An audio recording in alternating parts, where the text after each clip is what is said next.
Professor Fombad is often called upon to share his knowledge in this forum.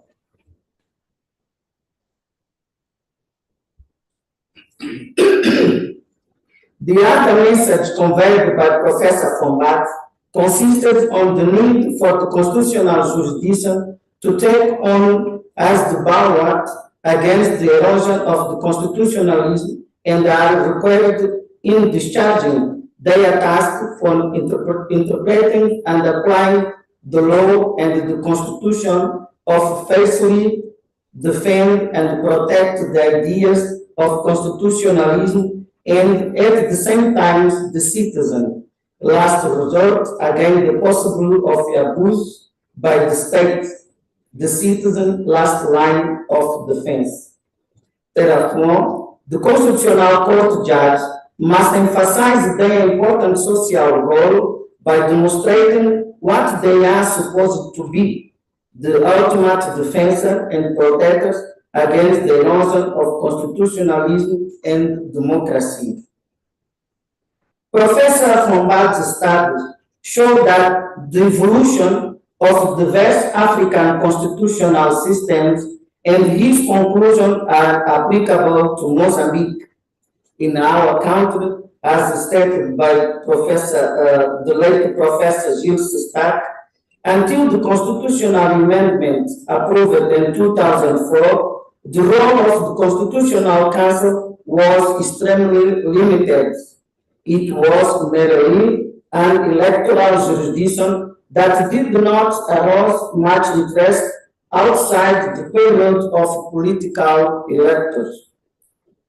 This referred constitutional amendment had a determining impact on the substantial development of its activity and the proposed and the affirmation of his privileged position in the country's legal constitutional debates. Thus, besides the eminent role that the Constitutional Council continues to play in electoral matters, it is above all as a judge of constitutionality of laws and the legality of normative acts of state boards that the Constitutional Council has emerged as a true regulatory board of the legal political system. The 2018 Constitutional Review added a competence to the Constitutional Council that I believe is unique to Mozambique, and that for this reason should be the subject for a comparative study. The decentralization process introduced under the peace agreement and definitive ceasing of hostilities introduced a new way to appoint provincial governors and district administrators who are no longer appointed but elected. However, if they violate the Constitution, committed acts that jeopardize national unity, among other things, they can, under the terms of the Constitution, be dismissed by the President of the Republic after hearing the Council of State. Knowing that these governors and the administrator may belong to the political parties other than those that support the President of the Republic, the Constitution itself established as a guarantee that the dismissal oath is subject to a prior assessment by the Constitutional Council. This was a decision resulting from a political consensus within the context of peace.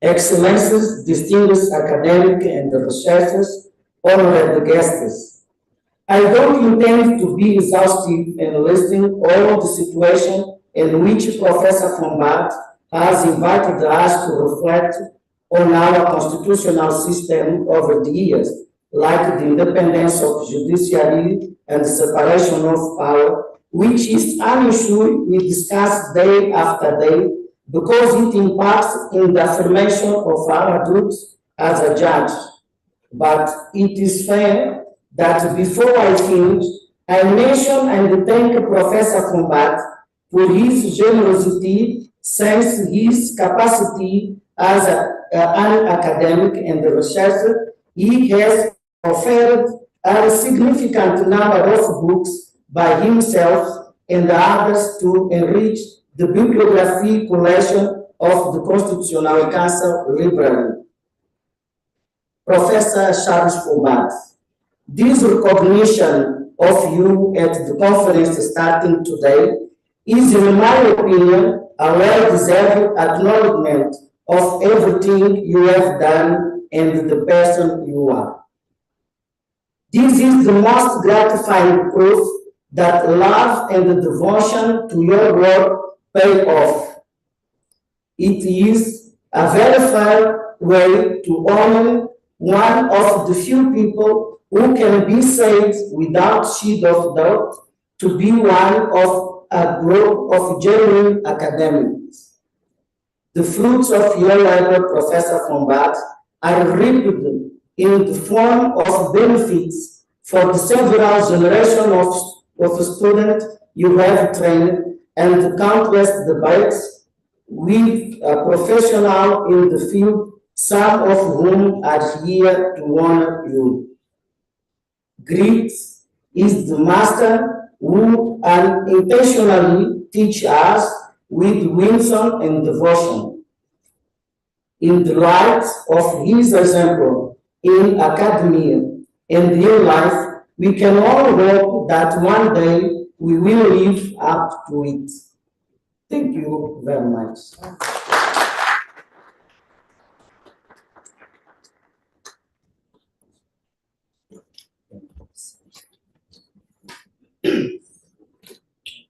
Thank you very, very much, Judge Ribeiro. I think what struck me, and something that I think is not so often remembered about academics or said about Professor Fombad, is his role in this day and age. Perhaps we can call him an academic influencer. So it's an academic who is, in a sense, actively engaged with the communities about which and concerning which he actually engages academically. So we heard about the Mozambican experience, about the extent to which I think Professor Fombad had the opportunity to engage with members of the Constitutional Council, but that certainly was not a unique experience. There were numerous other occasions that one is aware of him having the opportunity to engage with those who actually practice constitutionalism, to make them more deeply reflect on their roles, give them critical food for thought in how to approach their mission and their job, and also, I think, to advocate ceaselessly for constitutional wisdom from comparison, that much of how we resolve issues and advance constitutionalism is through the process of looking at how constitutional experiences unfold elsewhere and taking those seriously. So thank you very much for sharing that important aspect of Professor Fombad's work and his activities, and also adding very insightful remarks about the aspect of constitutionalism in Africa today. Let us move to our next speaker, Judge Kenneth Molefe. He is a judge of the Constitutional Court of Zambia, where he has taken that position in April 2023. He holds degrees in law from the University of Zambia, LLB, and then also a master's in women's law, the famous WILSA, I think, inspired course at the University of Zimbabwe.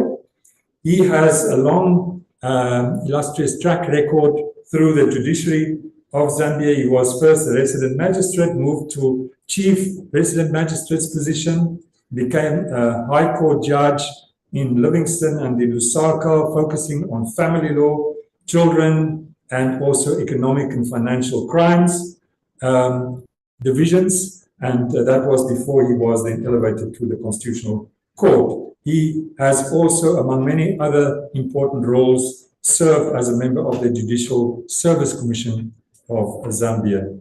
Thank you very, very much, Judge Molefe, for being with us today, for making your way here and also for sharing your thoughts in the context of the themes of this conference. Thank you. This is to you.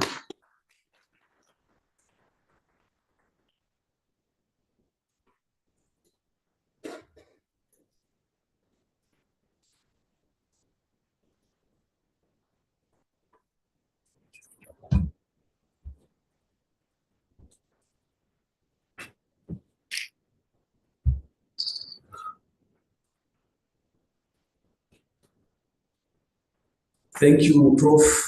Director of Programs, the guest of honor, Professor Fombad, the various distinguished guests around here.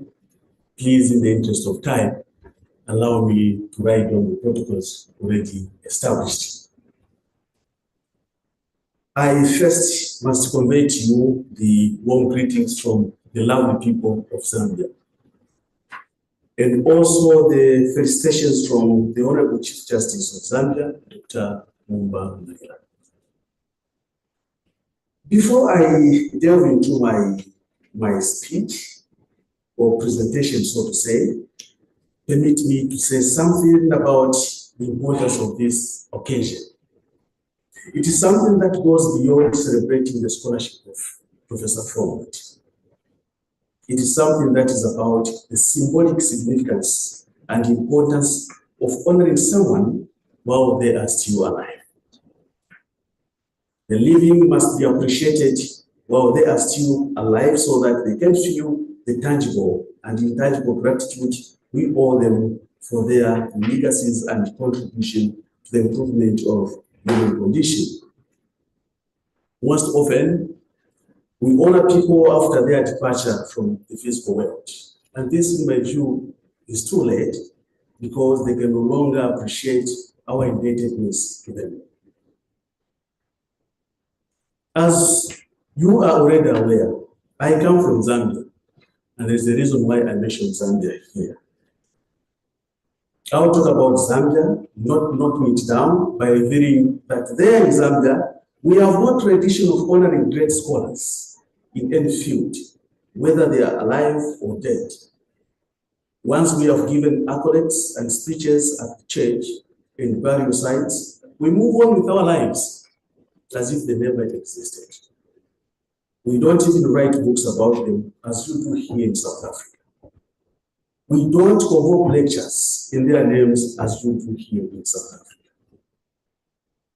Surely, Zambia and Africa can learn a lot from South Africa in respect of honoring some of its heroes, whether or not they were born in this great country, as the celebrant we are honoring today, who was born not in South Africa, but in Cameroon. During my research for my presentation, I happened to visit the website of the Center for Human Rights of the University of Pretoria.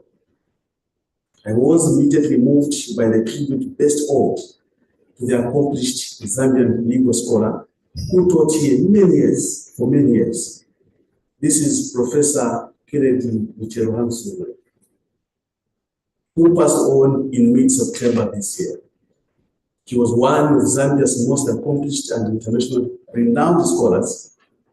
But I tell you this, there's no entry on any website in Zambia eulogizing him. I was also most impressed and moved that one of South Africa's most celebrated human rights scholars, who taught here for many years as well, Professor Christoph Hayes, who died in 2021, had eulogies on the center's website, numbering 188 pages. I have never seen anything like it pertaining to the president of a country, let alone a scholar. I then became aware of a commemorative book entitled A Life Interrupted, Essays in Honor of the Lives and Legacies of Christoph Hayes, edited by some of the scholars who are here. This numbers 503 pages, consisting of 38 chapters, written by different authors, many from different countries and published in 2022. This is within a year of his demise. I go back to my home country, Zambia. We had a departed president whom you may all know, Dr. Kenneth Kaunda. I'm speaking about him today because in a few days from now, we shall be commemorating independence for Zambia on the 4th of October. And he played a big role in the struggle for liberation of Zambia. He died in 2021, but again, I went to the website. As I came here yesterday, there was nothing mentioned about him in terms of articles on the websites of Zambia. South Africa and its universities continue to honor both their departed and living heroes, not only of scholars, but of lawyers, of judges, and also of the struggle against apartheid.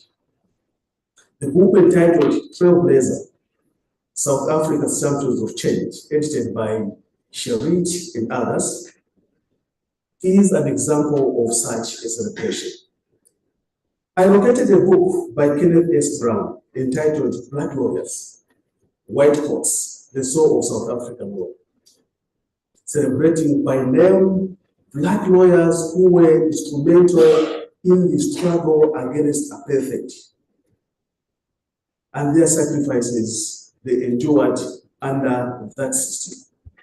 Zambia, you may agree with me, and most African countries have no such books, including naming of annual lectures in the names of those lectures, lawyers and judges like you have here. At Wits University, they have the Brown-Fisher annual lecture, and on this program, I've seen names of lectures named after some of those whose sacrifices or contributions are being honored. I had to take a lot of time, to pay tribute to the symbolic importance that South Africa and its universities pay in honor of those whose contributions must be recognized. This is to signify their work and in many respects to beckon that their example and works should be emulated whether the celebrants are alive or dead. Now, coming to the celebrant of this occasion, Professor Fombad, I have also visited the website of the Center for Human Rights to access your curriculum vitae. What I came across, Professor, is a curriculum vitae that is out of this world. It shows why we are celebrating you today. You have 100 articles in reputable journals from around the world. You have 64 chapters in different books. You have presented 107 conference papers around the world. You have authored 13 technical reports. You have 11 awards, academic awards, and recognitions. And this also goes with 12 editorial board prizes and many international memberships and positions. You may agree with me, distinguished participants, that Professor Fombad is by any standard one of the world's original luminaries in comparative constitutional law, and whose works have greatly shaped the discourse of African constitutionalism. Indeed, his immense research and numerous evidence-backed publications are an elucidation of his passion for justice, for good governance, and a human world. He believes, and rightly so, that constitutionalism is a precondition to these virtues. In this quest, Professor Fombad has identified candidly and extensively written on factors that support or impede constitutionalism in the world generally. In Africa in particular, as a very capable and insightful scholar, Professor Fombad has mentored many judges, many academics, many lawyers, including those of Zambian origin. I am equally fascinated by your work, Professor. I had initially thought of using the framework designed by an American scholar and judge of the Seventh Circuit Court of Appeals, Richard A. Posner, entitled Divergent Paths, the Academy and the Judiciary.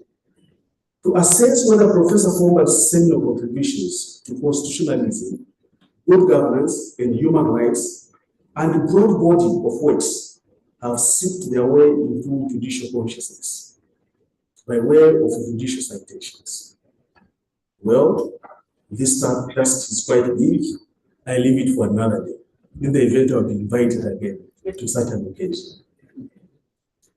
Granted the foregoing, I have also not seen no better way of a society honoring such a luminary than by hosting in its honor an occasion such as this conference, where governance experts can engage with these critical thoughts and also share experiences that can help shape Africa's constitutional order.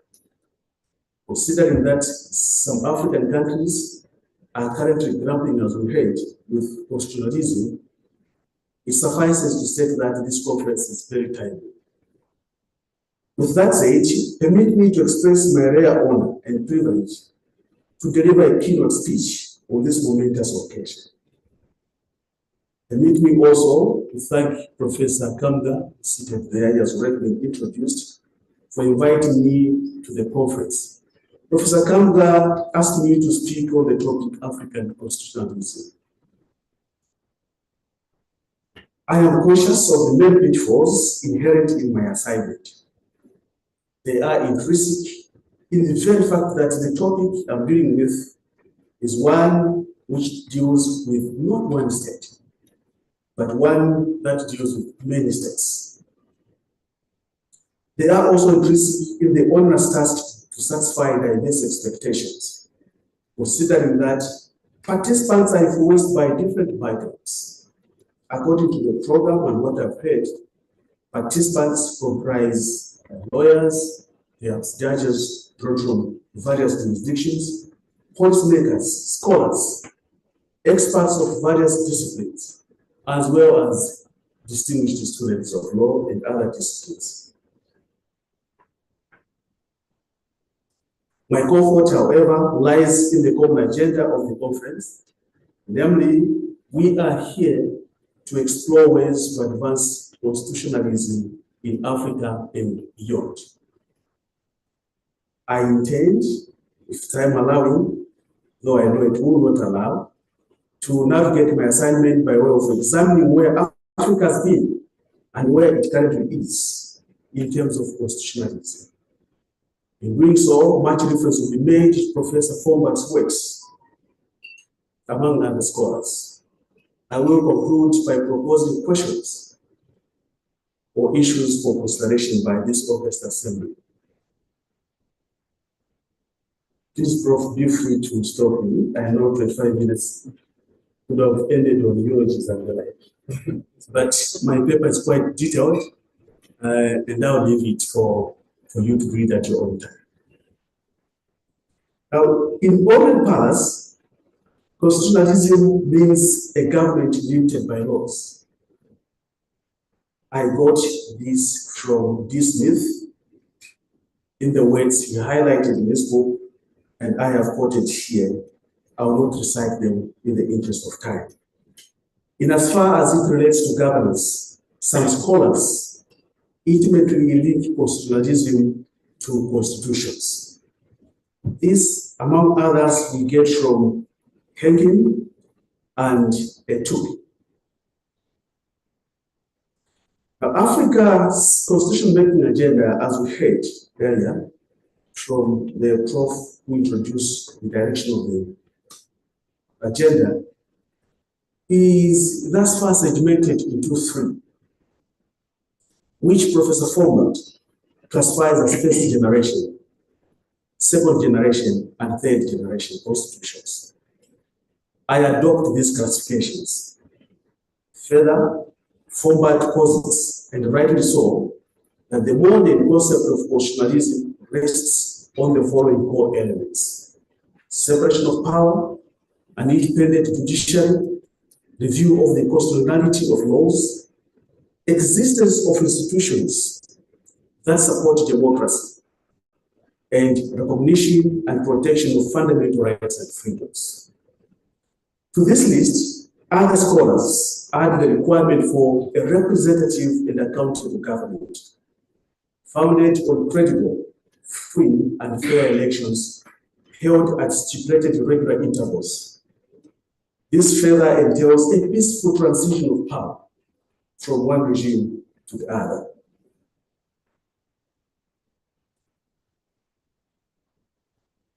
I'm skipping a number of issues in the interest of time, but like I said, my speech will be available to everyone. I intend briefly to explore the continent's constitutional history. The exploration is crucial to the discourse since a constitution is a precondition to constitutionalism, provided that it embraces the core elements of constitutionalism, provided that it is enforced by the judiciary, and provided that it is respected by the government. Constitutions of most African states adopted from colonial powers at independence. Former British colonies adopted Westminster model constitutions with slight modifications to suit their respective unique circumstances. Former French colonies adopted the Gaullist model constitutions based on the French Fifth Republic Constitution of 1958, which was a mixture of the Westminster parliamentary model and the presidential system of the United States. Variations of this model were adopted in Lusophone and Hispanophone states. First-generation constitutions of sub-Saharan states supported constitutionalism, that is in my view. And this is in as far as they exhibited some of the core elements of constitutionalism. These included a guarantee of human rights, particularly civil and political rights, a provision for the separation of powers, an independent judiciary, decentralization of power, and multi-party democracy.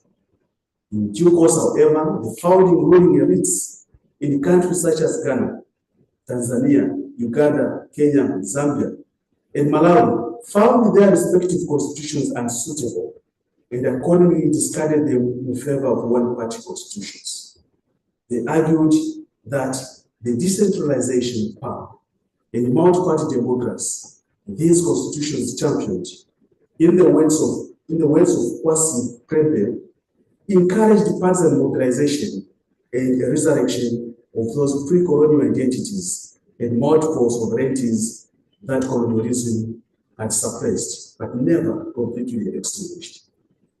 The background to this argument is explained by Hajat, Nduro, and Slim that power, colonial power, partitioned Africa in a manner that arbitrarily joined areas and peoples, while dividing unitary kingdoms and communities, resulting in two entities which lacked cohesion. The ruling elites further argued that political competition associated with multi-party democracy took away the time needed for economic development. This was against the backdrop that the departed colonial powers had left a massive deficit of social and economic development. A single-party system was said to be an ideal vehicle to foster the much-needed national unity, as well as social and economic development. To the contrary, literature attributes the real reason to the ruling elite's fear of loss of power. Citing the example of Zambia, Nduro contends that the decision to transition the country into a one-party state was in reality a response to the ruling party's loss of a parliamentary seat to a leader of a splinter political party. Led by Ghana in 1964, the founding ruling elites managed to transition their states into one-party regimes following amendments to the constitutions. Countries which followed Ghana include Kenya, Uganda, Tanzania, Malawi, Zambia, and Zimbabwe. Only Botswana and Mauritius retained their independent constitutions and attendant democratic tenets. Professor Fombad classifies constitutions which facilitated the transition of African states from multi-party to one-party regimes as second-generation constitutions. governance under the second generation constitutions was a reversal of the gains scored by the independence constitutions in as far as constitutionalism was concerned. The era revived and democratic colonial tendencies which were discarded by the independence constitutions. In the words of Harjat, Guru and Slim, presidents or kings replaced the colonial governor in fact and indeed.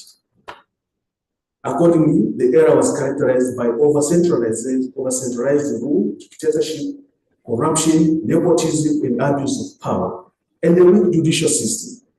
Further, the era lacked popular representation, thereby leading to military coups as the only workable mechanism of changing government in many states such as Zaire, then Togo, Congo-Brazzaville, Benin, and Gabon. The result of all this was economic decline and mismanagement, leading to unimaginable poverty with attendant discontent of the masses. The urge for political reform to restore democratic rule was further propelled by the end of the Cold War, which meant that African totalitarian regimes were no longer needed by the West by virtue of their strategic geographical location. Further, Western lending institutions such as the World Bank tied Western financial lending to good governance, rule of law, and respect for human rights. The founding ruling elites bowed down to pressure. This line led to a strong wind of political change, sweeping away one-party dictatorial regimes and reintroducing a fresh breeze of democratic dispensation across the continent of Africa through constitutional amendments. Fombad categorizes these as a third wave of constitutions. Thus, between 1985 and 1991, at least 28 authoritarian governments in Africa were forced to make political and constitutional changes to allow for multi-party democracy. And at least 8 credible elections were held during the period. In summary, about this constitutional-making process in Africa, I say this. First-generation independence constitutions, in my view, supported constitutionalism.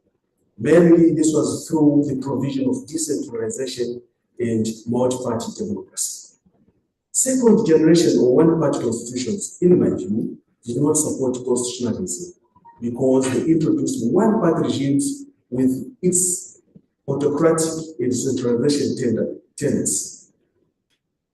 In their original state, third-generation constitutions are supportive of constitutionalism because they include the core elements of constitutionalism which we have discussed above.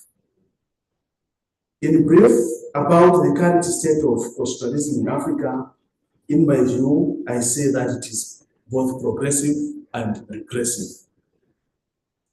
The progressive aspect primarily lies in the fact that most constitutions embrace the core elements of constitutionalism. I say so because a supportive constitution is a condition precedent for constitutionalism. In this respect, most constitutions include Bill of Rights, which guarantees citizens a consortium of civil, political, economic, and social rights, and although implementation and enforcement thereof vary significantly across the continent. In this respect, South Africa is a leading example. Its Bill of Rights guarantees civil, political rights such as freedom of speech, equality before the law, and the right to vote. It also enshrines social and economic rights, such as access to housing, healthcare, education, and social security. What makes the South African Bill of Rights even more outstanding is its justiciability. That is to say, the ability of citizens to challenge the government in courts of law if they believe their rights have been violated.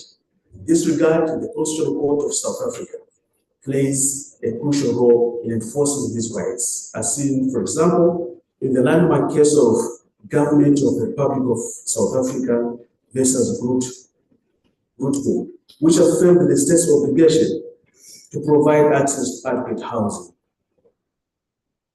I'm quickly running through the positive elements because in discussing constitutionalism, we do not only have to look at the negative aspects, but also look at the positive aspects. The 2010 Constitution of Kenya is similarly a good example. It includes a comprehensive Bill of Rights, which reflects a commitment to preventing a reoccurrence of the past political violence and human rights abuses.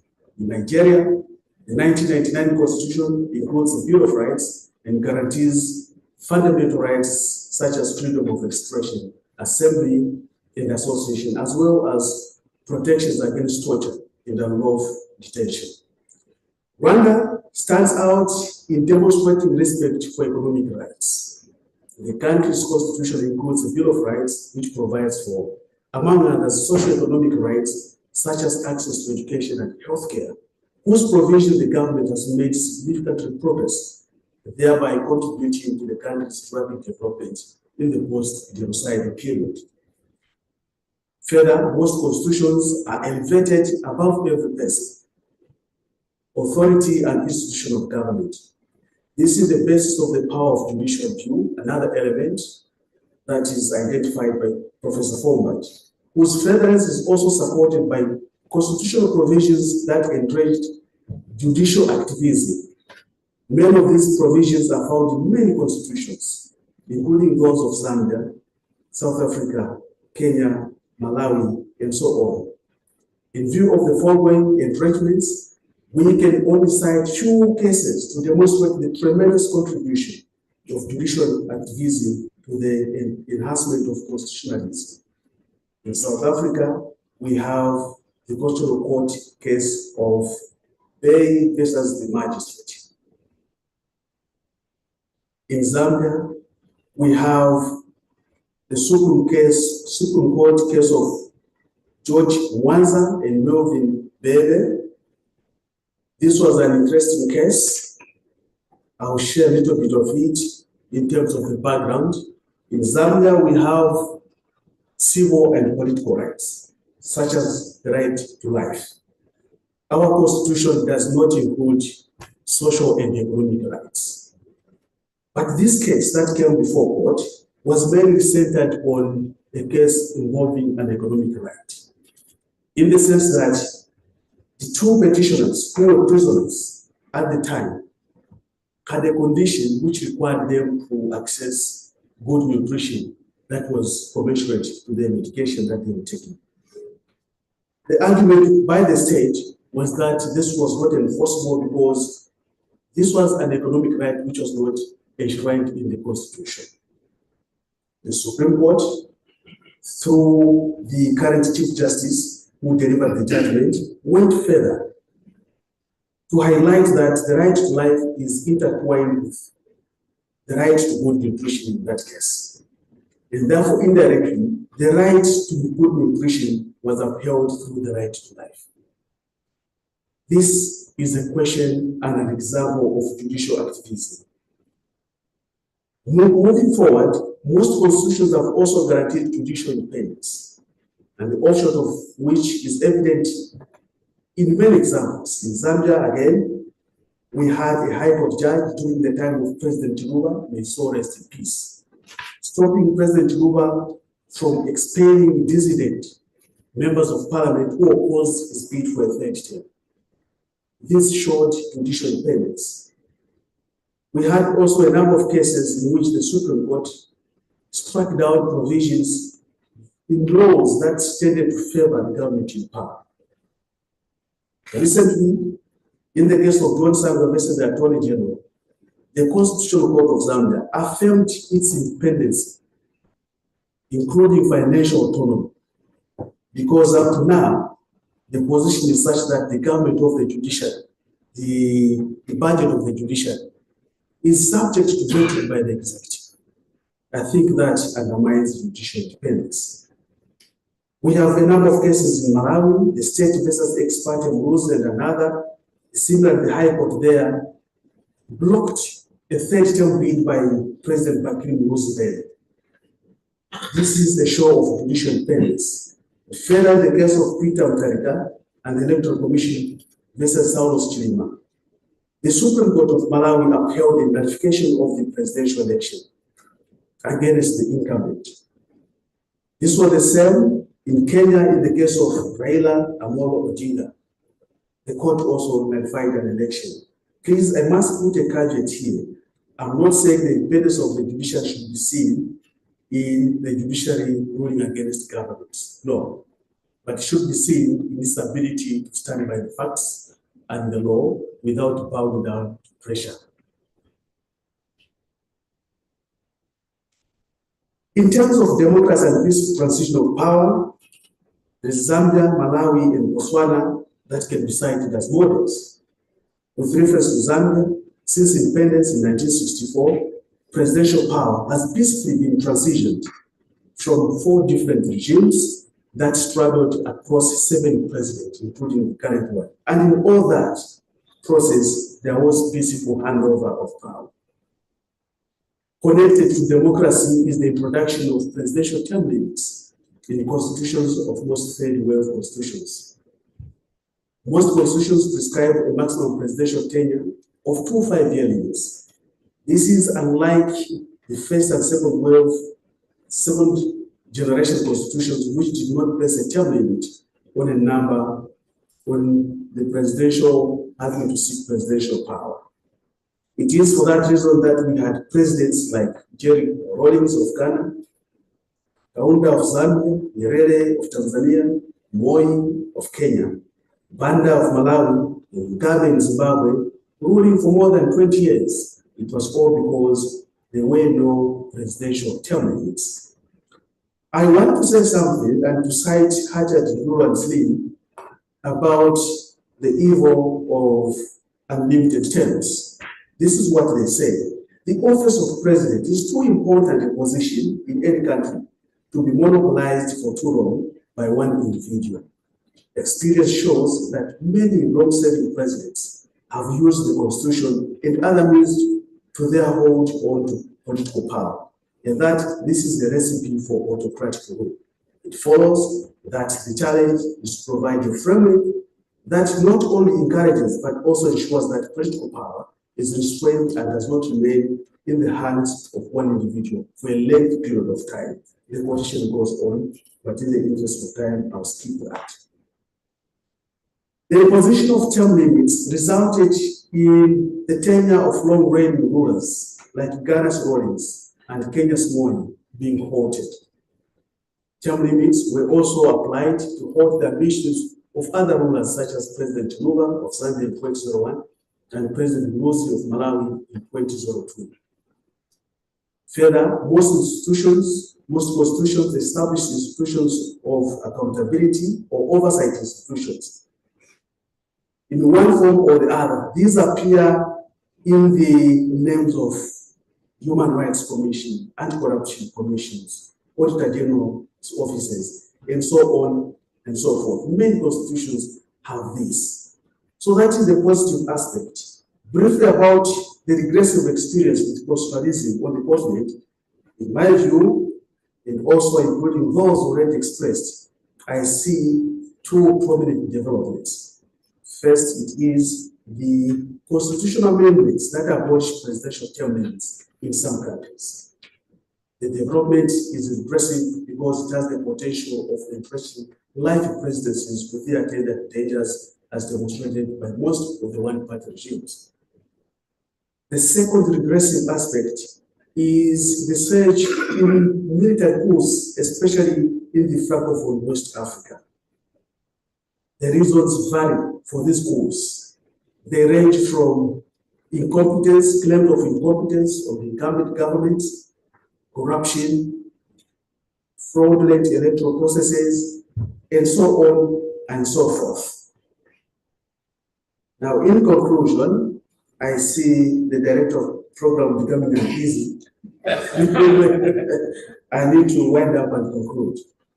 In conclusion, in African constitutionalism is an old but still developing agenda. And from history, factors that impede or support constitutionalism have been established.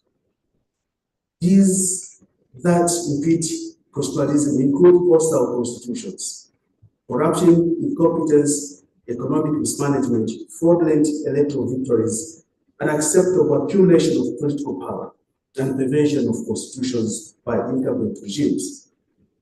Support structures include good constitutions that are immune from retrogressive amendments, credible electoral processes, entrenched independent oversight institutions, including independent judiciaries that are anchored on judicial activism. With the foregoing, the challenges for Africa, which I extend to this conference for consideration, are as follows. Is Africa moving forward or regressing into the trends of one-party era regimes on its constitutional agenda? There are historical opportunities that Africa can build upon in its agenda to enhance constitutionalism. How can Africa consolidate and build on the achievements being made in states such as Botswana and Mauritius that have retained their democratic credentials from independence, Zambia and Malawi that have experienced peaceful transition of power between different regimes and presidents from independence, South Africa and Kenya that have exhibited judicial activism, outstanding judicial independence, and vibrant oversight institutions, Ghana and Nigeria that have emerged as model democracies from military regimes, and Rwanda that is outstanding in the provision of some social economic rights. How can Africa elicit and maintain popular support for civilian rule as a mechanism to prevent military coups? And finally, in relation to Professor Fombad's work, how can Africa bridge the gap between theory and practice by way of raising judicial consciousness and judicial citations? I thank you for your attention.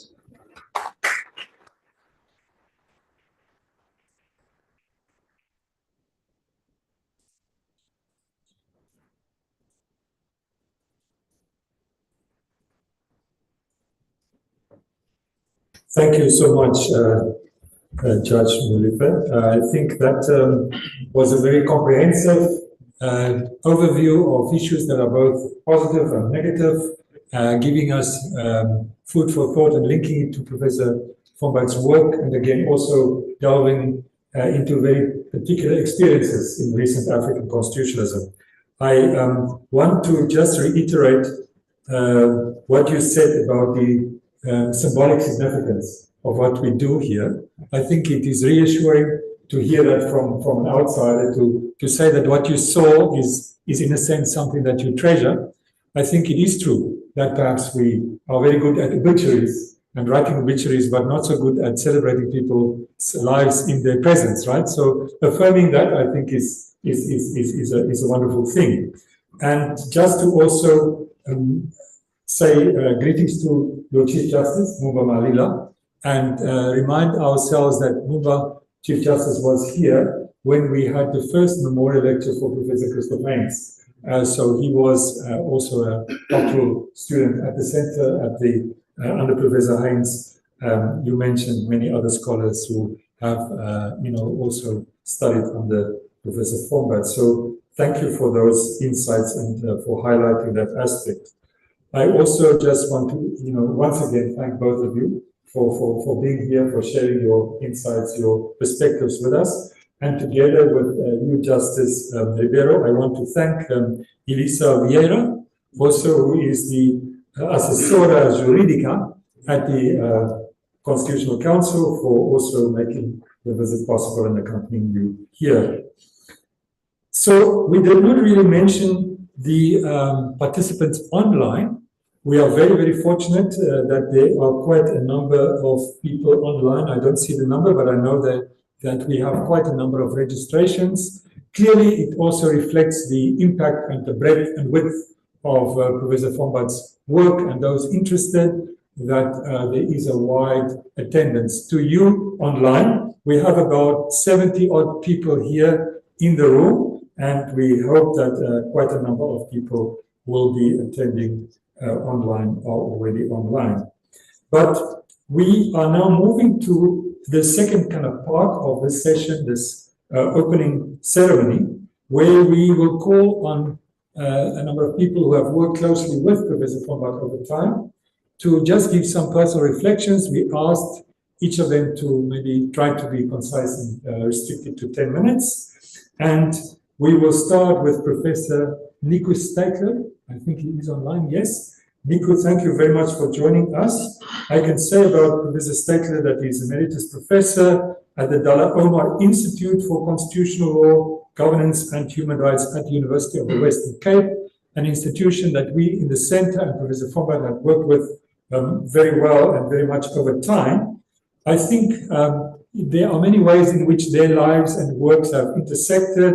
They have been collaborators and co-authors, but I think just generally they have been, I could say, comrades in comparative constitutionalism around Africa for many years. So Nico, thank you for joining us. We know you would have wanted to be here in person. Unfortunately, it was not able for you due to personal circumstances, but we are very happy to listen to your reflections. Over to you. Thank you very much, Frans, for introduction. Good morning, everyone there, both in the hall and also online. It's for me a true privilege to have been asked to contribute a few remarks reflecting on the truly remarkable life and career of Charles Manga Fombad. But first, Charles, my apologies for not being in Pretoria today. I really would have liked to address these words to you in person. For the past 9 years, I've shared only a slice of Charles's long and illustrious life. When he first invited me in 2015 to join him in organizing the Stellenbosch Annual Seminar on Constitutionalism in Africa, SASCA for short, at the Stellenbosch Institute of Advanced Studies, I jumped at the opportunity. The chosen conference theme, Decentralization and Constitutionalism in Africa, was up my alley.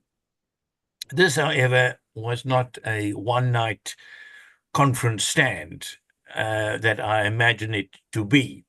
Little did I know that a long collegial and personal relationship would ensue. Many SASCA conferences and Stellenbosch handbooks on constitutional law in Africa followed. This was an intense relationship, so much so that my wife, when the phone rings just after 7 o'clock in the morning, waking us up, would say, the other significant person in your life is calling. Invariably, it was Charles. He was already up by 5, doing his jogging, done his emails, reading conference paper, and now trying to prompt lesser beings into action. What he also did was prompting me to delve into other areas of constitutional law, corruption and constitutionalism, democracy, the economy and constitutionalism, constitutional identity, constitutional change, and the last one, ethnicity and constitutionalism. I was the richer for this, Charles, perhaps the poorer for all the prompting he had to do. And what a pleasure and enriching experience it has been, more or less. Year after year, we as co-editors battled with the Oxford University Press to get the next volume in the series see the light of day. During these years, I have come to appreciate the man and his labors from close by. Allow me this few minutes to highlight a few of Charles's extraordinary qualities. First, he is the foremost scholar on African constitutional law from a comparative perspective in the world. Let me repeat, not only in South Africa, not only in Africa, but internationally, he is the best comparative lawyer on African constitutional law. I have not come across any other scholar which had such an encyclopedic knowledge of African constitutions. Being fully versed in English and French, he traverses both Anglophone and Francophone constitutional jurisprudence. He did not focus on one or two or three countries, but took up the formidable Herculean task of covering the continent. He has been able to describe the bigger continental-wide picture, to dissect it, to systematize it, to evaluate it against a set of constitutional norms, constitutionalism. He set the standard of comparative constitutional law scholarship in Africa. However, he never neglected his country of birth, Cameroon. He has remained passionate about the country which has been said has a constitution, but not constitutionalism. It certainly has made his commitment to constitutionalism not merely an academic predilection, but an existential necessity. Through the prism of constitutionalism, he could, in a principled way, share the excitement of the new wave of constitution making of the 1990s. And now, he tackled in our latest book the amending of those constitutions that showed so much promise with respect to democracy and constitutionalism. He has honed the basic principles of constitutionalism, not merely as imitation of the Western model, but as principles grounded in African realities that can address the fundamental problem of governance in Africa, the abuse of power. He was and is a man for the moment. I should at this point out that we should be thankful that Charles is a constitutional lawyer and not any other type of lawyer. It is not well known that Dr. Charles has his doctorate in air and space law from the University College London. Fortunately for the continent, he came down to earth to face the murky, muddy, messy world of constitutional law. This mixture of law, politics, economics, sociology that needs order and principles.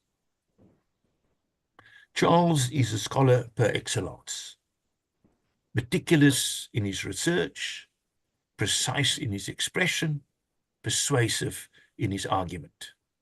This standard that he sets for himself, he also sets for everyone else. He does not tolerate mediocrity, sloppy thinking, descriptive writing. In short, what he would call blah, blah, blah. He is a man of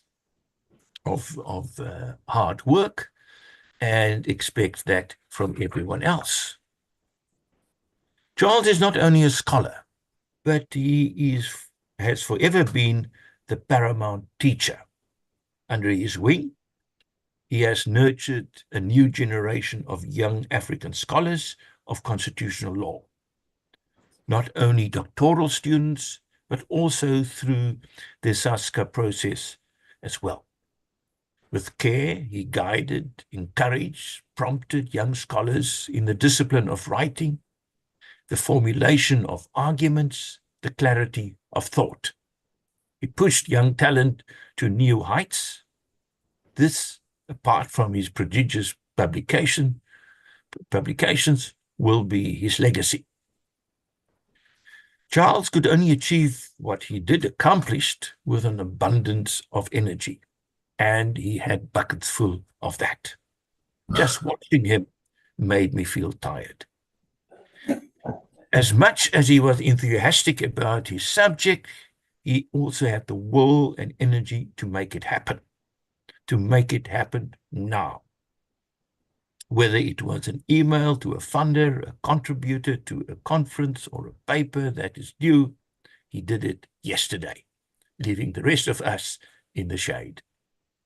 Yet, the man that did all this who walks tall across Africa, across the international stages, casting the shadow of his learning wherever he goes. This man is a modest man. He's friendly, amiable, gentle giant. He has always a ready smile, although half hidden behind his drooping moustache, it is there. He is a true globe-trotter, spreading his expertise across the hotspots of the world.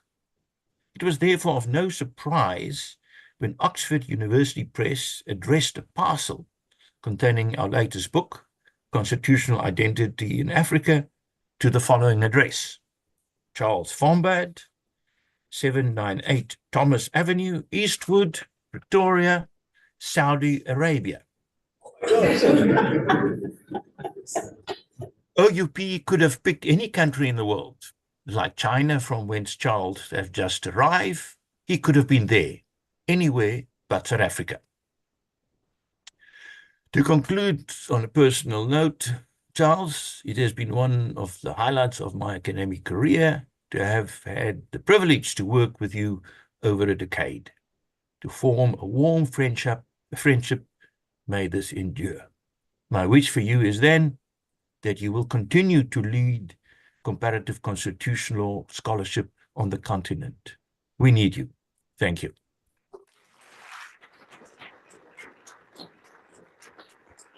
Thank you very much, Professor Steytler, Nico, for those, I think, very touching, very well articulated words, very personally touching and informed by your long journey together. We really appreciate your time and your perspective.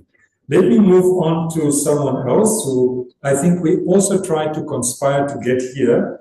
That is Professor Kwame Frimpong. I think he is online. Professor Frimpong is in the United States, so that's quite still early, very, very early. He's agreed, despite the difficulties of the hour, to join us. So thank you so much, Professor Fombad. I think many of you know that he is a very, very eminent scholar in his own right, comparative constitutionalism, and many other areas. Among other things, he was the founding dean at the Ghana Institute of Management and Public Administration, GIMPA, where he taught and was involved for many years. I think pertinent to Professor Fombad's journey is that he also taught at the University of Botswana, and their paths crossed for a number of years while they were both there.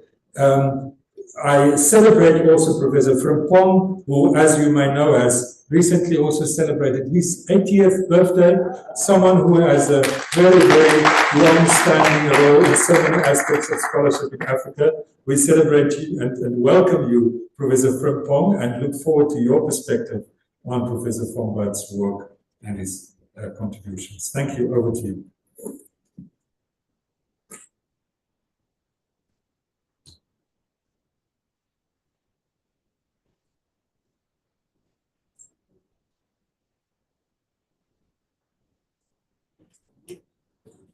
Professor Fombad, if you can just check if you can unmute. It seems, there you go. Okay.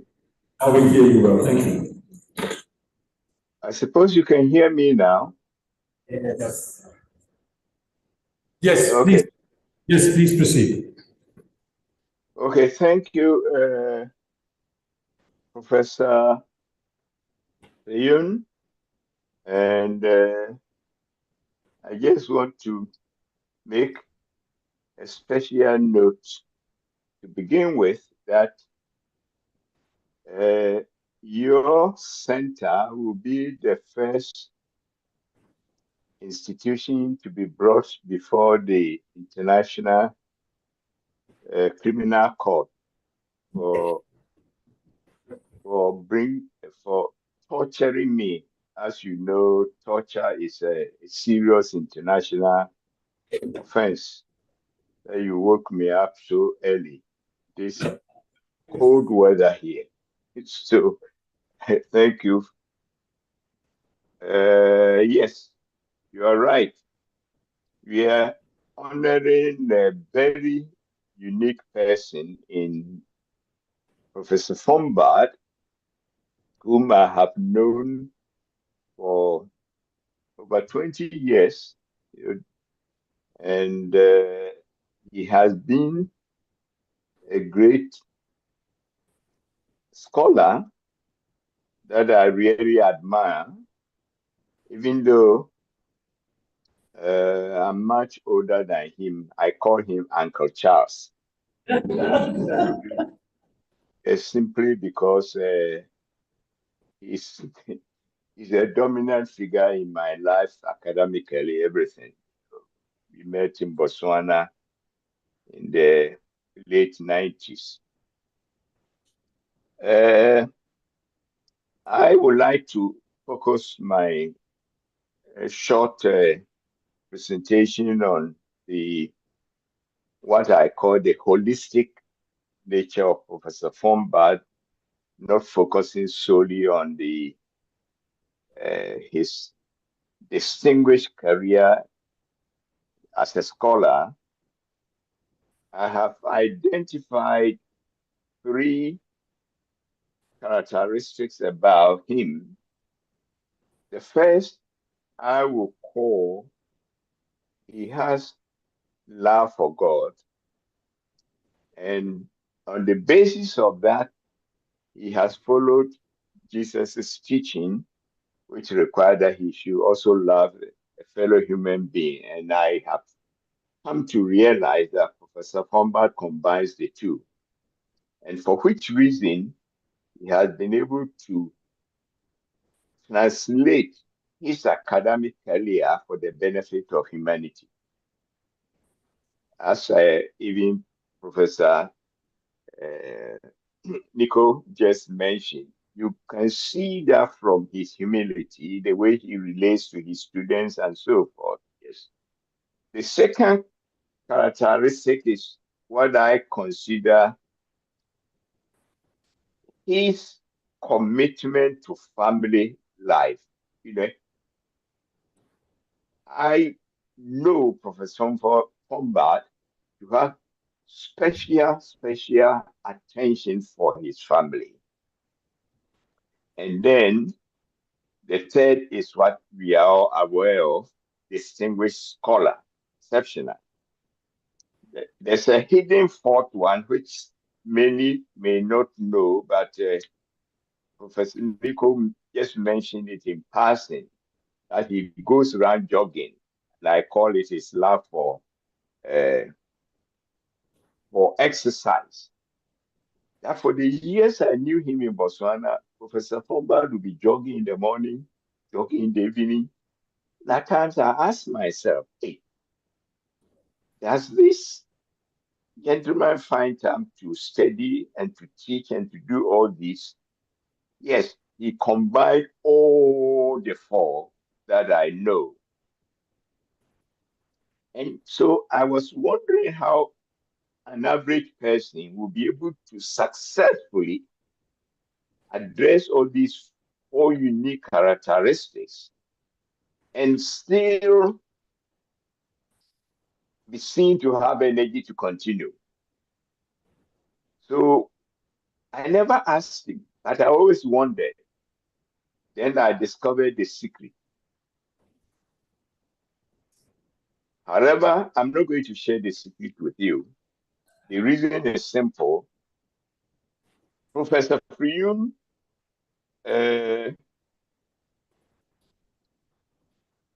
decided to shambok me if I didn't participate at this hour.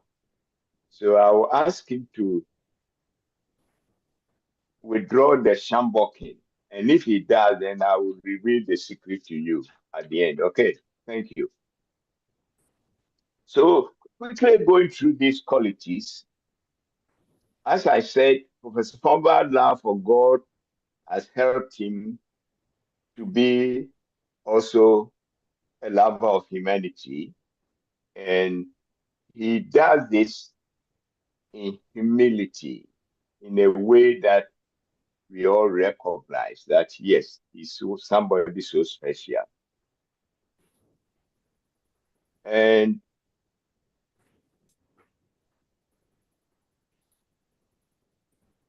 he translates that into love for family. And for the 10 years that I was with Professor Fombad in Botswana, I was impressed to see how, in spite of his busy schedule, he never kept his family in the shadows. His love and commitment to his dear wife, Mama Gleam, and the children, so touching. I once visited them in Pretoria, and I was embraced by that love that he showered on me, you see. And so I was wondering, how is he able to combine his serious academic work and all that? He is just an exceptional person. On the academic side, I don't think I need to share so much you, because we are all here in recognition of that. And during his early days in Botswana, as a young scholar, he was the one who introduced University of Botswana Law Journal, which is now a living testimony to what he has done. That journal became highly respected internationally, and they had scholars from many parts of the world, top scholars who were members of the editorial board. And his scholarly outputs, very impressive. He has been external examiner to several countries. Publications you and I know in their hundreds, peer-reviewed articles, books, book chapters. So Professor Fombad has really impressed me, if he hasn't impressed some of you. And different fora, his presentations appear. And they ran into hundreds. So one time, I was asked to do a peer review for him. And I was working on it. And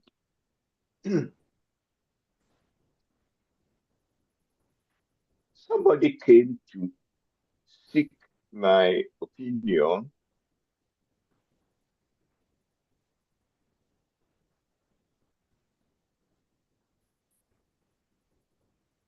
I said that, oh, Professor Fombad is so aggressive in his academic work and so forth. And for that reason,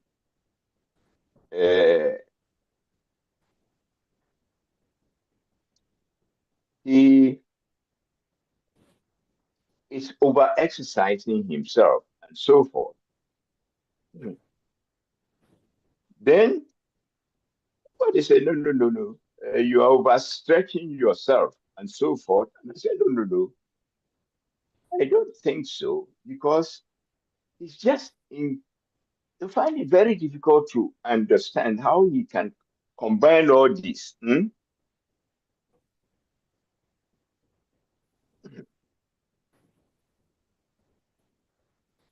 But finally, I came to realize that, yes, he was such a great scholar. And for that reason, I also decided that Professor Ferion is no longer going to shambok me, so I will reveal the secret. The secret is that Professor Fombad carries out his responsibilities passionately. with commitment, diligence, and professionalism. And that is how we find it difficult to understand how a person who can jog for hours will still be able to accomplish so much scholarly work. So, Professor Fombad, I would like to make note of the fact that you have been such a great scholar. The continent has really benefited from you. And I'm honored that University of Pretoria has decided to offer you this great honor. I would like to take this opportunity to express my deepest appreciation to you for the fact that through your distinguished career as a renowned scholar,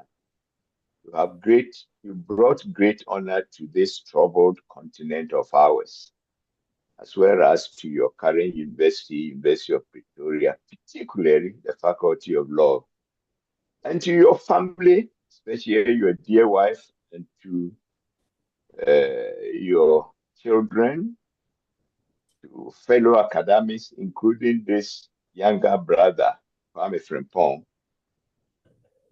I hope I'm right that I'm younger than you.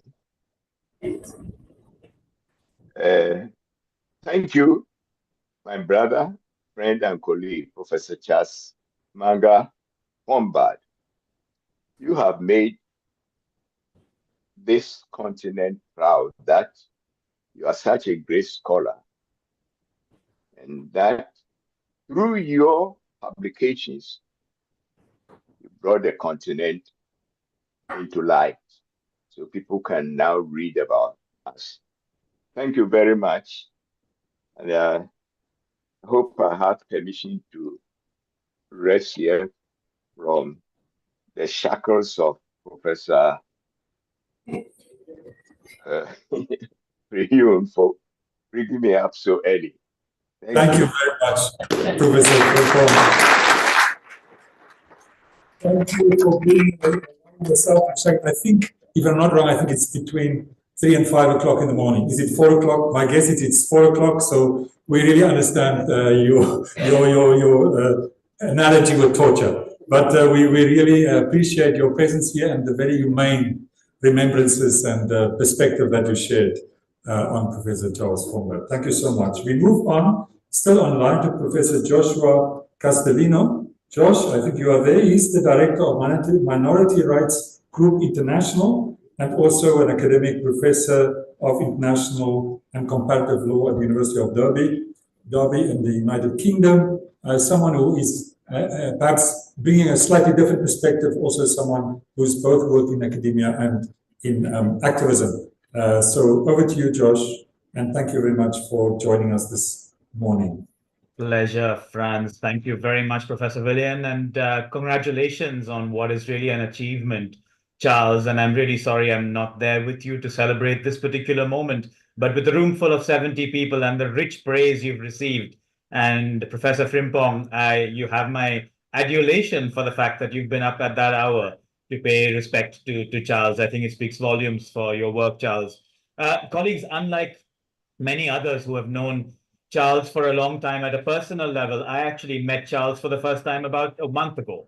But I've known his work since at least 2011. I'm referring, Charles, to the piece that you wrote at the Buffalo Law Review, and then the following year in 2012, the American Journal on Comparative and Transnational Law.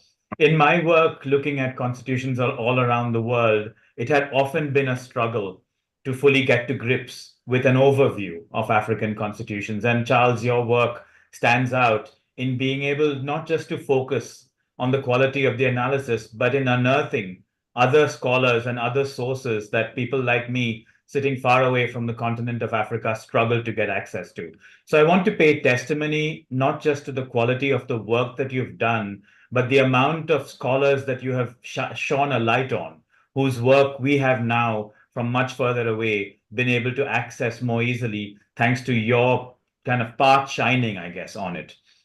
In a sense, the pursuit that we face right now, and I think, Franz, you said that so well, we are at a critical point in terms of world's constitutions, that the 60, 70-year-old constitutions that we got post-colonialism have now begun to fray at the edges. I'm an Indian scholar, I'm an Indian constitutional lawyer. The compromise made in the Indian Constitution, which talked about vaunted values of democracy and rule of law and human rights, and this idea of building a nation for all on the lines of inherited grounds and inherited boundaries, bringing communities together that were perhaps disparate, but trying to unite them under one banner, that compact has begun to fail quite dramatically. And it's begun to fail on the grounds of an individual's ethnic, religious, linguistic basis, often their indigeneity. There's been a growing misogyny that has also accompanied it. So we really face a significant challenge as constitutional lawyers in trying to articulate what values we need to emphasize, not only in our text, but also in the context that we face. And this is the critical point at which your work, Charles, becomes an important ballast in looking forward. My engagement with Charles most recently has come in the context of trying to address the question raised by the African Commission of Human and People's Rights as to who are minorities in Africa. That's a super complex question, not only because of the history of extracted populations, forced displacements, the line drawing on maps where no white foot had trod, the creation of national identities on the basis of the last hegemon who will maintain colonial access to resources. So it's a super complicated question that ties in anthropology with sociology, with politics, with history. And we as lawyers are trying to make sense of how it is that we can frame an approach that would be meaningful, with the central purpose, of course, of ensuring that an individual's accident of birth is not the sole determinant of what rights they may access. And in this context, of course, the logical person to reach out to talk about these issues was Charles. And Charles, your work and your support for this project, along with other colleagues at Makerere, and I hope many in the room there of young and established constitutional scholars, will be invaluable in us being able to paint this work forward. And I think that this is, in a sense, the key. And I loved what Judge Mulife said about the fact that we need to recognize people in the context of the work that they are doing. And I think of, I was smiling to myself when Franz talked about Charles Fombad, the influencer, because that is it. It's the influencing and it's the access and the reach that your work has and the spirit in which you do it, the spirit of the scientific inquiry, but also in being able to unearth the number of countries and the number of regions and the insights that you provide. So you have a rich program ahead of you. There's still one more speaker left to speak, and I would love to hear what Charles has to say about all of these wonderful things that have been said about him. But Charles, it's been a privilege. It's been a pleasure. I've enjoyed your reading for much, much, much longer than I've actually enjoyed your company. But I hope that this is one of the slight sense of alarms that I had, Franz, when you asked me to speak, was the fear that this might be Charles retiring. I really don't think we can afford that in our world. We need this scholarship. We need this insight. And I hope, Charles, that in reflecting on all of these, you will realize the vast following you have on the continent of Africa, but has been said so well, I think, by Professor Steytler earlier, way beyond in other parts of the world. I really appreciate the chance to address you, and I hope that the days ahead and the sessions ahead will be as exciting as the work that you have laid down, Charles, in laying the foundation. Thank you. Thank you very much. Thank you very much, Professor Castellino, for those, I think, also very insightful and poignant remarks. I want to use this opportunity, since the linking with our those presenting the reflections online, it's been so seamless. I think it's a good moment to just also thank and acknowledge our communications team and people, Future Africa staff, Simpiwe, and I see David here. So I just want to say thanks to those who make this possible. We now go to our in-person intervener on this topic. We are very fortunate, Professor Carlson to have you here. I think many in the room would also know your work very well. I think it is knowledge and experience that you will share, and also your perspective on the work of Professor Fombad.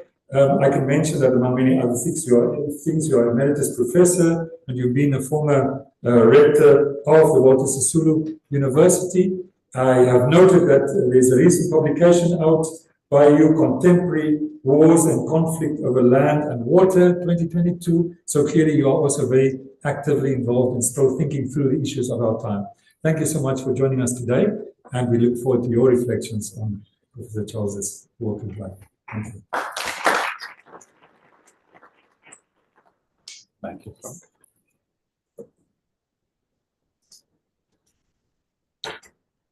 Yeah, ladies and gentlemen, I just have 2 lines of reflection. The first one will be personal, and the second will be more academic in relation to the area of focus of Professor Fombad, which is constitutionalism. On the personal, this is one of those proud moments when a teacher would say, or own his own students. And if you don't know, this gentleman you see here is my product.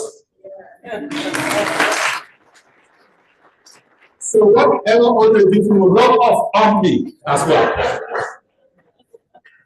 But many people don't know him. He's been a very consistent person. And even while as a student, one of the things I noticed about Charles is that he was not assuming, he was not proud. Calm, quiet gentleman. Everything he does. And that has been reflected throughout his career. You've seen people who have done things, but they're out there publishing, advertising themselves, you know, especially in the age of social media. But he doesn't. He lets his work speak for himself. The other thing about Charles is that, as noted, a very family person, family-oriented. And we work very, very close. Me, my wife, and him, and his own wife, and of course the children.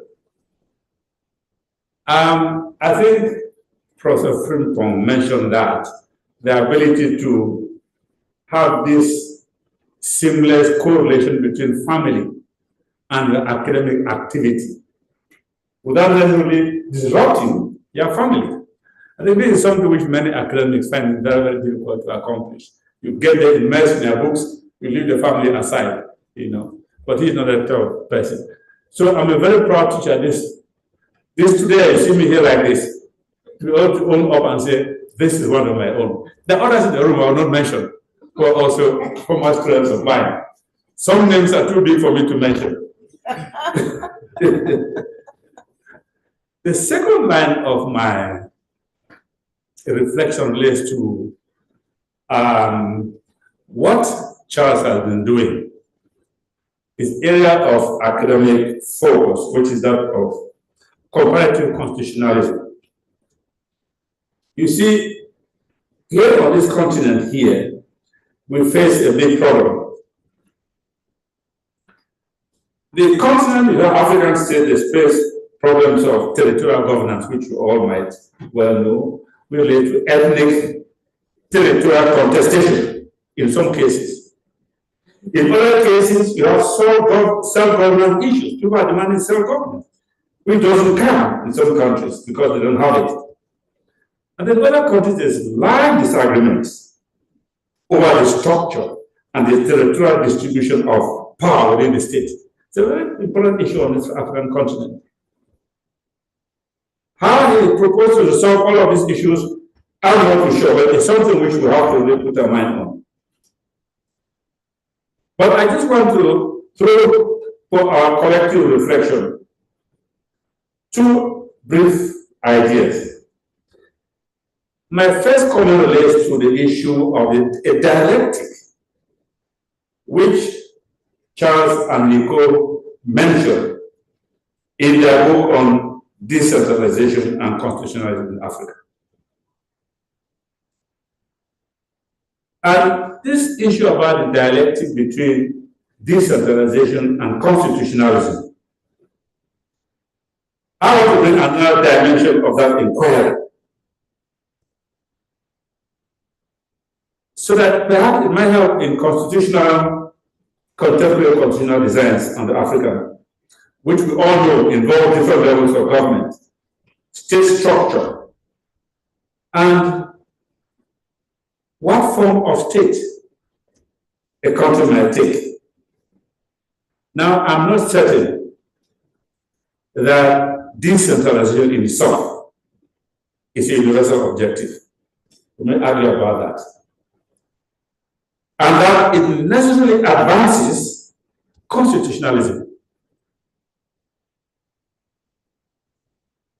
If we look at our continent, the African continent,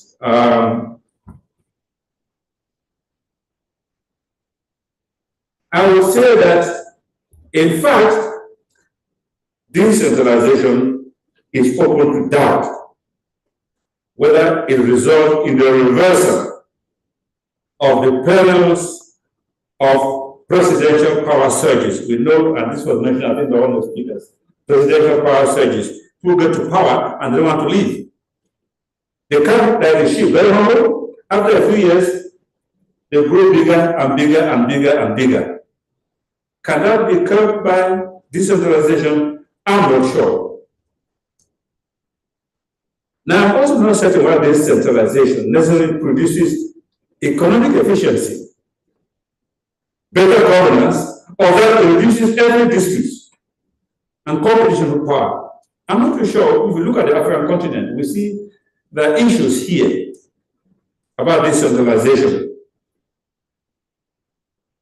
So while centralization arguably facilitates a concentration of power and perhaps ultimately leads to despotism, it is not certain that decentralization, which is the opposite of centralization, necessarily results in the objectives of good governance, democracy, rule of law, and liberty. Because if that were the case, it would have been very easy. We all just go to decentralization and we'll live happily after. But of course, it's not the case.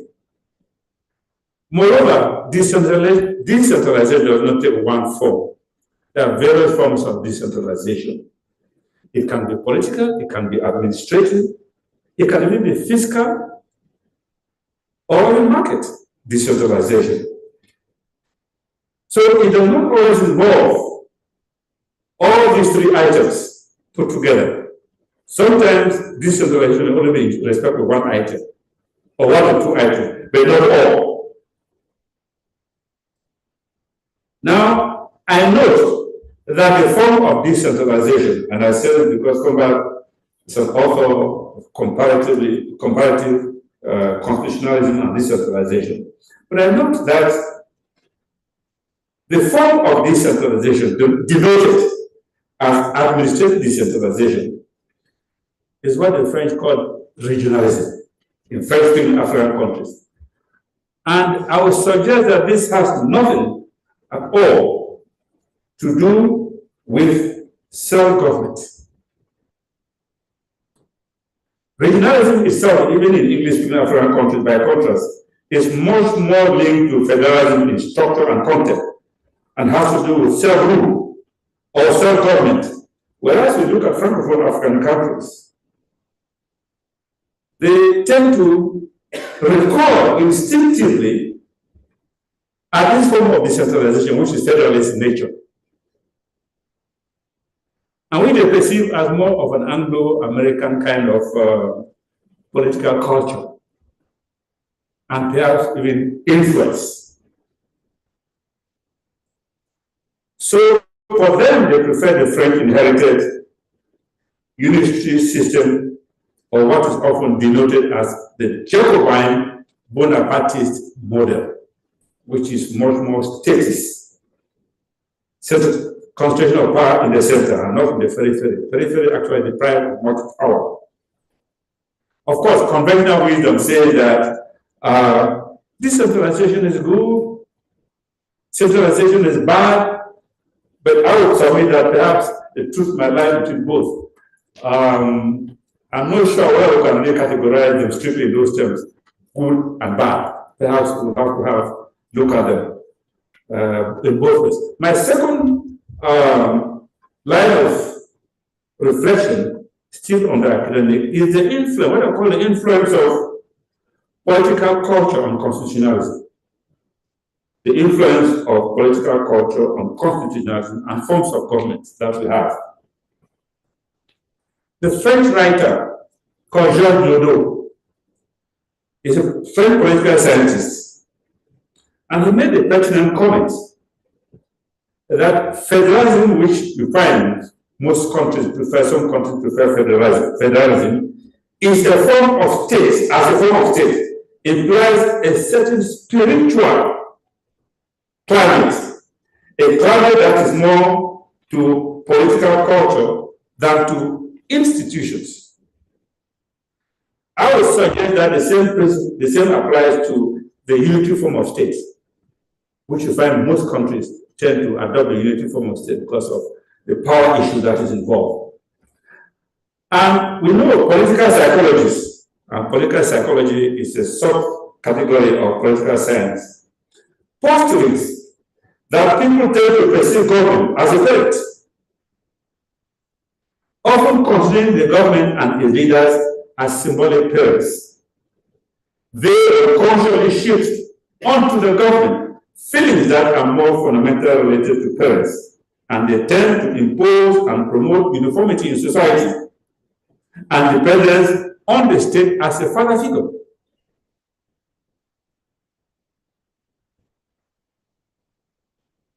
Now, when we look at this, it begins to tell us that perhaps there's something going on here. Why would people tend to look on the state as a parent? As a parent that does things for you, where you just lay back and watch. Partly because also we tend to idealize our own different respective countries. We often tend to describe our countries as great, isn't it? You want to make America great. It's a great country. We also tend to say, oh, our country is beautiful or peaceful, whatever peaceful might mean. We would like to use this expression to describe our countries. So it does not matter how constitutionally structured that country is, which you describe as great, as beautiful, as peaceful. It doesn't matter as far as people are concerned. At times, also, we idealize our government, whatever type it might be. If you go to China, the people are going to idealize their government. You go to Russia, they will idealize their government. You go into most despotic countries, they will also idealize their government. Of course, you have a fringe that will criticize, but most people actually don't even care. They idealize their government so long as they get what the government provides for them. The kind of thing they expect government to provide. So there's no correlation between the structure of the state, the kind of government they have. Now, students of political psychology argue that a father lays the foundation of his children's political beliefs, through the combination of three processes that produce what is called the Mendelian law of politics. That produces the result we talk of inheritance of political culture and beliefs. Through that process of father and the children, inculcates in the children a certain process that produces, inherits political culture and loyalties and beliefs. First, the father making the foundation through indoctrination. Unconsciously, we don't even see about that, but they tend to indoctrinate their children as a model for imitation, which we must imitate. You know. So the children pick up the loyalty, the beliefs, and the values of their father and vote the way he and his forebears have been voting. It is very interesting. Then some of the Western democracies, in Europe or even in America, children tend to vote the way their parents used to vote. and so on. So there is influence, therefore, of father and children, and this has produced a certain paradigm, the model of what a typical British father is, French father is, Russian father is, Chinese father is, or Japanese father is. We have all these models that are being painted. Now, after saying all of this, we may ask, what has all of this got to do with decentralization and constitutionalism, which I just mentioned? The conclusion I draw from my comment is that arguably, full idealization of the state and the various father figure produce different types of societies, liberal societies, illiberal societies, and that different constitutional governance systems, whether it be centralized or decentralized, produce authoritarian or democratic. Thank you.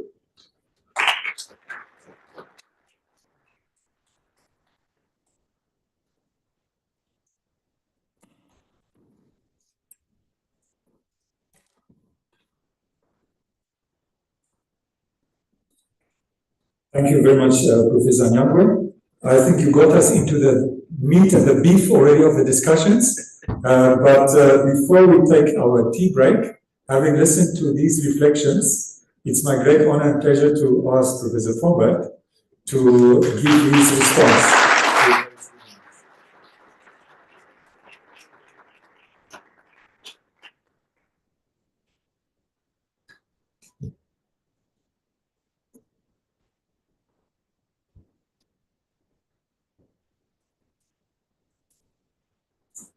Thank you very much, moderator. Good day, everyone present here and those who are participating online. Let me begin by acknowledging those who have spoken so warmly and eloquently.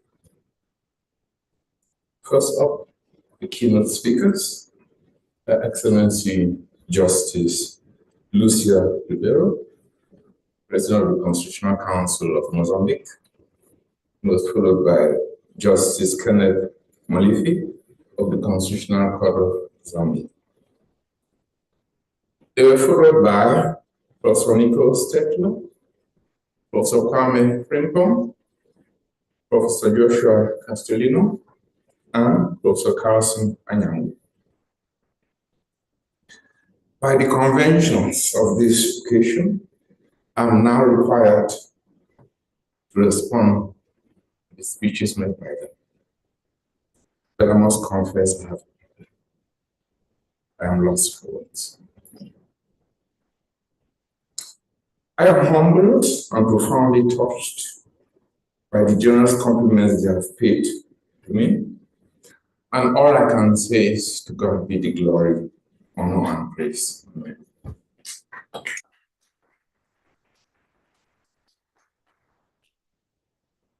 However, as many of you will know, being lost for words is not really my forte. So I do have a few things I would like to say. Before I go further, some words of thanks are in order. To begin with, I want to thank the Honorable Moderator in his capacity as interim Sachi Chair on International Constitutional Law.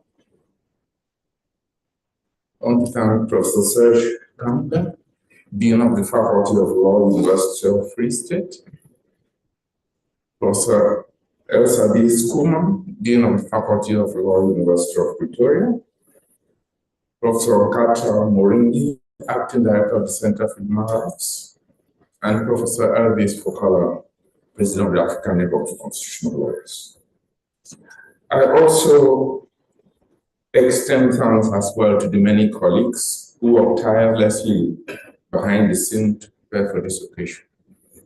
In particular, I wish to thank those who present papers, as well as those who prepared papers they were unable to present them due to time constraints. I appreciate the time you've all sacrificed to research and to write these papers. Indeed, I am honored that an event of such magnitude has been held to celebrate the modest contributions I have made over the years to constitutional scholarship. The reflections we have just heard remind me of how far I have come. They also remind me of how good God has been to me. He made my life fruitful, especially at times when I seem to go nowhere. God had his master plan. There is no other way I can explain how I got to be where I am today. In my final year as an undergraduate, I was sitting with a friend who was filling in a form. He made a mistake and threw it away. I picked it up out of interest and had a look. It turned out to be a scholarship application form. On a whim, I completed that form myself and took it to a certain lady who was then the deputy director of scholarships. She asked my transcript and also asked a rather difficult question. What did I want to study? I told her the truth. I did not know. The lady took out the brochure and dictated the following: air and space law, maritime law, marine insurance, and carriage of goods by sea. I had no clue what the subjects were all about. But on the strength of my academic record, I wound up winning a scholarship to study the subjects in Britain. Years later, I learned that the scholarship meeting had been a stormy affair. There was only one scholarship available, and the chairman wanted to award it to his preferred candidate, and that was not me. However, the members of the committee insisted that based on my transcript, the scholarship should go to me. The chairman's compromise was to permit 2 scholarships to be awarded instead of 1. So it was by God's grace that I obtained this life-changing scholarship. One that shocked me almost literally to the stars, because within a few years I emerged with a doctorate in air and space law. I was, however, soon to come back to Earth. When I returned to Cameroon, I was given all sorts of things to teach at the University of Yaoundé, such as the law of tort, contract, mercantile law, all of which were outside my doctoral specialty. In 1997, I took a chance and applied, successfully turned out for a position of lecturer at the University of Botswana. 3 days after my arrival, I met the head of the department, and one of the courses he assigned me to teach was dialect. He noticed that I seemed confused, so he assured me that although lectures were commencing in 2 weeks' time, I should start my particular lectures in a month's time. I said, oh no, don't worry, I'll be ready in 2 weeks. But I had a problem. What on earth was dialect? I had no idea. I was spared my misery when a Ghanaian colleague stopped by to greet me, and I told him what I had been assigned to teach. He laughed and told me that dialect was taught. So I darted to the library to find all the books I could on dialect and start preparing my lecture. In fact, I did not stop with the lectures. If I left Botswana more than 10 years later, in 2009, I had written a book on Botswana law. So I can safely say today that I know what that is all about. That, of course, includes space law. But I'm not known for my scholarship in any of these areas, but rather for the work in constitutional law. And that's a story which also began in the University of Botswana. In early 2000, the law department at the university decided to start a master's program. And I was assigned one of these to teach.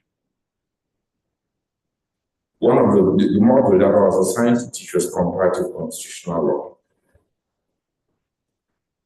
And that is how I made my entry into African comparative constitutional law. Something that struck me early on was that one had to rely on materials from British, American, and European universities. There was hardly anything available from African universities. It is a trend I hope I've helped to reverse over the years. By the time I joined the University of Pretoria, I had settled on African comparative constitutional law. My former colleague, the late Professor Christoph Heinz, took a proposal that I developed in this area and obtained funding for what eventually became the Stellenbosch Annual Seminars on Constitutionalism in Africa, the SASCA for short. For the past 10 years, SASCA has taken me to Stellenbosch every year for at least a month or two. Together with my illustrious colleague and friend, Professor Steytler, we have, from these seminars, edited and produced 8 books in the series, Stellenbosch Handbooks on African Constitutional Law. It is worth noting that in the strictly technical sense, these are the only books available on African comparative constitutional law. Mr. Moderator, I have come this far due to the unwavering support I have received from many individuals, organizations, and institutions, some of whom are present here today. God has placed so many supportive and encouraging people on my path that time does not allow me to mention them by name. However, I will take this golden opportunity to recognize at least a few of them. Let me start with my parents of blessed memory. With their modest means, they believed in my potential even when I doubted myself. Their love, sacrifices, and guidance spurred me. To my students, past, present, and future, your curiosity, enthusiasm, and drive to learn are what make teaching and research so rewarding.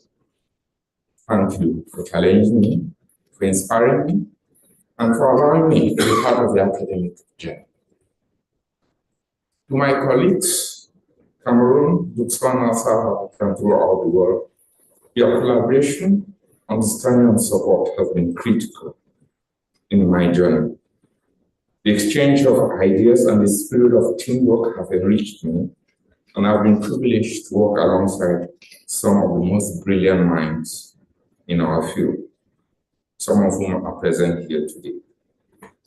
Their contributions have been essential to the breakthroughs we have achieved, and I share the recognition bestowed on me with each and every one of you. Professor Fombad, you've been an inspiration to me. Although you look younger than me, you taught me in my very first year in law school. You are a doubtful scholar that I always admire. Professor Fombad, you welcomed me so warmly in Botswana, mentored me, and were a constant source of encouragement. And as if that was not enough, you became a permanent fixture in my Stellenbosch seminar series. Professor Joshua Castellino, thank you so much for those generous words. Our encounter has indeed been short, but very significant, and I really look forward to working with you in the years to come. I would also like to acknowledge the presence of Dr. Rena Grote, Senior Research Fellow at the Max Planck Institute for Comparative Public Law and International Law, We have been co-editing the African reports in the series Oxford Constitutions of the Countries of the World online for the past 13 years. Professor, I found your encyclopedic knowledge of African constitutions very inspiring. Professor Steytler, your friendship and exceptional scholarship are what have made the Stellenbosch Handbooks on Constitutional Law the most authoritative source in the world on African comparative constitutional law. To Professor Serge Kanga, my dear Serge, you've come a long way. It has been a privilege to come to know you. You are a true friend, a brother. May God's light forever shine on you, and may He guide your footsteps. Professor Franz Fillon, it is hard to say in a sentence what you mean to me. You're one of those rare human rights scholars who not only speaks about human rights and dignity, but respects, observes, and epitomizes them in everyday life. You talk the talk and you walk the walk. Your enduring support and encouragement has kept me going throughout my many years in the university. More widely, I wish to express my profound gratitude to the University of Pretoria, in Faculty of Law, for encouraging academic excellence and innovation. Your support and resources have been vital in enabling me to work towards my goals. I also want to thank His Excellency Solomon Azombi, the High Commissioner of Cameroon, South Africa, and his staff for always being there and supporting. There are in addition numerous family, friends physically present here, as well as many more who are watching online. I would like to mention in particular my wife's colleagues from UNISA. I have truly appreciated your friendship over the years. I also want to extend warm appreciations to the delegation of members, elders, and pastors from my spiritual home, led by Professor Dr. Charles Decolonization. Without the spiritual sustenance I get from you, my life would be empty. I always hear God inspiring me through your powerful sermons. I thank the Fombad and Chongwan family and friends for their presence today and their support in all my endeavors. I would like to acknowledge and thank many of you who have come from far to be physically present here, and besides those I've already mentioned from Mozambique and Zambia, I'll also mention those from Botswana and Zimbabwe, and in particular, my very good friend, Professor Manchin, all the way from China.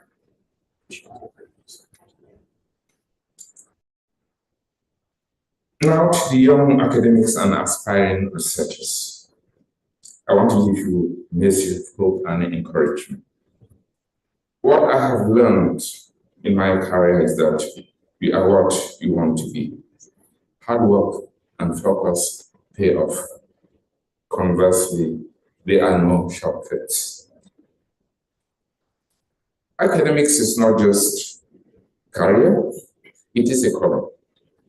It is a chance to make a difference, to push the boundaries of knowledge, and to create a better world for generations to come.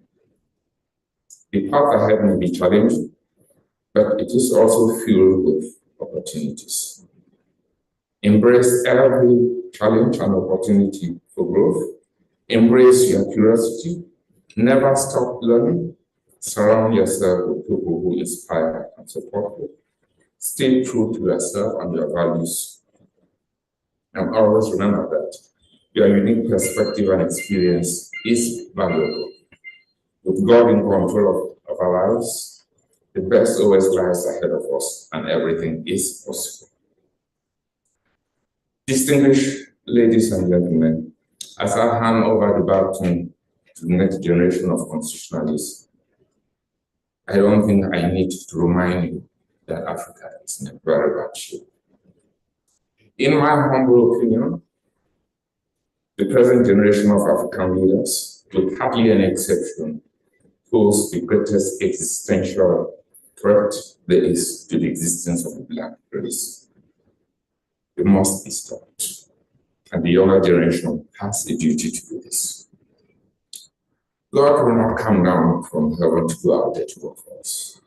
He has given us the intelligence to be ourselves. I've always argued that people generally get the government they deserve if they are diligent, demanding, inquisitive, and caring. They'll get good government. But if they allow themselves to be intimidated, bullied, deceived, and ignored, then they'll get bad government. Our generation has allowed unscrupulous and rapacious politicians to get away with it for too long. The young generation should not repeat this mistake. My fervent hope is that the discussions of the next 2 days will help us chart new ways to get these predatory tyrants off our backs. I am committed to continuing my efforts in striving for excellence in research and in mentoring the younger generation. The fight we are engaged in, that is, the fight to foster good governance, constitutionalism, and democracy in Africa, is one that requires all hands on deck and a combination of words and action. Mr. Moderator, in closing, let me reiterate my profound gratitude for this exceptional display of love and support you've given me today. Many of you have sacrificed your time and some, like Professor Fombad, their sleep. Thank you again for this honor. I am truly overwhelmed. Finally, with your indulgence, Mr. Moderator, I would like to invite Pastor Dr. Charles Gilbert to thank God for the wonderful way he has stepped into my life, and to pray that he continues to bless all of us now and forever. Professor Charles, Pastor Charles.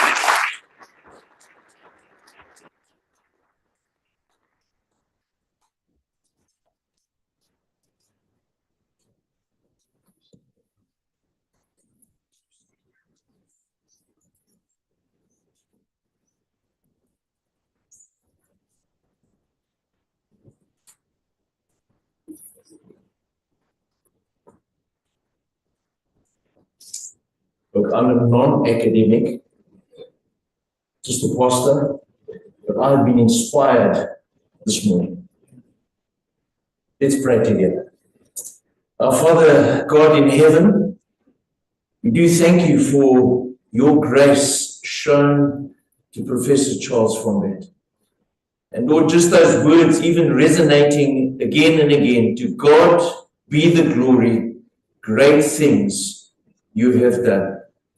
And Lord, thank you today for the evidence of grace, that you are a God of righteousness and justice, and Lord, that you have equipped men and women, and particularly with Thanksgiving today, Charles, in the work that he has accomplished and that which he has done, that which he will continue to do, others, even as we've heard the influence that has been exercised and challenges that have been brought. And Lord, we remember those words that you are a God who orders the days, all the days ordained for us, even written in your book. Remembering also, Lord, that our brother Charles, you are created in Christ Jesus to do good works that you have for him. And so we give you thanks today, but Lord, we pray for the continuation of this work in the fraternity, in the community, in academia, here in Africa, South Africa, but Lord, even in countries to the ends of the earth. But Lord, we would not omit today to also give you thanks for Madeleine and the family, and even as Charles has mentioned, his own parents, Thank you for all that they have done in standing alongside of him. Thank you for the colleagues who have supported and encouraged and challenged and inspired. And so, Lord, as we conclude this time now again, with much thanks to God, giving you the glory. But thank you for our brother today as we pray for continued nurture of his spiritual well-being, that all will be well with him, that he would be in good health, even as his soul gets along well. In Jesus' name, amen.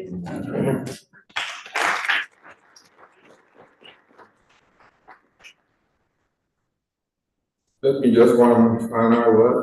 Take this opportunity to thank again my wife, Profound, to thank the children. They've been the solid rock on which I have been able to rely. So thank you very much. Thank you, children.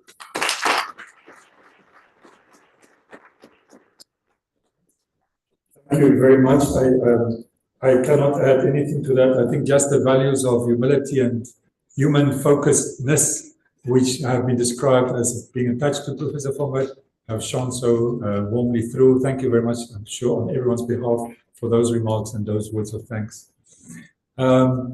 So you would note that we have run a little bit over time, but I think that was perhaps just logical that it would. I think it was a lovely opening ceremony. There was just no way in which we could have shortened or changed or altered our ways of doing this. So it does mean, though, that I must ask you, please, to come back here at 12.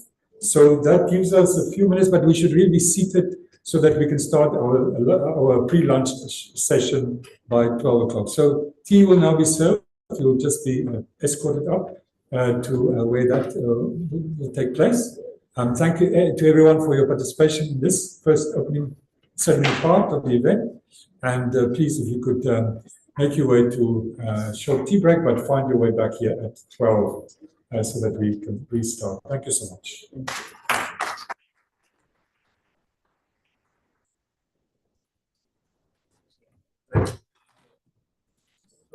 Online, I think that means that it's about 15 minutes, the top of the hour. So we will start with a session of the new generation of with Dr. Abebe, Professor Trezor Makunya, and others. So we hope that you also find a way of having some refreshments.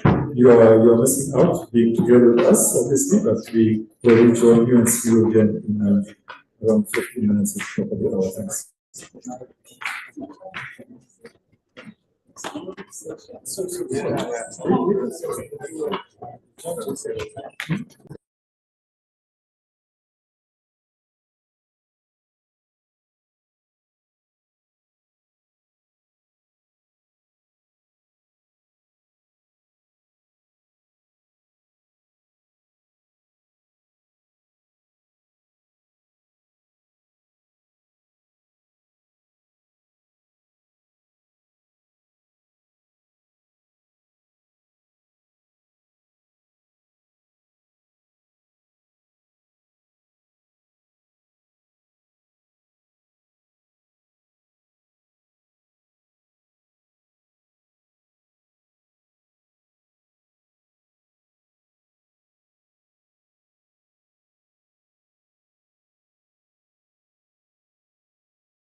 Thank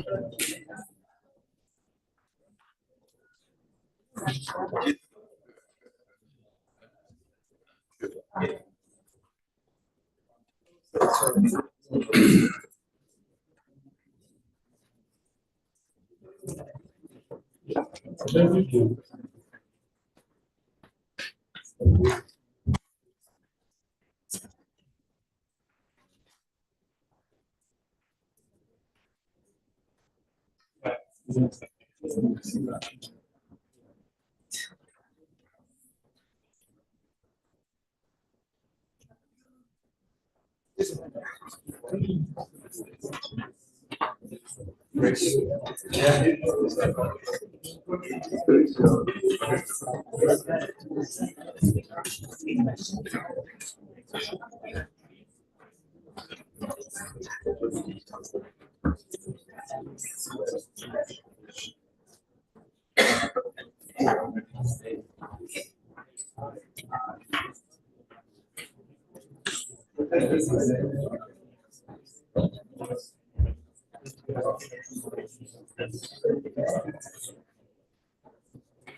Yeah.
Good afternoon, everyone.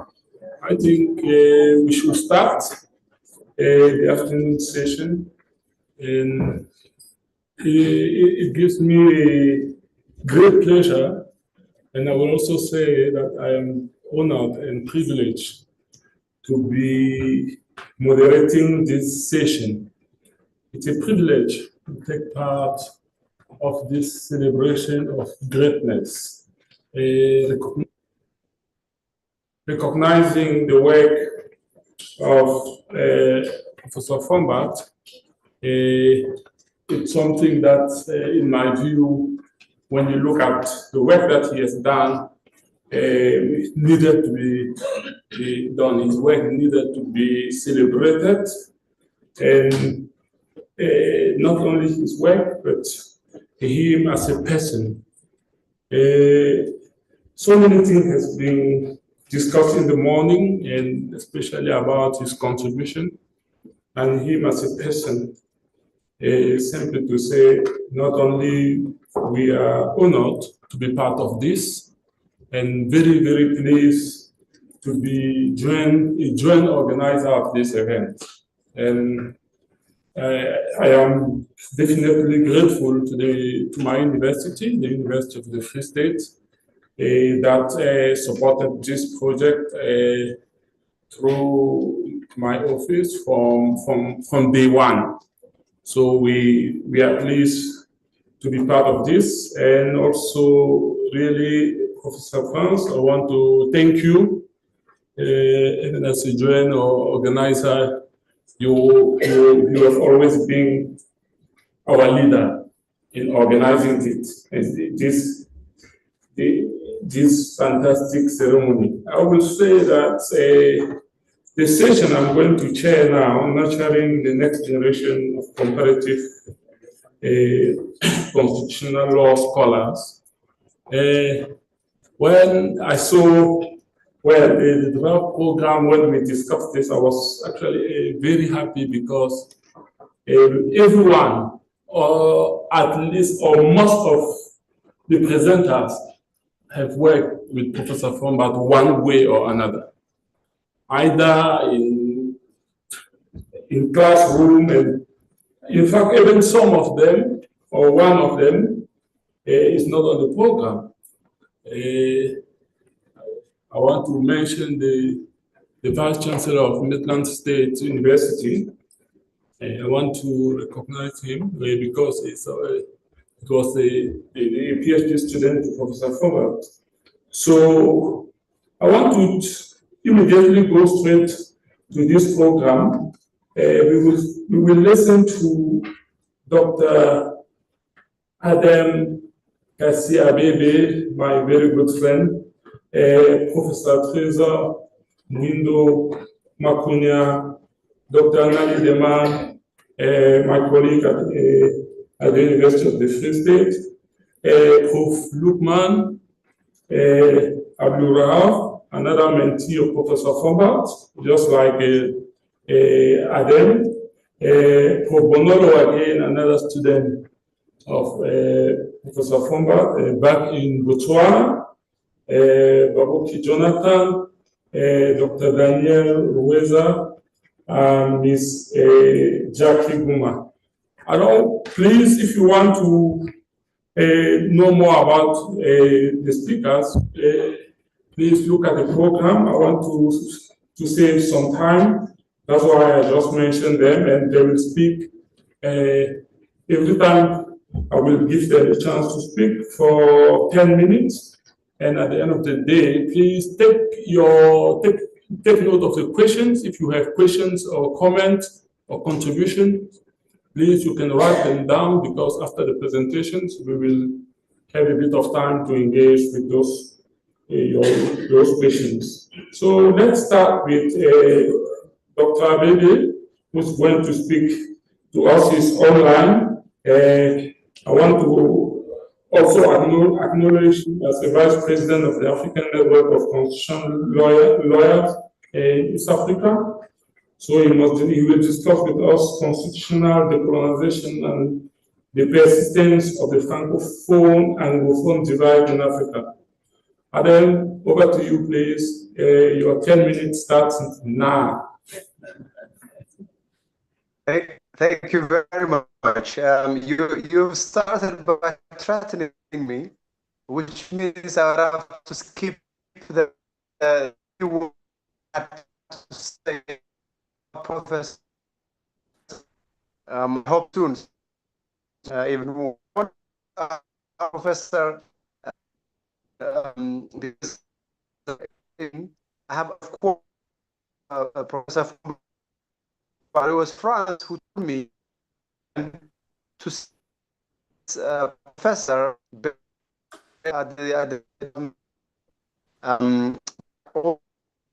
another.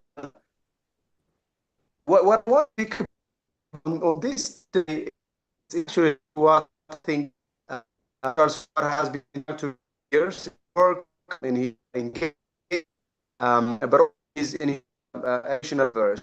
Can you hear me? Yeah, no, Adam is struggling to hear you. Please. Hello, can you hear me? And start again. Yeah.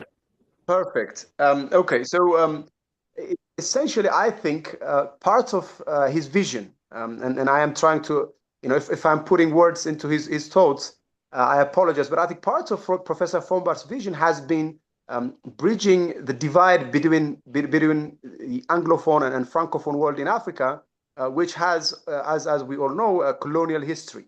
But regardless of its history, it has, I think, persisted. And I have realized that partly through my work, I have been very fortunate to engage in a lot of Anglophone African countries through my research and through my work supporting constitution building processes.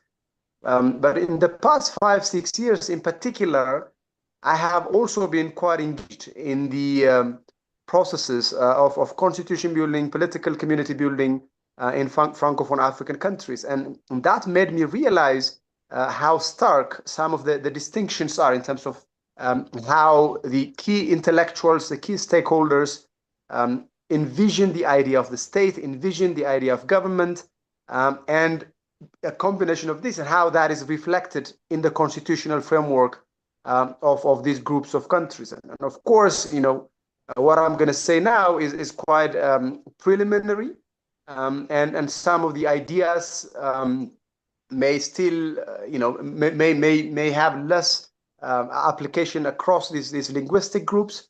And of course, I'm not trying to say that there is no diversity within each group as well, but I think there are some key insights, broader insights that can help us understand the thinking and other results, the frameworks that have been set up in these places. First, I would say, I think around how the idea of the state is envisioned, I have the feeling, and again, this is quite initial, so I would have to dig deeper and engage more with my colleagues across the continent.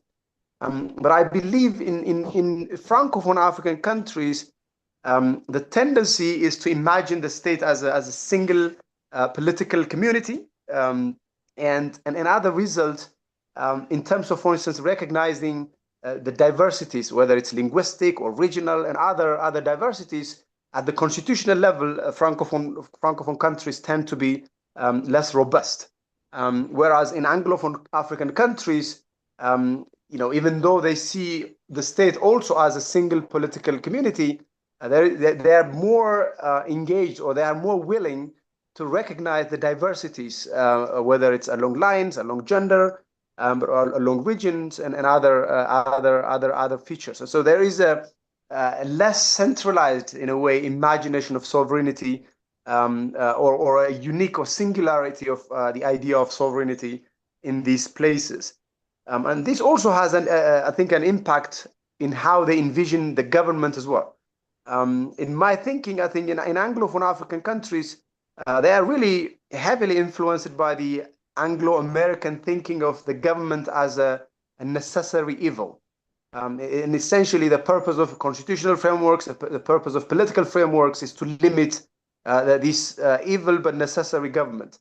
And in contrast, from my experience, in Francophone African countries, the governments are actually not seen as evil. They are seen, in fact, as necessary goods. They are not just necessary, but they are also desirable in a way. And so the purpose of the constitutional political framework is not necessarily to limit the government. And I'll explain in the third point I think is also important, which is around the vision of the constitution. You can see how the vision of the state and the vision of the government are actually they actually influence how the constitutions are designed. For instance, the Francophone African countries have what I call a minimalist perspective. So I call it Francophone minimalism. And what I mean by that is that the constitutions of these countries often tend to focus, very American in a way, in such a way that they are there to set up the framework of the government, right? Rather than imposing limitations on the state. And so most of the important things are expected to be done through legislation, which essentially means by the government that actually wins elections. So there's a sense essentially that to a large extent there is a not constitutional supremacy, but a supremacy of the political institutions, not necessarily as a matter of definition, but because they leave so much towards legislation and organic laws. In contrast, the Anglophone constitutions, in particular after the 1990s, they have what I call maximalist visions of constitutions, in the sense that they not only outline the framework of government, the setting up the government, the legislative, the executive, the judiciary, but because they see the government as, in a way, necessary evil, they provide for an intricate framework, a maze of institutions to constrain the state. So empowering, for instance, what are called in South Africa democracy promoting institutions, but what are called generally force branch institutions, and more recently also about setting up a lot of values, provisions around values and integrity. And so you see there's quite a regular way of looking at it is just looking at the length of the constitutions of a random Francophone African country and a random Anglophone African country, and you see the Anglophone constitutions are almost twice, sometimes 3 times longer, because they want to regulate as much as possible. Because the foundation is distrust of the government, they want to regulate it as much as possible.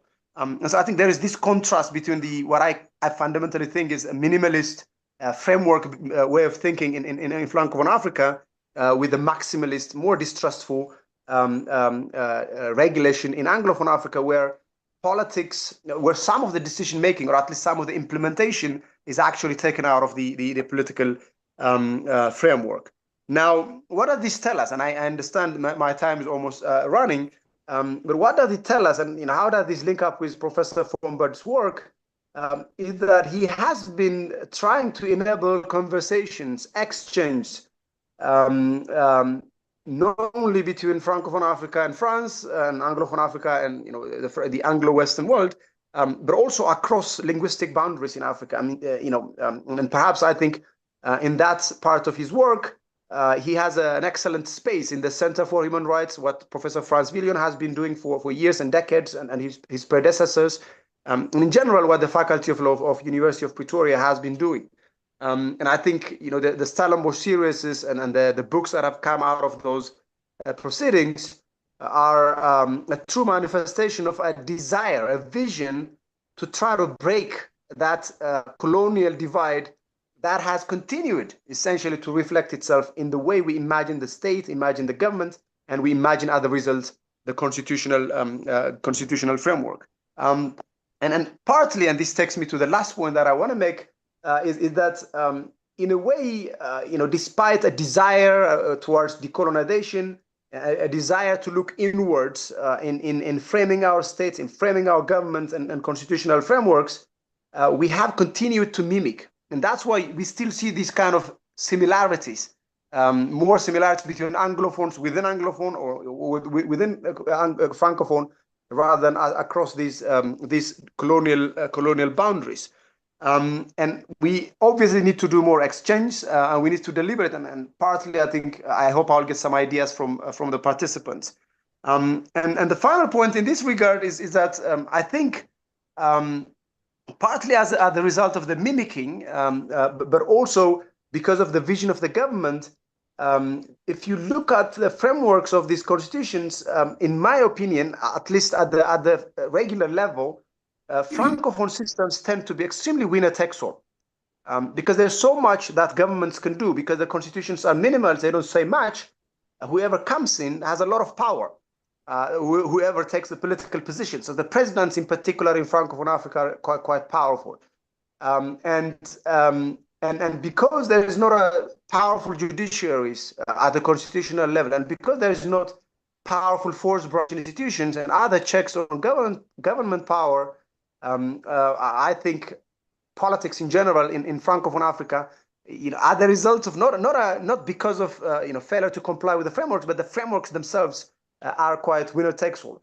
While in Anglophone African countries, at least at the framework level, they are less so. And of course, getting constitutions implemented and that old, age-old problem of constitutions without constitutionalism continues to be a problem in Anglophone African countries as much as it is in Francophone African countries. But at least the framework in Anglophone countries tends to encourage or at least provide some of the legal basis to constrain and address the challenge of winner takes all politics. I think I'll stop there. I hope I've managed to keep myself within time, and I look forward to hearing more from the audience. And again, I want to thank the organizers for inviting me, and of course I want to apologize. I have not been back to my home, the Center for Human Rights, for a very long, and I was hoping I could join, but unfortunately, because of work and family engagements, earlier engagements, I have to be in Ethiopia. But thank you very much for joining you, and look forward to the conversations. Thank you very much, Alan. Thank you, though you are not here in person. We really appreciate your contribution online. Thank you so much. I will, without further ado, give the floor to Professor Trésor Makunia. Thank you so much, Professor Serge. I hope you can hear me. Very well, thank you. 10 minutes, please. Thank you so much. I have unfortunately to switch off my video because of internet issues, and I'm connecting from Banjul, the Gambia. That's one of the reasons why I couldn't join you in person, because I had to attend the 81st ordinary session of the African Commission. But I'm glad and happy for having been invited to present the paper. I must acknowledge the huge contribution and the huge influence Professor Fombad himself as a person, as a scholar, and as a mentor has had on my work on comparative constitutionalism in Africa, but also the interest since I joined the center in 2017 as a student in the master's program on human rights and democratization in Africa. So what I want to discuss more is a continuation of some thought I had when I was completing my doctorate, which mainly looked at comparative constitutional interpretation of human rights in Africa. And now I mainly want to look at methodological issues. As you all know, one of the focused area of Professor Fombad's scholarship was to compare at least bills of rights in different African countries, and he mainly looked at it from an angle that not many African comparative scholars have looked at it. When one looks at existing scholarship in comparative constitutional law, particularly, the scholars in Africa tend to conduct what I would call the monological comparative constitutional law, which is an effort to look at similarities and differences within the same legal tradition. So many scholars would look at perhaps Botswana and Namibia, Uganda and Kenya, or if you are Francophone, you would look at Togo, Benin, the DRC and Burundi. But those cross-legal tradition comparative scholarship have really been rare, and Professor Fombad tried to really fill that gap. So what can we note in terms of methodological approaches, the issues that are arising when one looks at one is trying to compare bills of rights in Africa? I will first look in the first section on the object of comparative comparison itself, but also the issues that are arising or issues one needs to consider. And then in the other section, I will also try to look at some of the methodological concerns and perhaps new horizons for comparative constitutional law in Africa. I know I only have now 7 minutes, but I will be brief. Other details may be found in the paper. To really begin with, I think there has been the debates in comparative constitutional scholarship about the object of the comparison itself, and what aspect one has to look at. Should we focus on similarities only, or should we focus on differences among different legal traditions?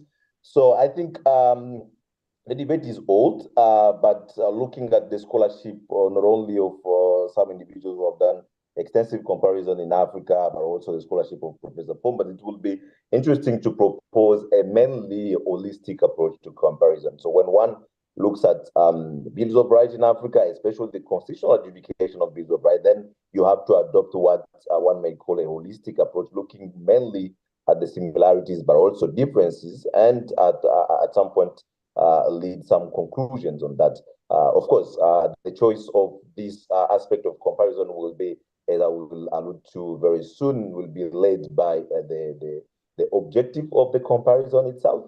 But choosing one over the other may not provide the comparatives enough insight from other legal traditions or other legal systems. So looking at differences and similarities at the same time would provide more insight. What are then the issues when one compares constitutional adjudication of human rights in Africa? What are the issues one may consider? So to provide a certain conceptual clarity here, by constitutional adjudication of human rights in Africa, I mainly mean the adjudication of constitutional petitions by constitutional jurisdictions, which can either be Supreme Courts in mainly foreign countries. This can also be constitutional courts, but also constitutional tribunal, constitutional council, depending on the legal tradition one espouses. So I mainly look at how those courts in particular adjudicate human rights. So the first issue one may need to consider from a methodological perspective is to actually, and this has come out clearly in one of Professor Fombad's paper, these are the issue of the powers of constitutional jurisdiction. One has to be mindful when comparing constitutional adjudication. What are the powers that have been given to constitutional jurisdiction? Because these powers determine actually how far judges can go or cannot go in protecting human rights. But when you look now at the practice of different countries, you realize sometimes focusing too much on the power without looking at the practice of courts themselves can be sometimes misleading, because certain courts initially did not receive great powers, but through the jurisprudential interpretation of the scope of the powers, they've gone beyond what formalistic norms have constrained them to. So it's really important to look, of course, beyond the central and decentralized, centralized and decentralized model.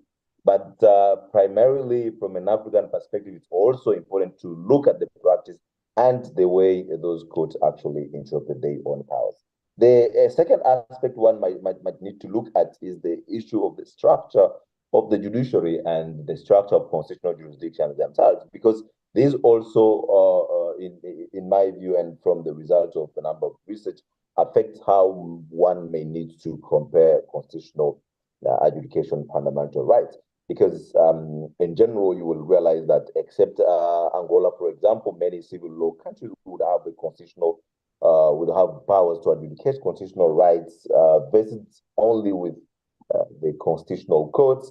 And in the more decentralized Anglo-American, African, Anglophone system, you'll have a decentralized adjudication of human rights, where a human rights petition would go from the High Court then to the Court of Appeal, if it exists in a country such as Kenya, and then finally end up with the Supreme Court in South Africa, or in Supreme Court in Kenya, or the Constitutional Court in South Africa, depending on the subject matter of this issue. So the issue of the structure of the judiciary is something one, when compares human rights adjudication, should be mindful of. The other aspect, in my view, is the level of citizen participation in constitutional adjudication, because when one tries to explain why more and more cases go to court in South Africa or in Kenya, and not many cases go to court in Cameroon, in Togo, or in the DRC, this aspect related to the constitutional culture, the lawfarism and citizen participation is important to explain. And this, of course, they might sometimes be linked to the political context and the environment in the country itself. But when you try to understand how the participation of citizens, their awareness of constitutional issues, and their readiness to challenge anything that is inconsistent with the Bill of Rights, will start providing the comparatives with some interesting insight. And the last issue that I want to develop, other issues are developed in the paper, is the need, in my view, to guard against the South Africanization of comparative constitutional adjudication of bills of rights. Because, as you know, the South African Constitutional Court has been one of the pioneer courts on the African courts, on African continent on these issues. And more and more comparison starts from the South African Constitutional Court or the South African experience, and then look at other experiences. So when one focuses more without considering other courts on the same value and placed within their own context, they might sometimes lose the insightful perspective other courts may provide, and continue to do what Ibn Mendes terms as geopolitical submissiveness. So we should look at the South African Constitutional Court, perhaps at some point, but go beyond it in order not to delve into geopolitical submissiveness. So again, when one considers these issues, then what are the steps one may take in order to conduct such a comparison, which actually considers the African context? I think the first aspect one has to decide at the level of comparison. Are you adopting a more micro analysis of the element one is trying to assess of the rights, or a macro analysis? Well, while some scholars have either chosen the macro level, micro level, from a human rights perspective, I tend to suggest that combining the two in a more holistic approach would be beneficial. If you select a macro analysis of legal traditions, for example, legal systems, and then you move to the micro analysis of human rights, specifically bills of rights, right to equality, right to dignity, or right to property, then you will understand the context within which those rights operate, or those rights have been constitutionalized, and how they are being interpreted. The other aspect is actually to go even beyond legalistic materials, because you can look at legal scholarship, positivistic scholarship, positivistic approaches, but they won't provide you much in terms of the context and explanation that you have to provide to the issue or one is trying to assess. And the last aspect is also the need for and a choice of a theory based on which one will assess the consistency of a jurisprudence, whether it's on equality or on freedom of expression. Because the necessity of a theory in comparative constitutional adjudication of bills of rights will help at least to determine whether the solution that is found in different jurisdictions attempt to enhance the human rights culture based on perhaps democratic values and other human rights values, instead of simply maintaining a purely formalistic and a positivistic approach and make conclusions. Remember, the comparison of bills of rights, beyond being a technical and legal endeavor, can also help to enhance and nurture a culture of human rights. And when one looks more on the culture of human rights, this is not merely a legal issue. It can also be political and ideological. So the need for external theory to assess the consistency of certain solutions would be interesting when one looks at legal traditions on the continent. So the other aspect that is... Yes, let me finish by indicating, in terms of new horizons for comparative constitutionalism in Africa, one today might not only look at the constitutional adjudication of human rights at the national level, at the domestic level, without considering the increasing jurisprudence from the regional courts and regional human rights bodies, the African Commission, the sub-regional courts, which also try actually to interpret and adjudicate similar issues. So the best approach would then be to look at the synergy between the domestic and the regional, and what are the conclusions one may draw that enhance human rights culture. So by way of conclusion, I think comparing constitutional adjudication of human rights in Africa remains vital for ensuring cross-fertilization of human rights ideas. And this will actually infuse an African voice in comparative constitutional law, but doing so requires that one adopt certain methodological approaches which considers the African specificities in terms of Bill of Rights, constitutional codes, and the context within which these bills of rights and these institutions operate. Thank you so much. Thank you very much. We will continue online first. It's better we take all the presenters that are online before coming back to the room here. Prof. Lukman Abdul Rahaf, are you there? Yes, I'm here. I hope I'm audible. Yes, I can see you. Please, over to you. Your 10-minute starts right away. Okay, thank you very much again for the privilege, and I sincerely apologize for my inability to be there physically to participate in this very, very important event. Of course, I am one of the most, I consider myself to be one of the most, not really important, but I consider myself to be one of the most significant beneficiaries of Prof. Fombad, not only in terms of his scholarship, but also in terms of being a form of a father and a mentor in the course of my academic and personal career. Now, going straight to the discussion, going straight to the presentation, I actually drew from two of Prof. Fombad's two important works for the purpose of this thought, which are largely thoughts I'm just developing. The first one is based on Professor Fombad's inaugural lecture, the constitutional reforms and constitutionalism in Africa, reflections on some current challenges and future prospects. And the second one is based on a more recent work in 2022 titled Democracy and Fake News in Africa.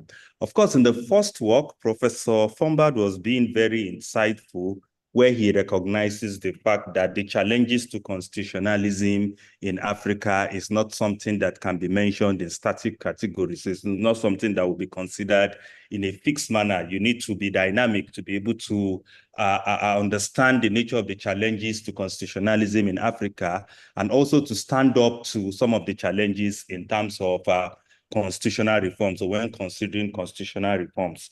Now, an emerging challenge to constitutionalism in Africa is the challenge which is posed or which is placed by what we call online platforms or digital platforms. And of course, in the African context, this is not something that has been subject to so much interrogation, largely because of the fact that there is some sort of misconception, or there's some sort of confusion in trying to balance innovation and risk. Now, when we talk about online platform, we're basically talking about platforms like Facebook, which is now termed Meta, Twitter, which is now termed X, and a whole lot of these big online platforms that operate in African context. Of course, they operate in African context. They are transnational institutions, so they are transnational organizations, but not too many have considered the constitutional implication of some of the activities in the African context. And of course, looking at it from a constitutional perspective, or seeing what role constitutional law can play in order to curtail the potential excesses of some of these platforms. So in this regard, I'll briefly look at the constitutional implication of online platform dominance in Africa, and the challenge of constitutional regulation of online platform in Africa.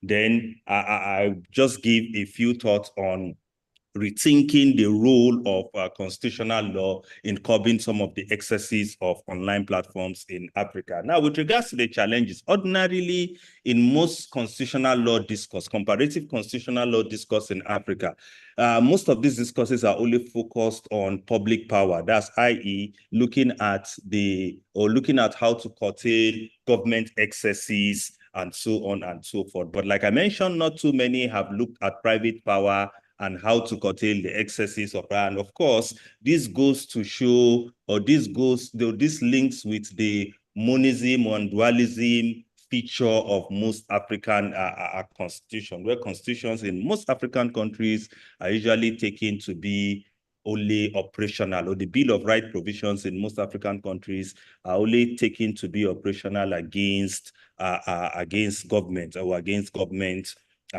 entities. Nowadays, we now have online platforms that wield substantial influence in the African context. And of course, we can start to understand the substantial influence in the African context from three main perspectives. First, in the exploitation of personal data and the implication for human rights, which basically because of the digital capitalism templates that online platforms or digital platforms use, they have shown, or they have been evidence that these constitute serious challenge or serious threats to human rights and fundamental freedom, particularly the right to privacy or the right to data privacy. There's also the issue of content moderation and its implication for freedom. It is usually said that for you to control a man, you control the kind of information that person receives. And of course, online platforms have a very significant role in determining the kind of information that individuals receive. And this makes them very, very powerful, or this makes them very, very influential on the African continent. They are so influential that they are also meddling now, or you now have evidence of them taking active role in democratic processes in a couple of African countries. And this can be seen, of course, again, through the control of information or control of control of political information that people receive. And in this particular regard, you find that sometimes they play active role in issues such as electoral violence and so on and so forth. So they are no longer passive participants in the African political space. They are also active participants, and they raise significant constitutional issue.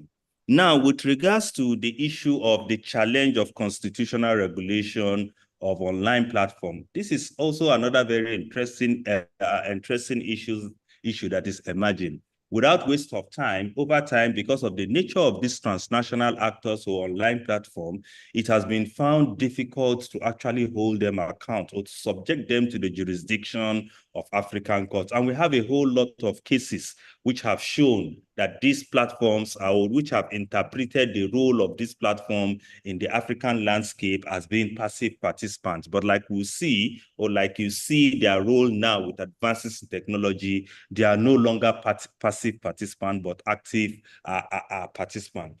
Fortunately, the jurisprudence seems to be changing in a couple of African countries. And I have examples of cases in South Africa, in Kenya, where the court have insisted that online platforms are good parties to be joined, or are proper parties to be joined in suits which involves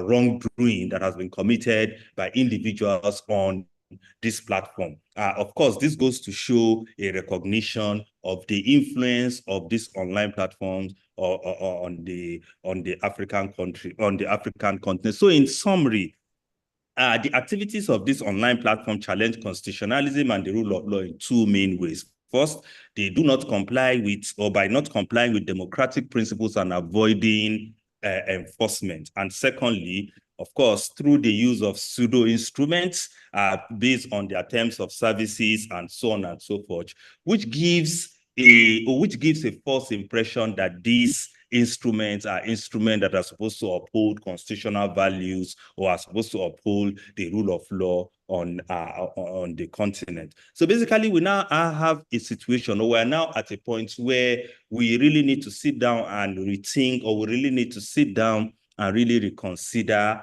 how to hold online platform accountable in the African context. And I know there will be questions: why constitutional law? Why is constitutional law important? Of course, we know constitutional law has a very important role in balancing powers.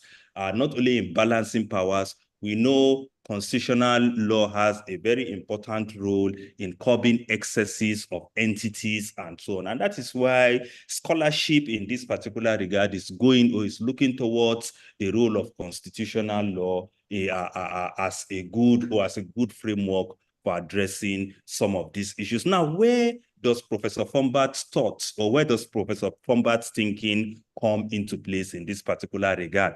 And in this way, my thoughts, aligned with that of Professor Fombad in this regard, based on some of his works, is that we need to start to seriously rethink the new generation of African constitutions, in that we need to see how to entrench, or we need to start to think of how to entrench some of these principles towards curbing some of the excesses that will naturally emerge in the algorithmic society or in the digital society. We need to have some of these things, or we need to start to look at how to interpret or how to incorporate or how to entrench some of these things in the provisions of the Constitution. Of course, in the fuller paper, I discussed some templates on how to go or how to go about it. I gave some more practical suggestions on how to on how to go about this. Of course, I also drew from some of the recommendations in Prof. Fombad's inaugural lecture, which talked about, which gave suggestions on how to carry on effective constitutional reforms in the African context. And two of such suggestions, which I find very important in this context, is the constitutional entrenchment of key principles and institutions of accountability, which I mentioned, or which I've just discussed earlier. Of course, drawing from what happens in a few of African countries, we need to seriously take a look at how to empower some institutions towards dealing with some of these issues. And I'm going to give an example with the Information Regulator of South Africa, which is doing very well, especially in holding most of these big platforms to account. Another very important suggestion which Prof. Fombad gave in his work is the robust defense of constitutions and constitutionalism by vigilant civil society, community. And this also is very important, or this is one very important suggestion, because civil society has played a very active role in helping in promoting digital rights, transparency, and accountability on the continent. Now, to conclude, I believe that in nurturing, or for us to be able to carry on the good legacies of Professor Fombad, there are certain areas that we need to, as young constitutional scholars or as young comparative constitutional scholars, there are certain areas that we also need to extend our scholarship to. And one of these areas is trying to look at how best to apply principles of constitutionalism, which Prof. Fombad has written so well about, in the context of the digital society or algorithmic society. Thank you very much, and I look forward to further interaction on this. Thank you very much, Lukman. Thank you for your contribution. We will engage shortly. We will give the floor to Ms. Jackie Guma from Uganda. Jackie, are you there? Do not see Good afternoon. My name is Daniel Ukweza, and Jackie Guma and I will be sharing on the same topic. This is a joint presentation. I don't know whether you are able to see my, are you able to see my PowerPoint presentation? Yes, Daniel, you can see it. All right, thank you very much. Okay, so yes, 10 minutes. So very briefly, the paper that we have presented to you is on the impact of constituency demarcation on parliamentary electoral democracy in Africa, a case of Uganda. Because we have 10 minutes, Jackie and I decided that I'll do the presentation while she'll do the note-taking. And maybe when we have more time later, we shall be able to substantively engage in the topic. So in context, therefore, our introduction is that in Africa, the impact of constituency demarcation on electoral processes has been a subject of extensive debate and research. And in the case of Uganda, over the past several decades, the country's political landscape has undergone a profound shift from authoritarian rule to a more inclusive system grounded in the principles of electoral democracy. We have had in Uganda 6 general elections since the national resistance movement under President Museveni assumed power. The ability to hold general elections every 5 years has been critical in rebuilding political stability, democratic consolidation, and socio-economic progress. So in 1995, we had the promulgation of the Constitution that we have today, and it was meant to usher in an era of political pluralism, civic participation, and electoral democracy. Consequently, Article 1, Sub-Article 4 of the Constitution empowers the citizens to express their will and consent on who shall govern them and how they should be governed through regular, free, and fair elections of their representatives. And we take the cue that when we are looking at constitutionalism, we are looking at the practices, traditions, and patterns of behavior of people with the idea that everyone is held accountable to a fundamental law. So we define electoral democracy as a system where citizens choose their leaders through free and fair elections, and it involves active political participation, protection of human rights, and adherence to the rule of law. We go into a detail of what the international framework is, and so on and so forth.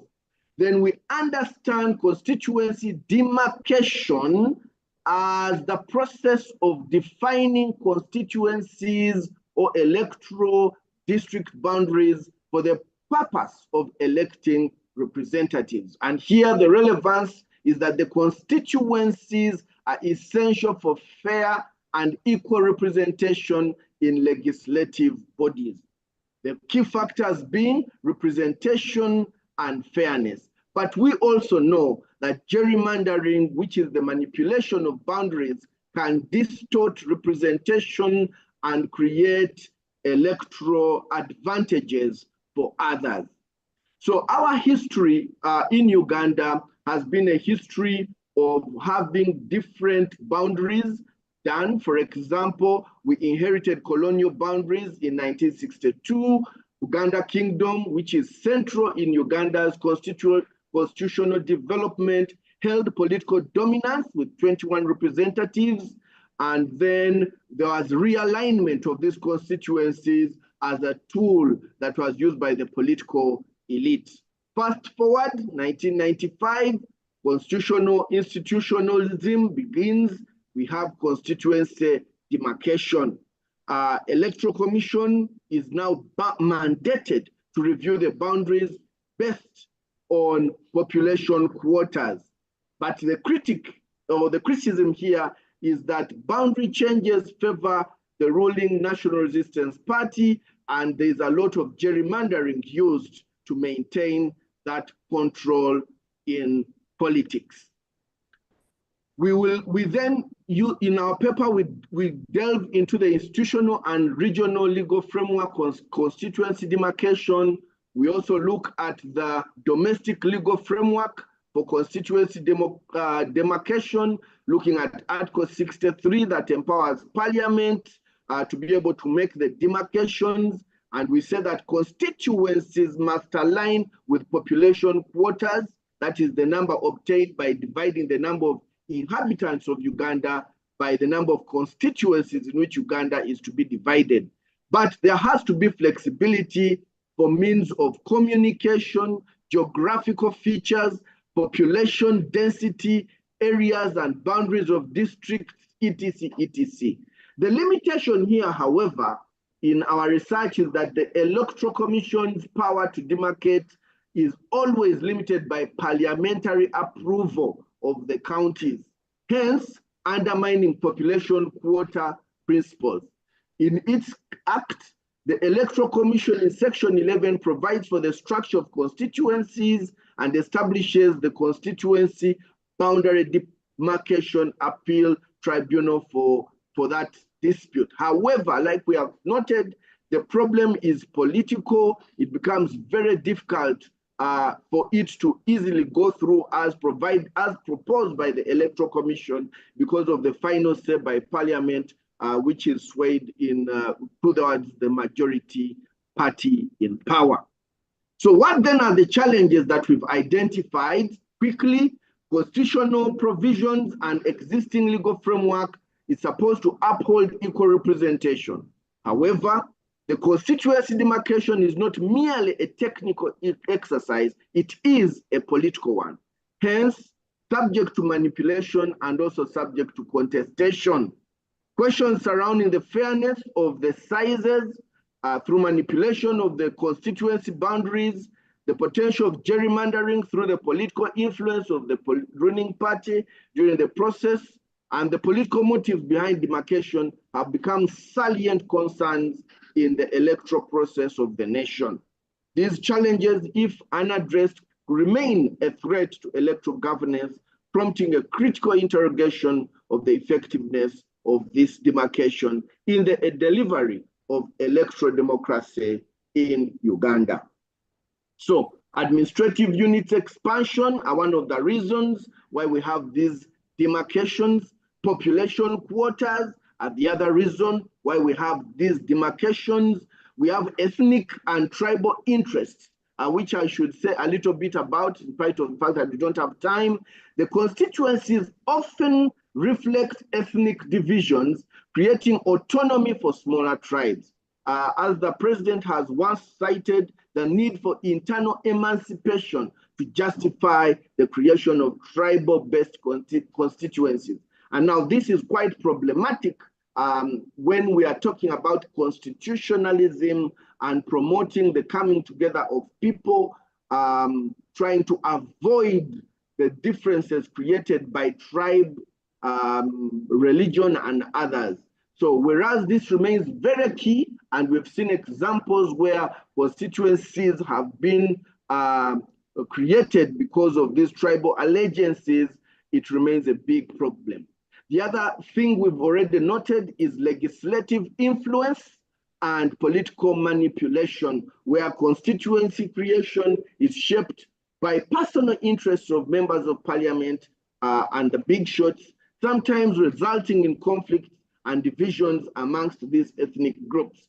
And we cannot stress the power or the use of gerrymandering that has often reshaped to favor the ruling party. Then you have this rapid creation of districts to gain electoral advantages, often driven by patronage politics. So the practice of CA demarcation versus constitutionality and legitimacy is as follows. The process follows legal frameworks, but questions arise whether it aligns with the constitutional principle of power deriving from the people according to Article 1, Sub-Article 4 of our Constitution. So the lack of direct stakeholder consultation undermines public confidence and the will of the people. So you end up having imbalanced representation, you have influence of the government and security forces like the resident district commissioners that exert control over electoral processes, influencing outcomes often for the party in power. Then you have representation and electoral fairness challenges. Sometimes it's distorted. False choices are given for voters. Gerrymandered districts offer voters the illusion of choice, but their options are often limited by how boundaries have been drawn, and we get into some examples there. So the voters' voices are often muffled as their votes are dispersed across districts, reducing the impact of their preferences. We also talk about the erosion of public trust and weakened democratic institutions. The paper then makes comparisons, which we will not be able to get into because of time. Comparisons are made using Professor Fombad's theory. We compare with what happened in Kenya in the 2010 constitution and how we now have judicial oversight and public participation.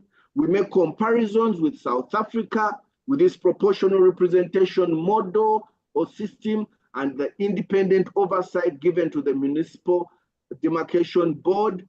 And we also make comparisons from India and the USA, trying to find lessons which the country can adopt. And we quickly say there is legislative reform that is needed for fair criteria of choice. So we need to amend the laws to ensure clear, fair, and transparent criteria for demarcation. We need to strengthen the independent electoral commission, giving it full regulatory authority over the electoral processes.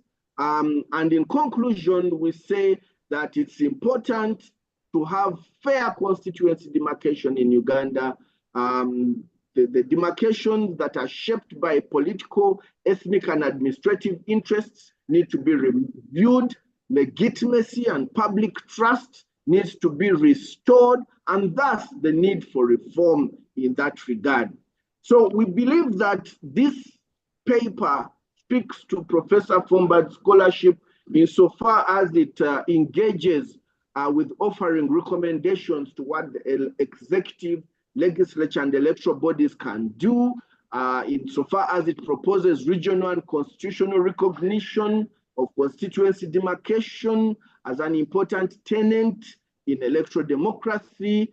Also, insofar as it suggests methods for constituency demarcation that will ensure equitable representation, optimum utilization of resources by avoiding wastages, and finally, advocating for a culture of constitutionalism that prioritizes public views over political convenience to ensure parliamentary electoral democracy in Africa. Thank you very much for listening to me. Thank you, Daniel. Thank you. Please, colleagues online, stay online when we take presentations from the room, and then we'll get back to you with questions or comments. Thank you. I will immediately give the floor to Dr. Nelly Demond, actually from the UFS. Your 10 minutes to start right away.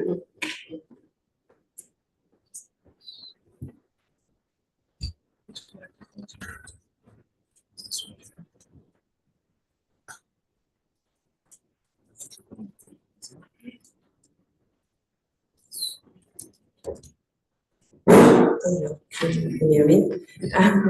I'll start so long while he gets the presentation going. Good afternoon, everyone. So my paper is titled Reactivating the Principles of Constitutionalism to Combat Corruption in South Africa. Due to time restrictions, okay, there's the PowerPoint. Yeah, that's fine.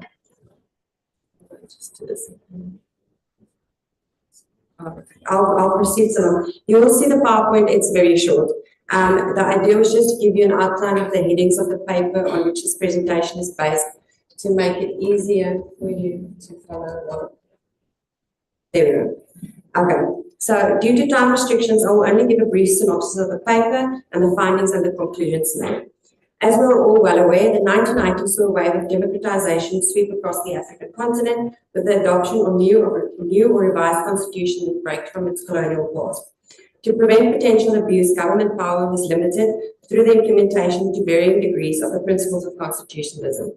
Prof. Charles Fombad has identified 7 elements of constitutionalism: the recognition and protection of fundamental rights and Bill of Rights, the separation of powers, judicial independence, provisions to check arbitrary amendments of constitutions, judicial review, institutions to support constitutional democracy, and elaborate provisions concerning respect for the rule of law and principles of good governance. However, despite the entrenchments of these elements in constitutions, high levels of poverty and inequality are rife throughout the continent, and corruption deemed as one of the reasons therefore. South Africa is no different.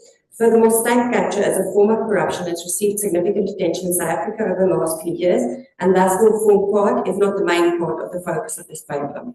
The 1996 Constitution of the Republic of South Africa introduced a new dawn for the country. The elements of constitutionalism identified by Fombad feature prominently in the new constitution. The paper analyzes the core elements of constitutionalism as identified by Fombad, their respective weaknesses that enable the capture of the state, and how these can be reactivated to combat the current high levels of corruption that permeate South Africa's public sector. A brief overview of corruption in South Africa suffices. Fombad argues that one-party dominance and uneven division of power in South Africa have led to an unacceptable culture of corruption. Corruption in South Africa is nothing new. However, what makes ex-President Jacob Zuma's corrupt acts unique is that they occurred under constitutional dispensation and to an extent that affects the foundational values of the Constitution and the fundamental rights and freedoms set forth therein. In the 2022 reports, the Judicial Commission of Inquiry into allegations of state capture found that a project of state capture by Zuma and the Gupta networks and accomplices in and outside of government had indeed occurred. From the Commission's finding, it is clear that Zuma and the Guptas were able to appoint willing collaborators in all kinds of key positions through the improper involvement of the Guptas and practices such as cadre deployment. Although the law enforcement agencies like the Hawks and the National Prosecuting Authority, even making some of them complicit in corruption, weaken parliamentary oversight and capture parts of the independent media. Returning to the focus of this paper, an interrelated relationship between constitutionalism and corruption has been identified. Corruption flourished because the practice of constitutionalism was not fully entrenched after adoption of the 1990s constitutions, and on the other hand, corruption is capable of impeding the progress made of the constitutional revival. Moreover, the fact that a state like South Africa has a constitution does not mean that constitutionalism is guaranteed. The discrepancy between constitutional text and practice has eliminated several inherent weaknesses.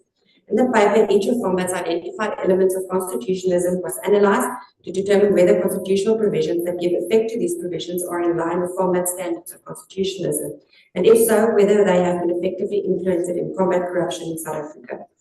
First, the recognition and protection of fundamental rights and bills of rights.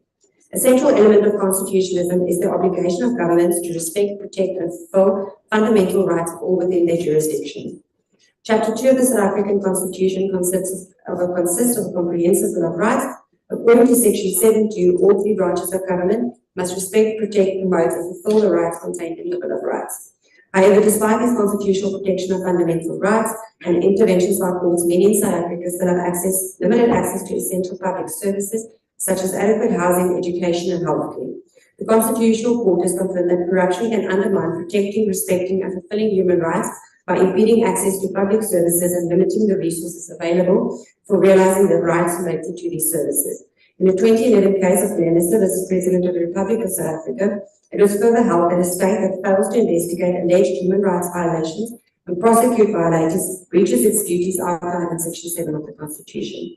The second element is separation of powers. The constitutional principle of separation of powers is grounded in the idea that to prevent the allocation and abuse of excessive power, state functions must be divided among three organs: the executive, the judiciary, and the legislature.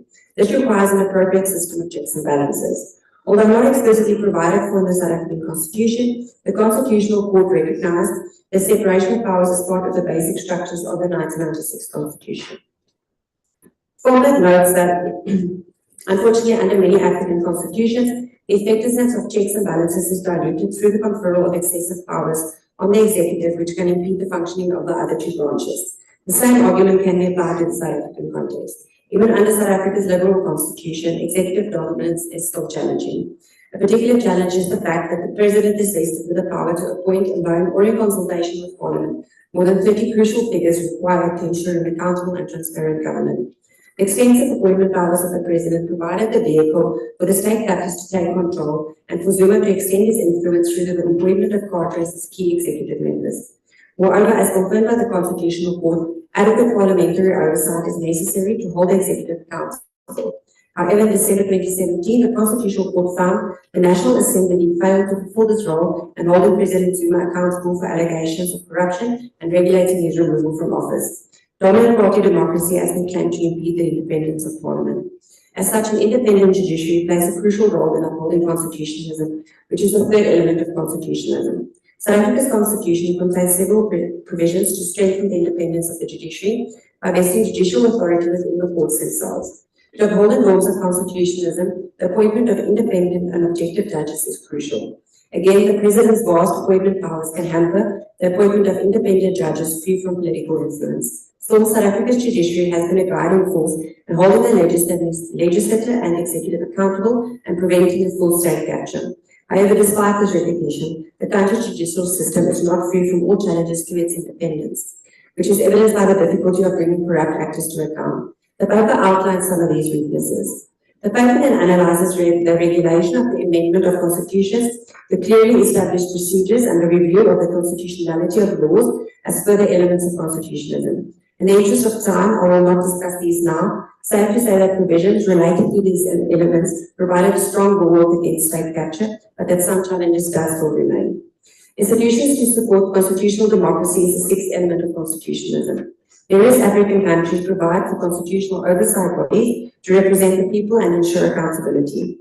Such institutions can have a range of preventative and investigative functions, decide on the merits of a case, and make recommendations for appropriate remedial action.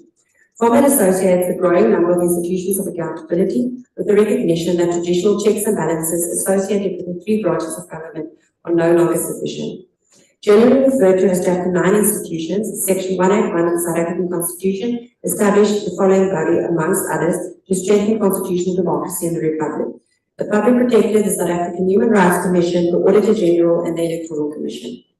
Section 101 further outlines four crucial principles to protect the independence of these institutions against political interference.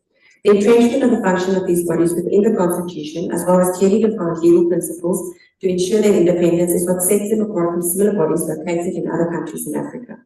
Moreover, having a variety of institutions mandated to investigate and prevent corruption provides a comprehensive and holistic approach to combating the diverse forms and types of corruption and the avenues through which it takes place.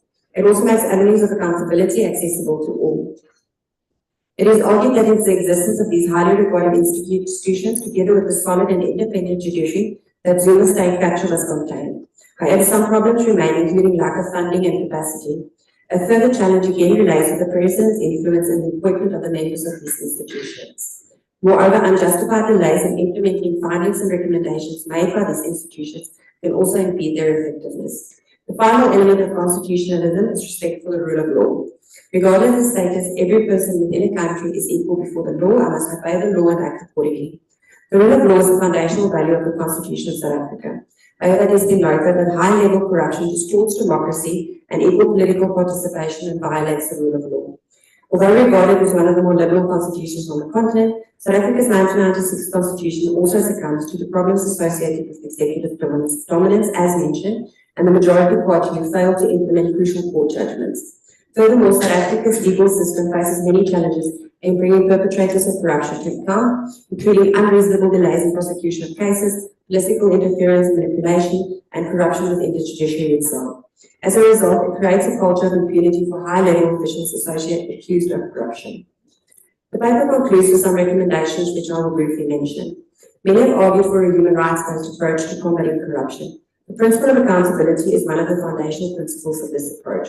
This principle is based on the argument that under the human rights framework, states are obliged to protect rights holders against rights violations committed either through their own conduct or omissions or the actions of third parties.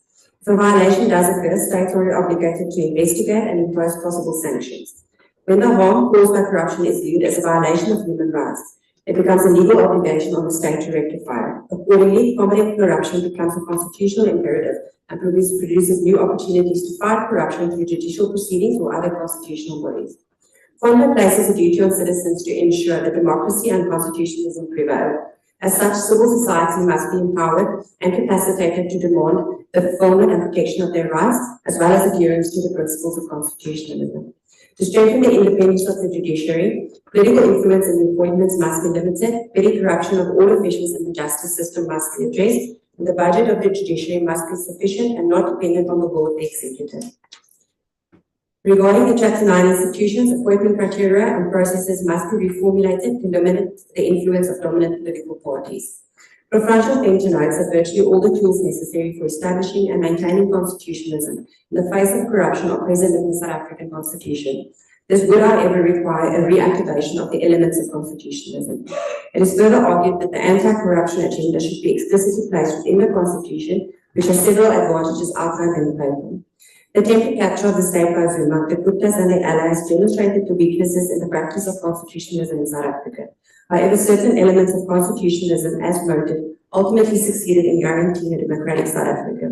However, some lessons need to be learned and changes made. A critical measure is addressing exorbitant presidential powers. Moreover, independent measures and institutions to hold public officials accountable must be strengthened and the rule of law upheld under all circumstances. To ensure success, all remedial measures must be grounded in the Constitution. This will require the essence of the principles of constitutionalism to be reactivated and become normalized practices in the way the South African government operates. Thank you. Thank you very much. We will also give the floor to my other colleagues from the UFA, Professor Nolo. Over to you.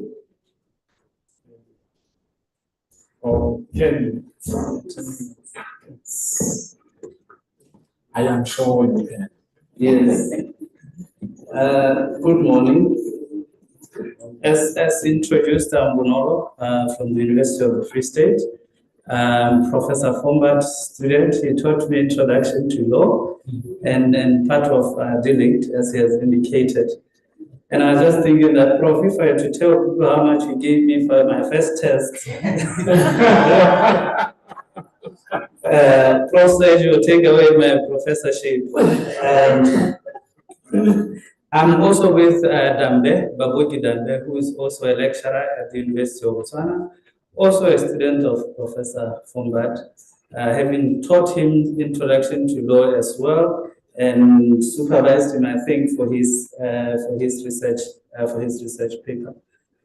And of course, it follows that our paper is influenced primarily by Prof. Fombad's work, tremendous work on the Botswana legal system generally and specifically on Botswana's constitutionalism. I think that it's better if I put it that way. So, and secondly, it's influenced by the current review process and amendment process of the country's constitution. And that's why we said to ourselves that we ask a simple question. If Prof was to look at the process, what would he say in light of his work on Botswana, in light of his contribution in Africa in general? And that is how our paper is going to look like eventually. But owing to time, obviously we won't go through all of this. And Prof mentions a simple thing, that the requirement or the impetus to amend the Constitution really inheres from the very nature of the Constitution itself. It is not a document that is cast in stone. It is subject to socio-economic impact and changes, and that is why you see that we need to amend our Constitution time and again.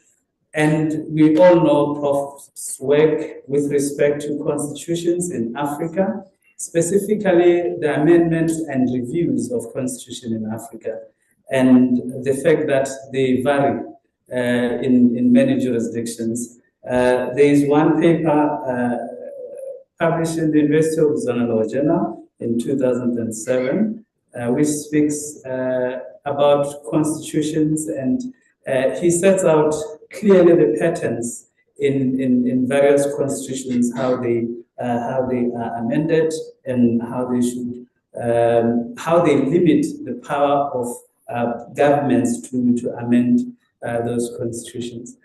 And when it comes to the Republic of Botswana, Prof would probably note that it is a simple procedure in terms of the fact that there is no special procedure that is provided for the amendment of the Constitution. It follows that just like any other legislation, it follows the law that is set out in the Constitution.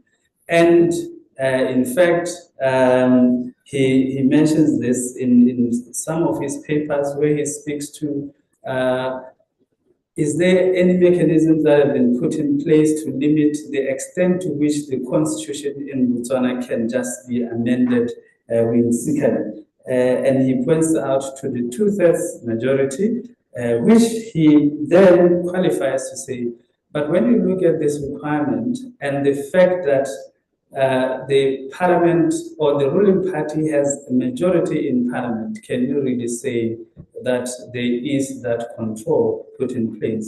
And also, he laments on the fact that the executive does form part of the legislature and therefore is likely to control the agenda of amending the constitution. And of course, one thing to note would be the fact that there is no matter that is deemed to be outside the scope of amendment. The constitution can be amended, whichever provision falling within which category, within the 3 categories. So if it's an entrenched provision, for example, related to human rights, then it means it has to follow the 2/3 majority, and in some instances require a referendum. And then Prof will probably say, we haven't seen any issue relating to unconstitutional amendments, but we have noted instances where there were attempts to declare the constitution unconstitutional, and it's twice in those occasions, in those cases. And we note the review process as it is unfolding today. In the first place, in 21, they appointed a Presidential Commission of Inquiry to gather people's views on how they want and what they want in the amendment and review of the Constitution. And the report was submitted in 2022 to the President. And when you look at the questions I've put there, we have put there, promise fulfilled. We were waiting for it. We have agitated for it. Scholars and civil society. Now comes the review report, which does not make any substantial changes, ignores a lot of the comments that were made by the public. And the white paper comes, and the government decides to choose whichever they think is more favorable to them. For example, one of the issues was the fact that many people wanted to elect their own president, which was ignored by both the commission and the white paper, thereby putting in question who is the master? Is it the people or is it the government who is supposed to work for the other? The amendment bill of March 2024 failed. Because many people did not believe in it, and it failed to acquire the necessary majority. And many people felt that there wasn't enough participation. So Prof. Fombad would be saying that, of course, Botswana is known for its democracy, constitutionalism, rule of law, but still, even in countries like Botswana, we need to entrench constitutionalism further. And then he would point out to the fact that, well, maybe it's a semi-rigid process where we have entrenched provisions, we have referendums, and then he will probably speak to the Ndwadi or the House of Chiefs to say that people think that it is there to play a critical role, but really it is just a consultative forum, of course, where its opinions we are never sure whether they are taken on board or not. And then he will point to the limited checks and balances, in particular the fact that the executive is in control and the weak or questionable participation of the people in the process, and probably indicate that we have seen many complaints in other jurisdictions in Kenya, where we have seen more recent amendment of the constitution. And Botswana has not learned anything because of the process and how the process unfolded.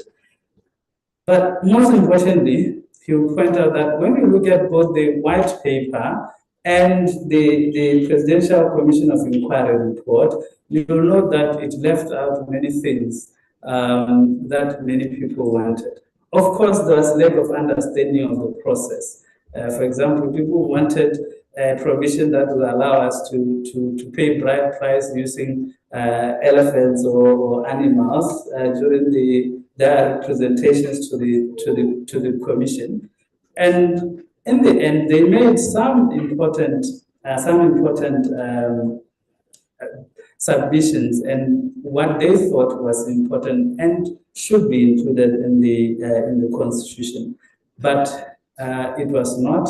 It was ignored by both the Presidential Commission of Inquiry and ignored ultimately by the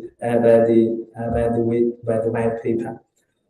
The 1966 Constitution is old. There's no doubt about it. And the 2024 bill faced the test as much as it's recent, as much as you would think that the process of amending it would see the possibility of putting us in the league of other jurisdictions where we have new constitutions.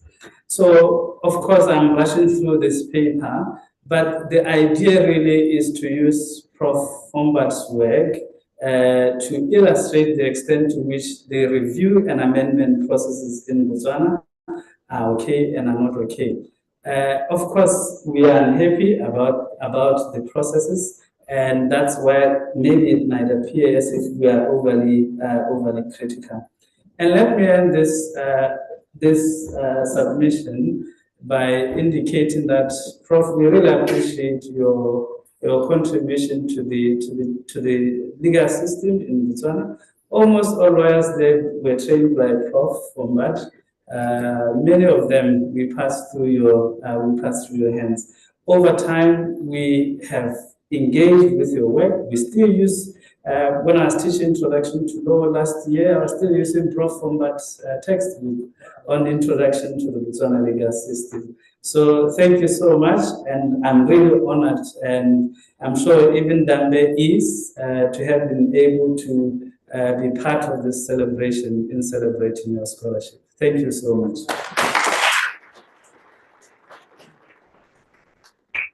Thank you, Prof. Before I open up for questions, I have a few comments. I think Professor Anyangwe did not come back, but the message can be carried home through Professor Steytler Anyangwe, because, yeah, he said there were many of his students in the class here who are now so big he cannot call their names. No, he can call our names. I am one of his students. Professor Ngang, sitting at the back, is one of his students, and we appreciate the education he gave us in the early days at the University of Yaoundé. And I also want to use this because I thought we will be here. That's why I did not start the conversation there. I also want to say to Professor Bonolo, I will not take away your scholarship if you tell me, your professorship, if you tell me the math. I will not be surprised. Professor Fombad is well known for being a nonsense professor. He is known for that. And if you allow me, the first paper, I was fortunate a lot to be working closely with him. The first paper I did with Professor Fombad, when I did the first draft, and I was so sure that this is brilliant. He came back red. What is this? What is, and he was kind of angry and said, what is this? No, change this. And as I received it in the evening, in the morning at 7 o'clock, as Nico was saying, I received a phone call. Did you make the corrections? So he doesn't stop there. He follows up. And I had to prioritize and make the correction. And I sent back again. He said, no, not yet good enough. So I wouldn't take away your professorship. And interestingly, that paper was published by the Journal of African Law. So one of the top that is very well known out there. And it was through his mentorship and guidance. And it wasn't the first. Every piece of work I did with Professor Fombad, he doesn't take average standard. So, or you do it well or don't do it at all. That's the principle with him. So some of us were very, very fortunate. And even when I was doing my inaugural lecture, because he was the respondent, I sent him a copy of the lecture. I was already like being a professor. He said, no, this is not a professor what write like a professor. And I had to fix it. And I sent it and he said, yes, now I can prepare a response for this. So for years, I've been working very closely with him. In fact, I don't want to preempt what Dean the VC will say, but I will tell you a short story. I used to go when the VC was doing his PhD with Professor Fombad, and I went to his institution to teach. And after class, we were having a drink, and he said to me, I said, how is the PhD? He said, that Fombad. And at the time he was the dean, I said, how are you handling it? He said, I told him that I'm a dean. He said, that is not his problem. He never asked me to register for a PhD. So, Professor Fombad is a rigor. And when Dean became doctor, we did his graduation. And he said to me, only Professor Fombad could have made me a doctor. He said that to me. It was so touching, and to see how the appreciation came out. So this is to say, Professor Fombad, you made an impact.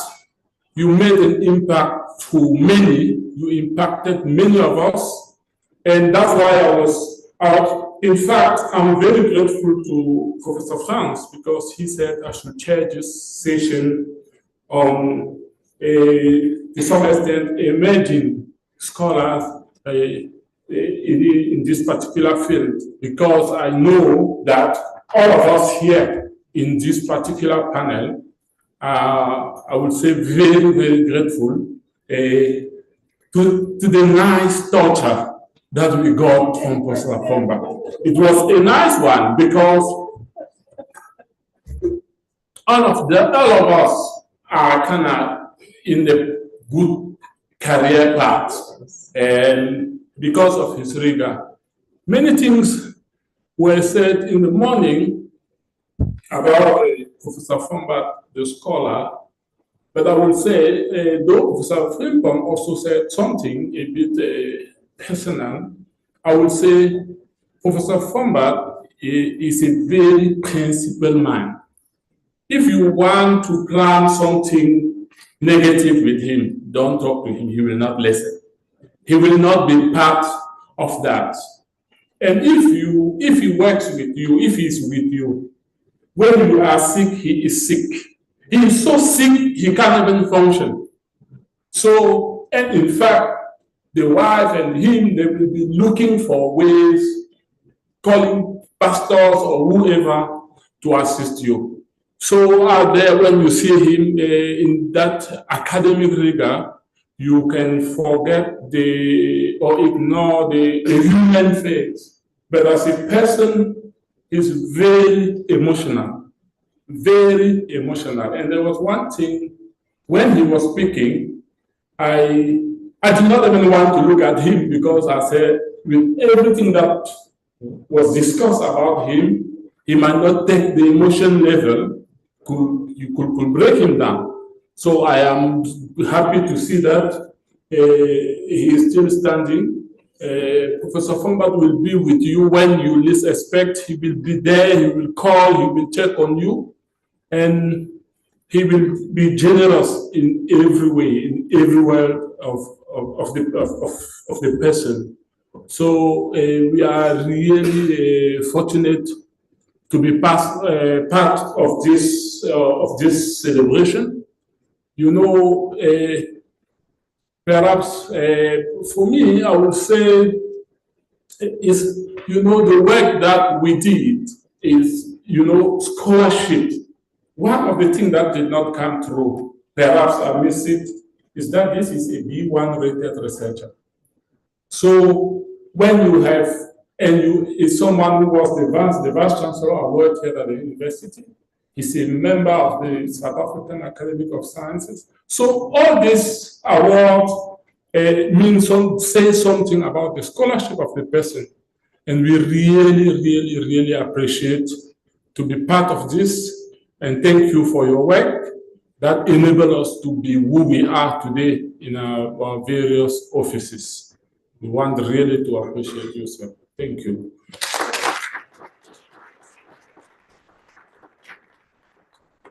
Yes, I know I took some time, but we cannot celebrate a person without telling their stories.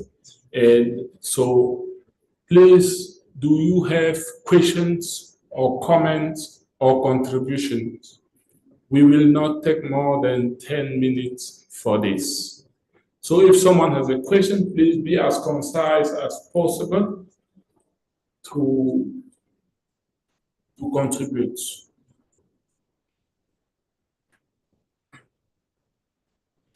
Yes, please. Situa, can you help me to get her the mic? Do we give her this one? This one? Okay, thanks.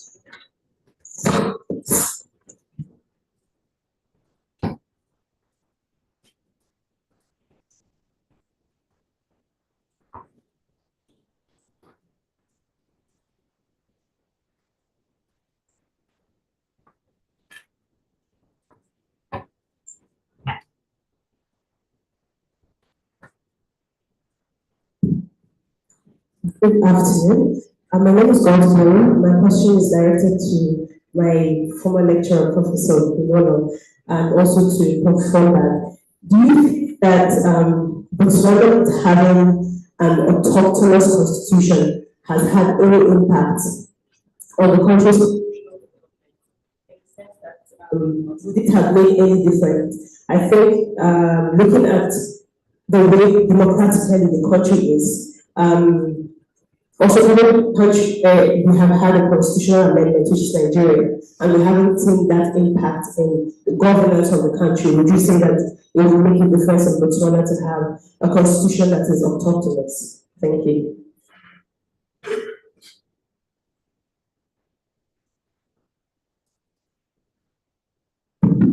Thank you.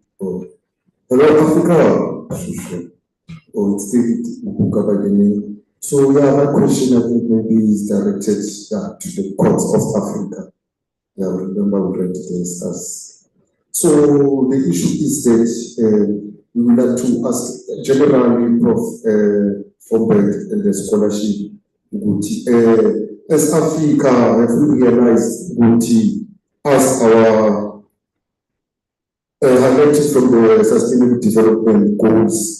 We have realized that South Africa or Africa at large, African Charter, requires to reflect first from the last Sustainable Development Goals.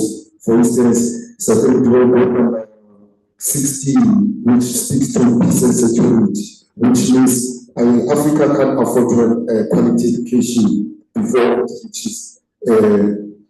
it has peace and justice. Even with the child soldiers, we see this with them. But now the matter of the issue is that do you think Africa needs to reflect when it sit down and reflect on the Constitution, to reflect on the SDGs, then to do comprehensive study in terms to make a progressive and a leading transformative Constitution. Also the issue of us as the next coming of the next 16 generation, we would like to ask, is it wise for African courts to lead the rights of the courts to internal violence? For instance, the Netflixing are now buying our courts' rights. Do you think is that a progressive way to move forward, try to chase a transformation? with regard with the other issues, the francophone minority. No, you asked already 3 or 4. Thank you. Please give the mic at the back and here.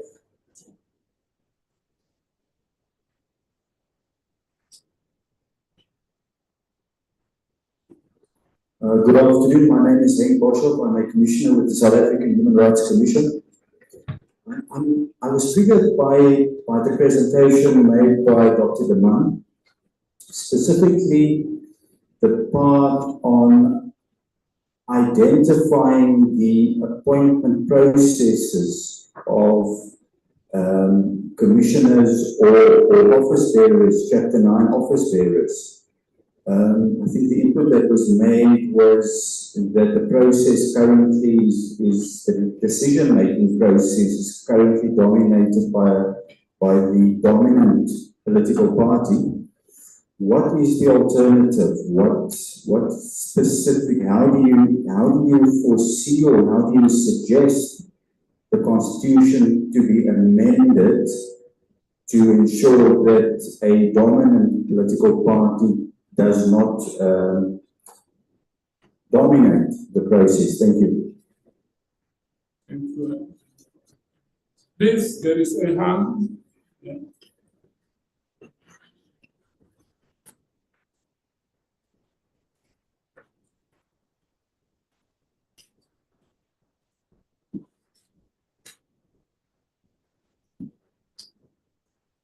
My name is Sonia Foka. I also have a question for Dr. Ali De Man. I actually thought that Henk also was going to take my question. We do go there. I'm still going to ask it.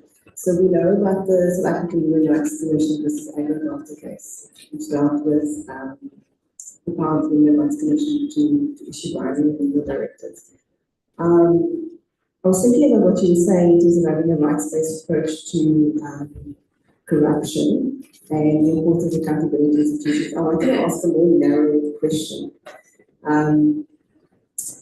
Because this case dealt with immediate access to water. So let's just step back from the facts of the case in terms of it being property rights being balanced against. Let's say there was an instance of corruption that led to a violation of rights. Where there is an immediate, direct, and serious violation of rights, and it can be clearly linked to a particular case of corruption and all other means of accessing remedy has been frustrated, do you think that the Human Rights Commission or a Section 9 institution should be able to issue almost like an edict to ensure that those rights are protected in the interim until that situation can be resolved? Okay, yes, Kanya, and then we'll give you the mic to answer. Yes, Kanya? Thank you. Thank you, Motsabi, University of the Free State. The question is directed particularly to Dr. De Man. Annalie, you helped me to think differently about state capture. I tend to think of it as an aberration, something extraordinary, something exceptional, out of the norm. And I'm very, very interested and really quite attracted to the idea that we actually had a far more structural, systemic problem that was integrated into the workings of our Constitution. I have no particular view. I just like what you said and would very much appreciate some additional comment, brief, though it may be, on that issue. Thank you very much. Thank you, Kanya. Let's give them a chance to respond, then we take the last one. Yeah, we'll come back to you. Thank you.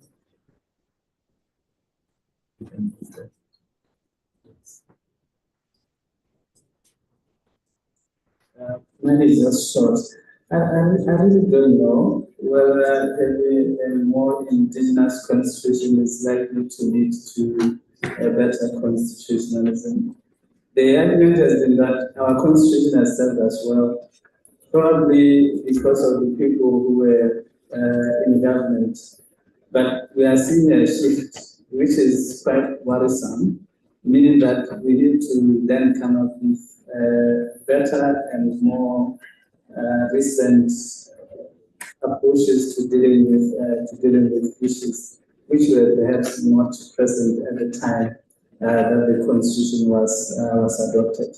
So I think it depends on a lot of factors, besides that one could say.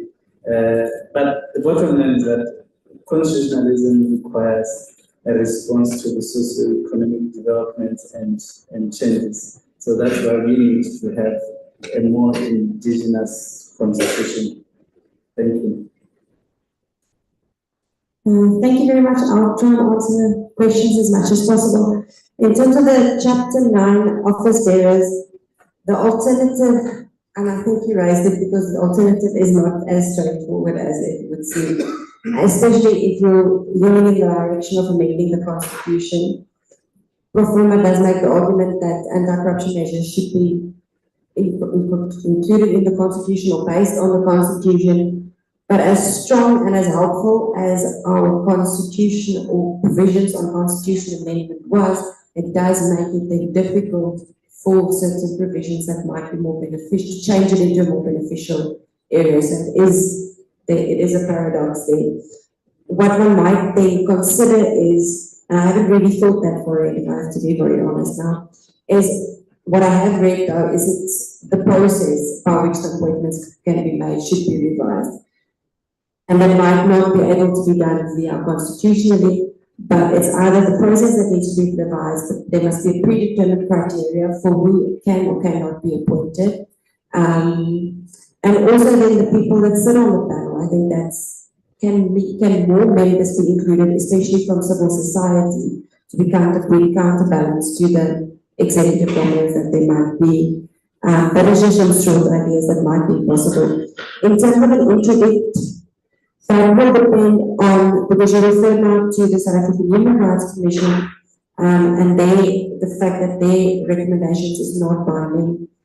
And I'm not sure, I looked into that case, but I'm not sure if that was confirmed, by which court it was confirmed, if that's been to the Constitutional Court in Acknowledgments. It hasn't yet, so I'm kind of waiting for that before to see what happens, what might happen there. But the public protectors, they do have more stronger remedial powers. So the interdict will kind of depend on which agency you're looking at and their specific remedial powers. Kindly just to maybe answer you, I think in a more narrow sense, in South Africa, and in most countries in Africa, sometimes it is very clear. Many people will argue that when they look at a human rights violation for corruption, they want to go into the direction of we have to live in a rights-free, corruption-free society. And that brings up a lot of questions and a lot of challenges. My argument is much more clear. When a child can't go to school because they have to pay a bribe, it is very clear, and that government is aware of that. There's no intervention. There is a lot of steps and things that need to be proven, but it doesn't make it completely difficult or unovercome. I think we have very clear examples in South Africa where human rights are being violated because of corruption. And I think we'll leave it at that. We take two or three more and we stop.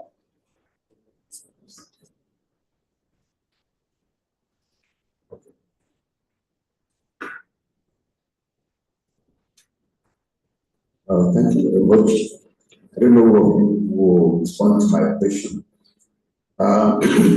Looking around, I'm not sure how many politicians we have in this conference today.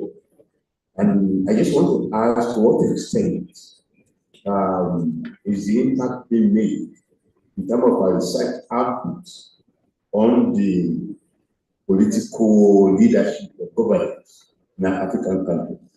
Thank you.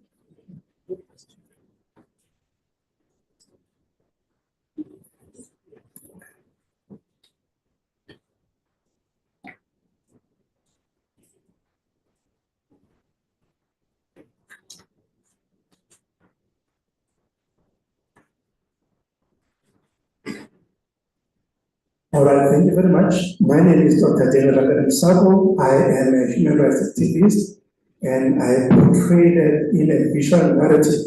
So my question goes to the two presenters, especially the one in Chapter 9 institutions, that if I may ask, does a visual storyline have a platform to protest and amplify the challenges that we are having in courts and that we are having as the implementation of the human rights?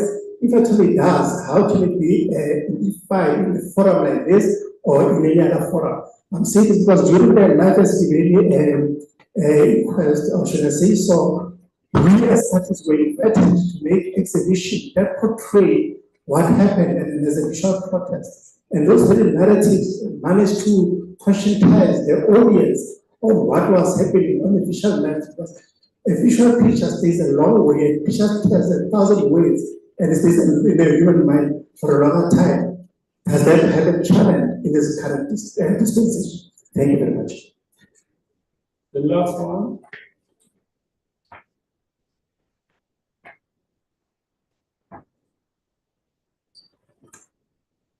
Good afternoon, everyone.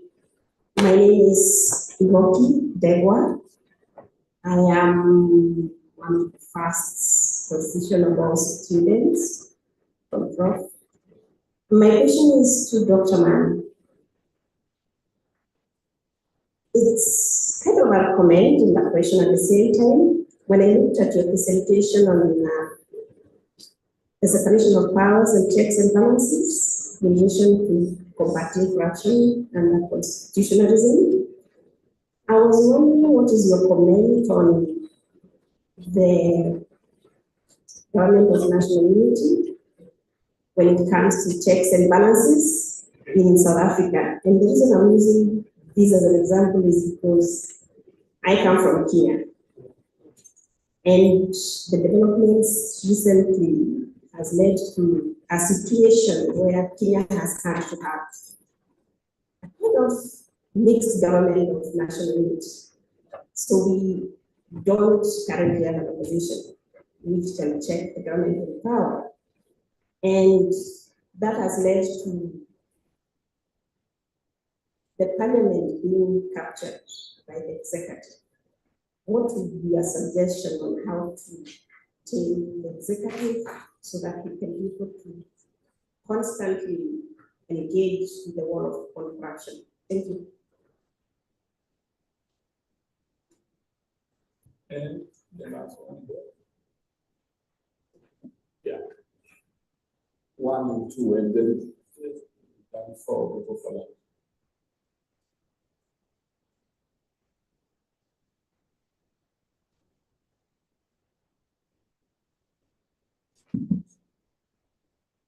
Thank you very much. Afternoon. My question directed to Prof.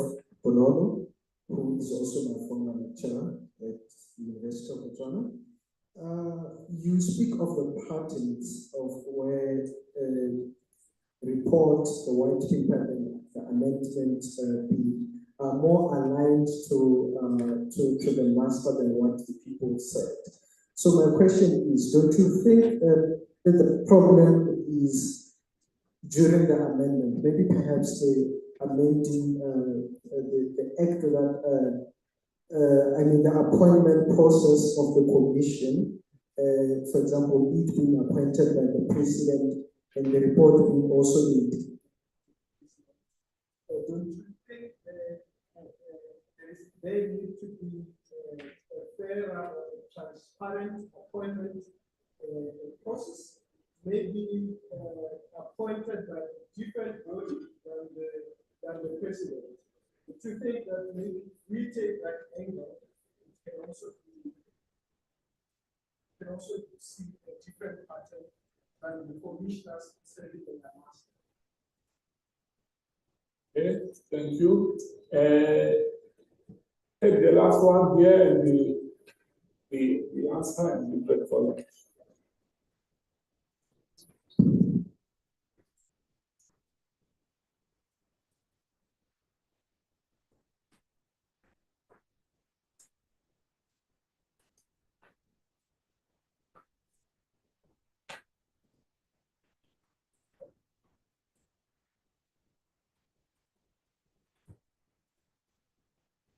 So, greetings everyone. I'm Young Peter, a law student from Comparative University in Kenya. My question is on the paper that spoke about electoral democracy. So one of the famous quotes of Ronald Watt is that elections are not synonymous to democracy. But the problem in Africa is most citizens have equated democracy to elections. And our leaders have taken advantage of this to create a perception in citizens that once we have elections after every 4 or 5 years, then we have a democratic state. And the end of this is citizens will not look at the other detriments to constitutionalism that are occurring, like leaders not honoring court decisions, leaders not sticking to what the Constitution says. So how do we solve this? Thank you. Okay, over to you, colleagues, and then we will also take online if there is any further comments. Then we close. Yes.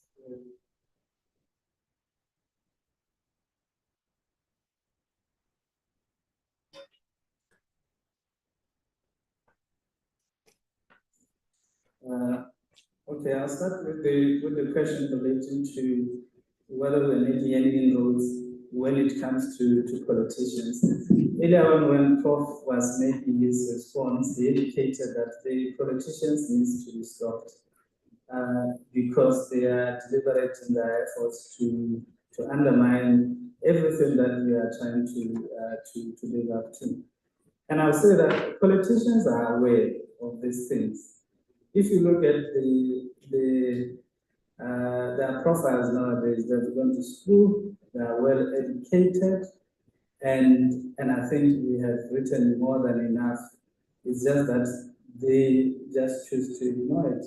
I think having a much more expensive car is better than admitting that what is happening is probably wrong when you look at the community and the people that you serve.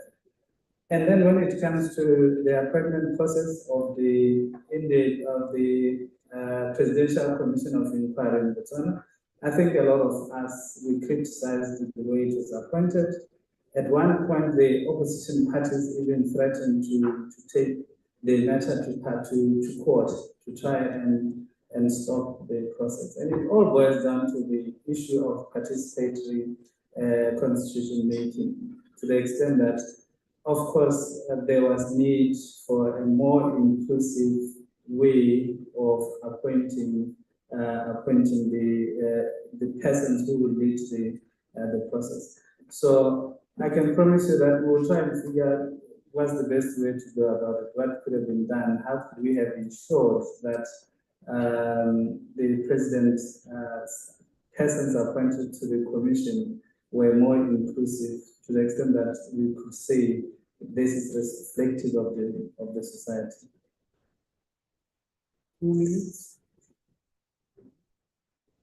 Thank you. I'll try to be very short.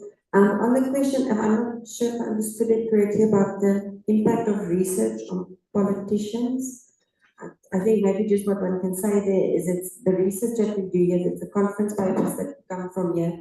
That's where we need our activists and our lobbyists to step in and take that further towards our politicians, if I understand the question correctly. I think we never answered his question, and I think not super clear on that. But if one is thinking about a constitutional revival or revisions of constitutions, yes, the SDGs must be taken into account, but also very importantly, Africa's own development agendas should also be taken into account. And then about the storytelling and corruption, I think that's a wonderful thing about if one views corruption as a human rights violation, is it's based on the theory of social harm. So it enables you to put a face to the harms of corruption. To make it sort, because corruption is sometimes seen as a victimless or voiceless or faceless phenomenon. It actually shows you who is being hurt by corruption. And it's then when you have those faces and those storytelling that NGOs, researchers, institutions like the South African Human Rights Commission can take those stories, compile their report, which can then be once again be used by lobbyists and activists for the politicians. To tame the executive, I'll refer here to I think it's the recommendations that Prof. Fombad itself has made. It is that we need accountability measures, but those measures does not necessarily only have to be within Parliament. This is where your courts can step in, your institutions that fall outside of government can step in, and also your civil society can step in to make sure that we put those accountability measures on government. I think that's it. Yes. Okay, thank you. Colleagues online, do you have something to add? Closing word, 30 seconds each. 30 seconds. Yes, so Prof, there was a question online that was addressed to me. So if I can address that, maximum 2 minutes. 1 minute, please. So yeah, the question was how to bridge the gap between the language barrier, Francophone, Anglophone, French, and English when conducting comparative research in Africa. So I think today we have sophisticated digital tools to translate different materials.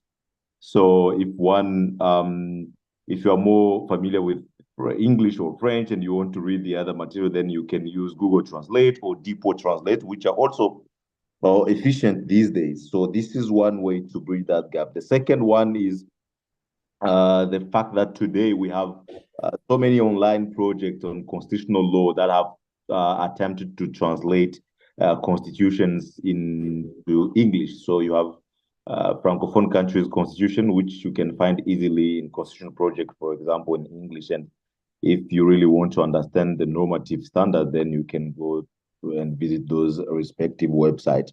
The other one, you can perhaps read scholarly materials that have been written in English, but which looks at Francophone jurisdictions. For example, if you go you look at papers written by Professor Fombad and others on French Francophone jurisdiction, then you can get some insight there. There is another way to do this, and I used to do that quite often. You engage directly with scholars who are in the country to give you some information or some summary. But again, the problem here is not really only about language. Sometimes you have to go beyond language to understand what Rodolfo Soko terms as the legal format. But because you can read the text in English, but you don't know the legal mentality, legal mindset behind those concepts in that particular legal tradition. That's why usually I would advise you read that constitution in English, but you also engage with constitutional scholars from that particular country that can give you information or extra legal elements that you can't easily see in textbook. Thank you. Right. I think we have to break for lunch. We would like us to be back here in 30 minutes. So I would like to thank you all for the discussion in this session.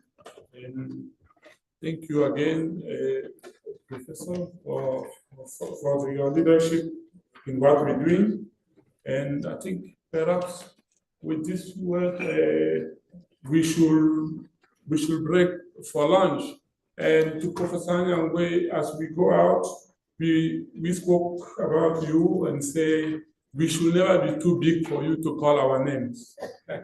Myself and Dr. Ngang. Thank you, sir. Thank you.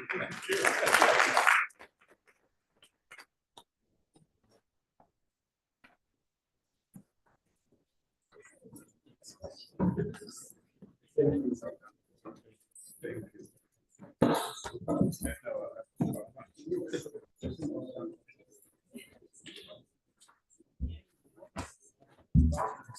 you.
People are still finishing their dessert.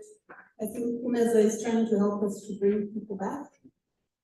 But because of the pressure that we have, I am going to propose that we start off with the presentations, and those who walk in can eventually just join in the discussions. We have, as I say, quite a bit of pressure for this afternoon in terms of time. So unfortunately, our guest of honor is also not back. So I'm not sure, that's the part I'm not sure if we should start or we should wait for him. But in the meantime, just to introduce myself, my name is Nkapa Mwogi. I am the acting director of the Center for Human Rights. And it's a pleasure for me to meet all of you. Not to say welcome, because you've already been welcomed at 10 times since morning. We are going to get into the afternoon in an interesting discussion, I believe so, which is related to the role of Chapter 9 institutions.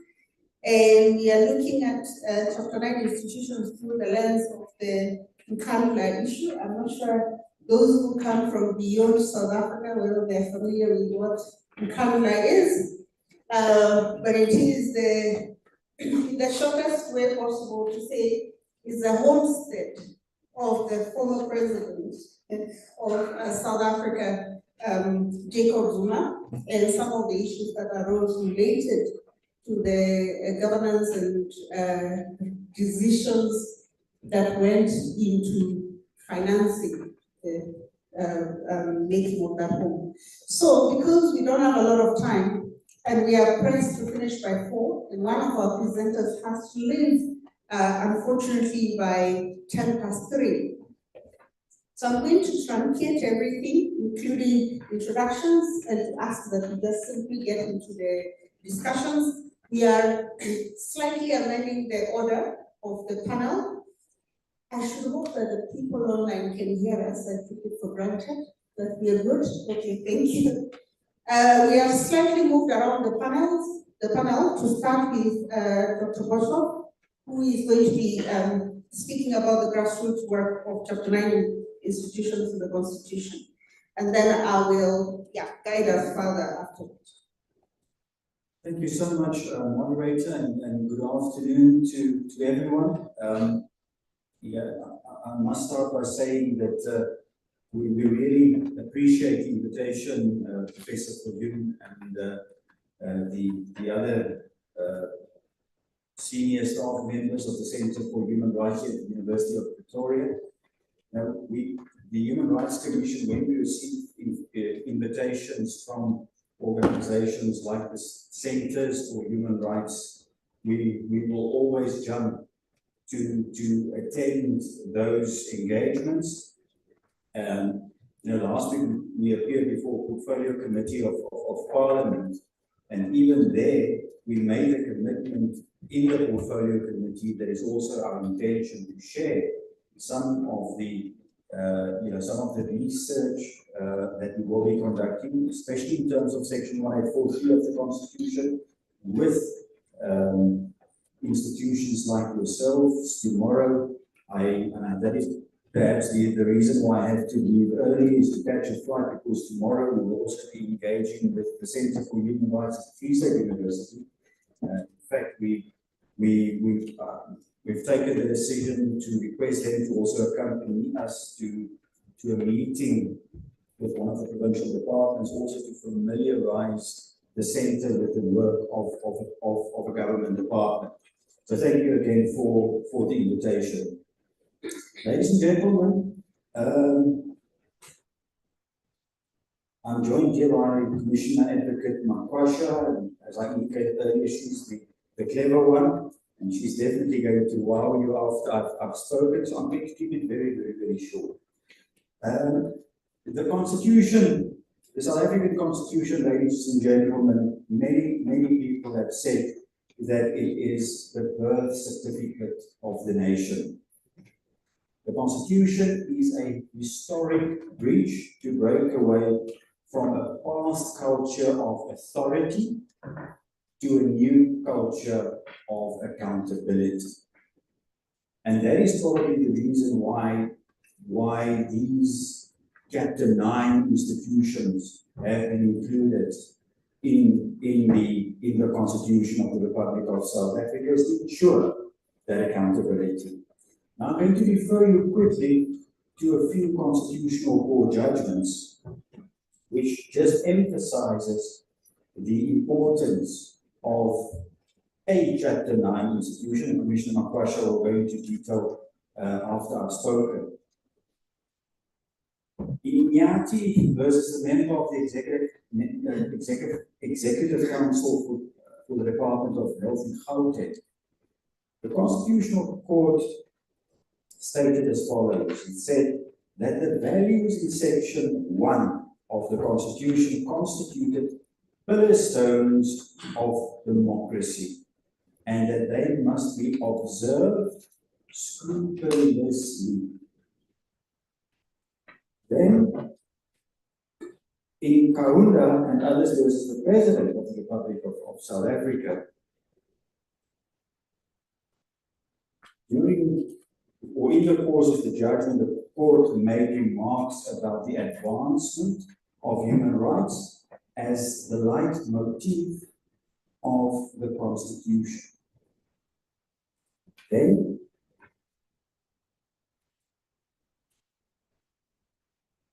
institutions supporting democracy, those would be all the constitutional bodies that have been established in terms of the Constitution, are best understood as guarantor institutions. In other words, institutions that are assigned with specific responsibilities and which you rely on to ensure that those responsibilities are executed.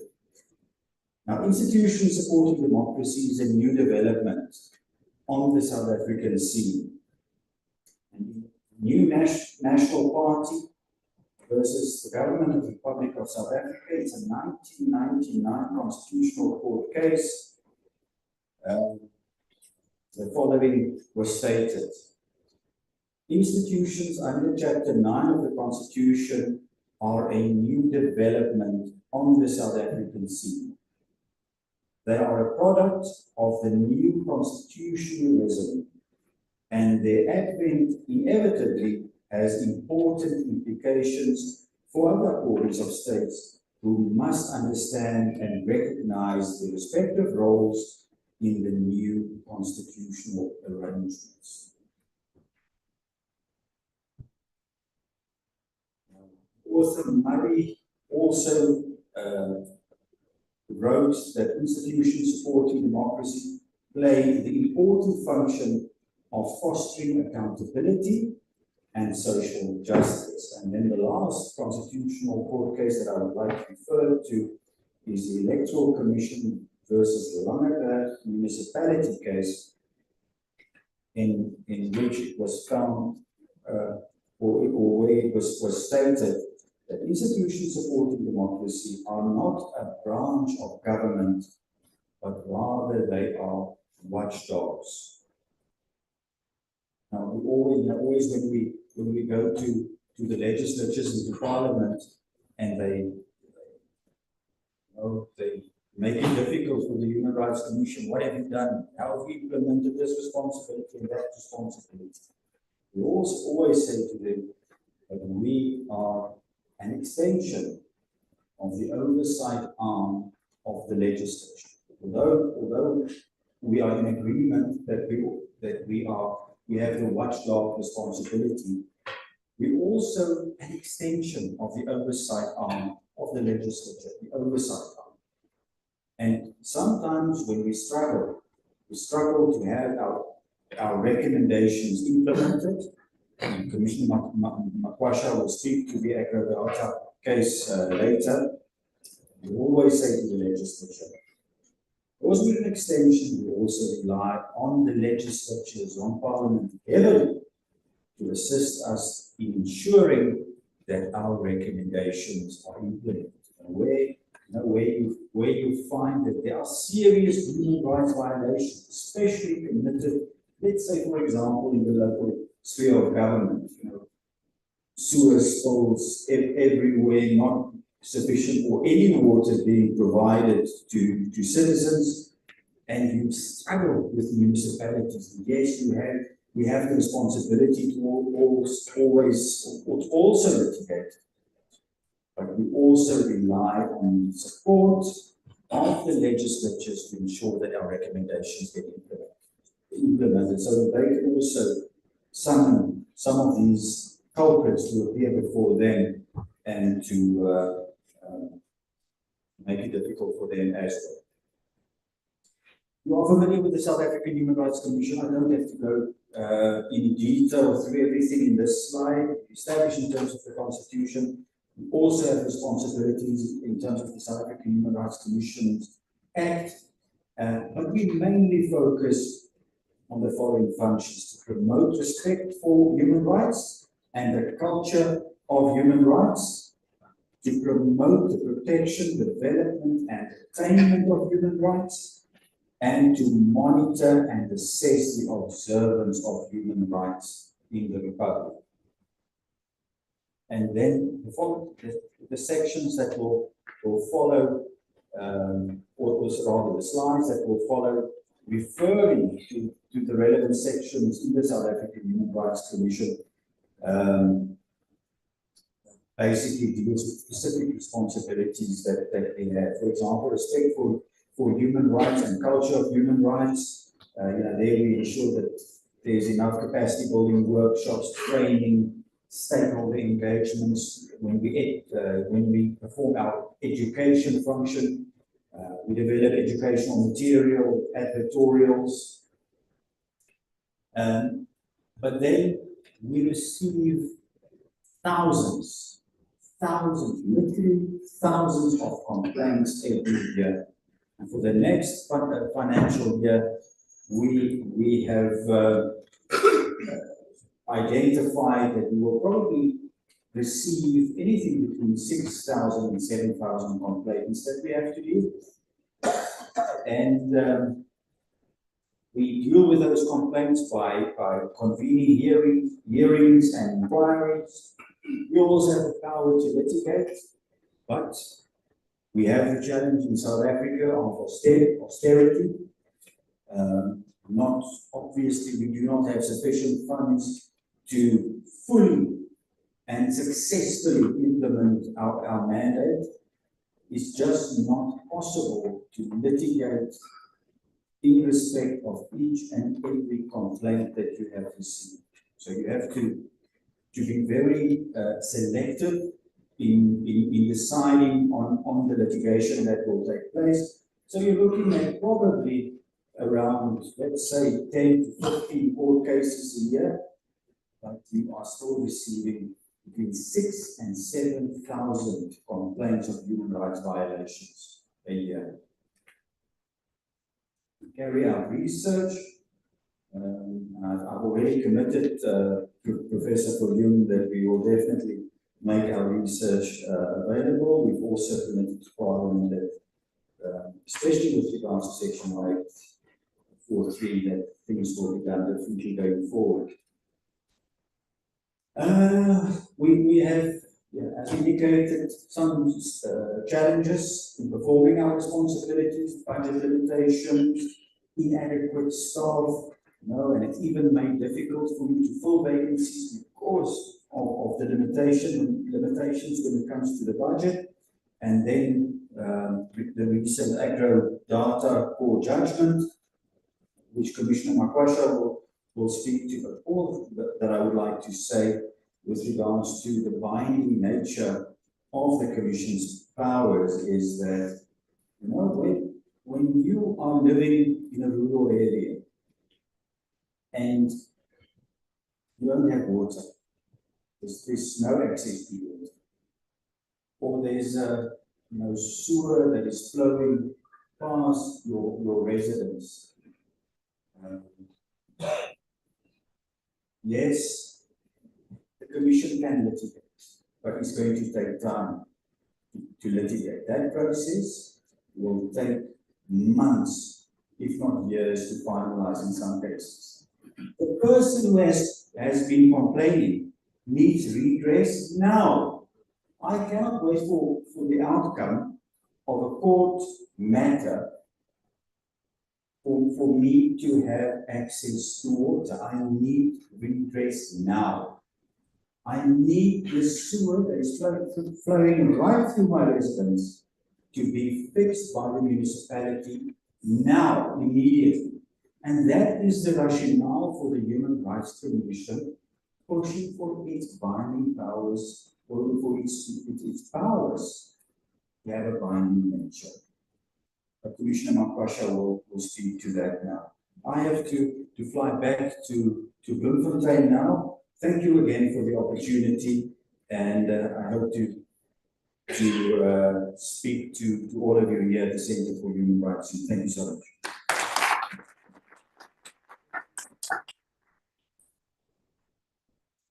Thank you very much, Commissioner Bosho. When we started, a lot of us were not yet back, so I didn't make a full, good introduction of everybody. This panel is looking at the role of Chapter 9 institutions. And Chapter 9 institutions include the South African Human Rights Commission. And so we have just had the first presentation from Commissioner Bosho, and we will be having the two subsequent presentations also focusing on aspects of this institution, and we will have one last presentation. Thank you. We'll have one last presentation that is going to be done online, and that presentation will be done by Justice Mukete, but looking a little bit beyond South Africa and locating the role of human rights commissions and human rights institutions within the general framework of strengthening constitutional development. So we are going to move on to the next question, to the next presentation. We'll keep the questions until the end, then we will engage. And in the interest of time, we'll also ask that, we keep them brief. We still have only 10 minutes. So I'm going to invite now Commissioner Makwasha, as has already been mentioned. Apparently she is the clever one of the two. I don't know what that means, but we are privileged to have you, so I'm just going to invite you to please make your presentation. Thank you very much.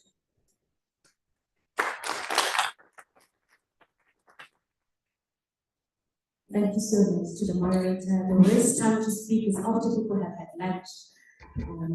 The professors here, the lecturers here will know that after lunch, all the students are falling asleep. So I'd like to say to the honorable guests, thank you so much for inviting the Human Rights Commission, as well as Professor Fombad. Thank you so much for extending that invitation. I'm not sure when Commissioner Bosho said on the keyboard, perhaps you made a funny one. I wanted to open it up with a joke because it has been a very lengthy day, but I realized these are scholars, so my Avengers joke will not land. Yes, this is a panel that primarily consists of the Human Rights Commission, and our conversation will be about the constitutional mandate of Chapter 9 institutions in advancing constitutional democracy. And I think to the honorable guest, it is always about good governance, and you always highlight it in your conversations about institutions, especially national and human rights institutions, good governance, and the role they play in constitutional democracy. I'm a fast speaker because generally when you are in court, you always say, as per my papers, the honorable court, and you walk away quite quickly. So if I do miss you on the train, please advise me to slow down. Thank you. Once again, it is a privilege to speak about the constitutional mandate of Chapter 9 institutions in advancing constitutional democracy. These institutions serve as an essential pillar in maintaining the integrity of South Africa's democratic order. Embedded within our constitution, their roles and functions are designed to uphold the values of human dignity, equality, and freedom, while ensuring the government remains accountable to the people. It's important to understand that in my last presentation, this would be section 15 in terms of Kenya, section 15 institutions. So this is similar to what we do in South Africa. To understand the significance of Chapter 9 institutions, we must first recognize the origin and their purpose. These institutions were established to guard against abuses of power and to ensure that the principles set forth in the Constitution are translated into reality. Their constitutional mandate is multifaceted, aimed at protecting human rights, promoting transparency, and holding public institutions accountable. Without them, the promises of our democratic system would be hollow. It's important to highlight this point because it speaks to the history of South Africa and the rugged era where which power was used to abuse the human rights of all South Africans. The Constitution, particularly Section 181, clearly sets out the foundation upon which Chapter 9 institutions stand. They are independent, subject only to the Constitution and the law, and must operate without fear, favor, or prejudice. It is a critical requirement for the effective functioning. These institutions are accountable to the National Assembly and must report on the activities regularly, ensuring transparency of the operations. Often, what they refer to is in many situations as that these Chapter 9 institutions are the fourth arm of government and work as oversight and official or legislative watchdogs of constitutional democracy.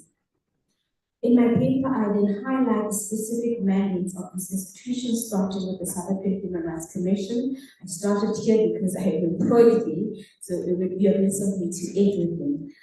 However, given the fact that Commissioner Boshoff has stolen my thunder regarding the work of the South African Human Rights Commission, I will not focus on that part. I will focus on the work of the Public Protector. And I think all of us know the work of the Public Protector and what we refer to as the Ombudsman.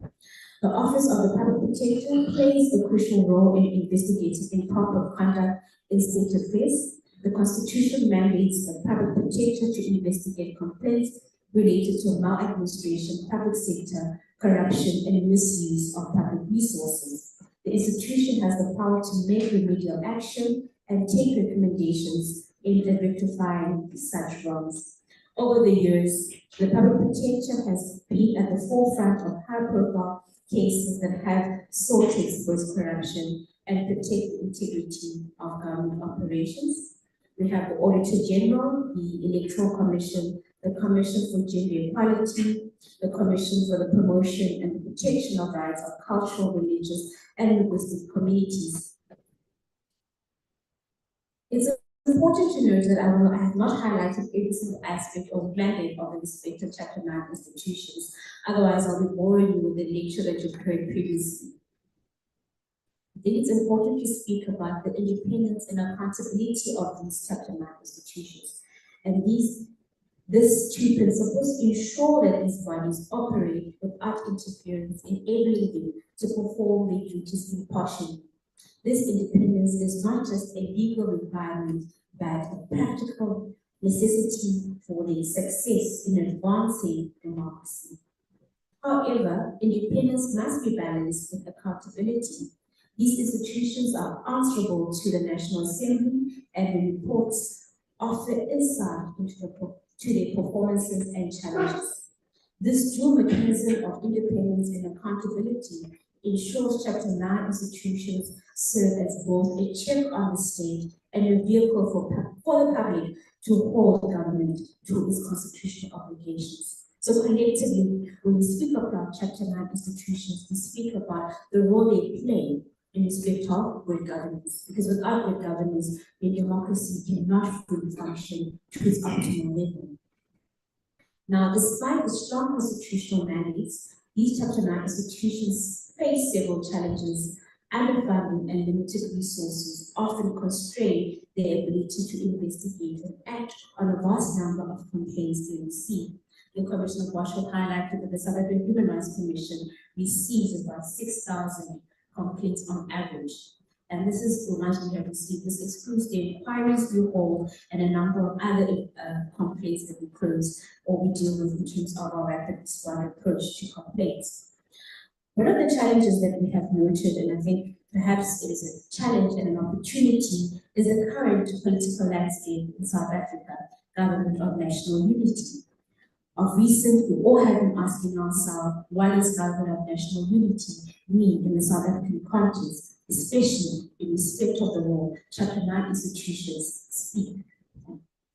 I think a representative from Kenya spoke about the government of national unity in her country and how there is no opposition. And I think it's important to highlight that in those instances, then you note the importance of Chapter 9 institutions, because they also work as a bridge between civil society NGOs to communicate through these watchdogs that have been given constitutional powers to then hold the government accountable. Therefore, I think when we are interrogating what the government of national unity looks like, we also need to speak about the role that Chapter 9 institutions play, specifically in the oversight. Chapter 9 institutions play an indispensable role in advancing constitutional democracy in South Africa. Their work promotes human rights, fosters transparency, and ensures government accountability. As we look forward to the further strengthening of our democracy, the importance of these institutions cannot be overstated. In the paper, I also speak about expanding on the role of Chapter 9 institutions in advancing democracy. One of those is what we usually do, and this was within the mandate of the South African Human Rights Commission.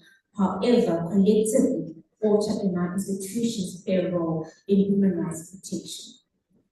The second aspect that I speak about is government accountability and the fight against corruption. And I think previous speakers have spoken about corruption and its impact on human rights. The Human Rights Commission of South Africa, noting the impact corruption has then also had discussions about anti-corruption and how we play a role in this. This then has resulted in the Human Rights Commission establishing a focal area of business and human rights to deal with corruption within the business sector.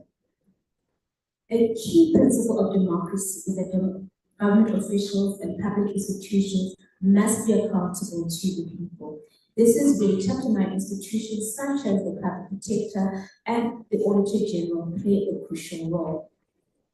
I then speak about the powers and the mandate of the Public Protector as well as the Auditor General and how they would play these roles, but I'll also then in conclusion say the oversight functions of these two institutions is critical in a democracy because they ensure that public power is exercised in a way that serves the people rather than the personnel or a particular interest.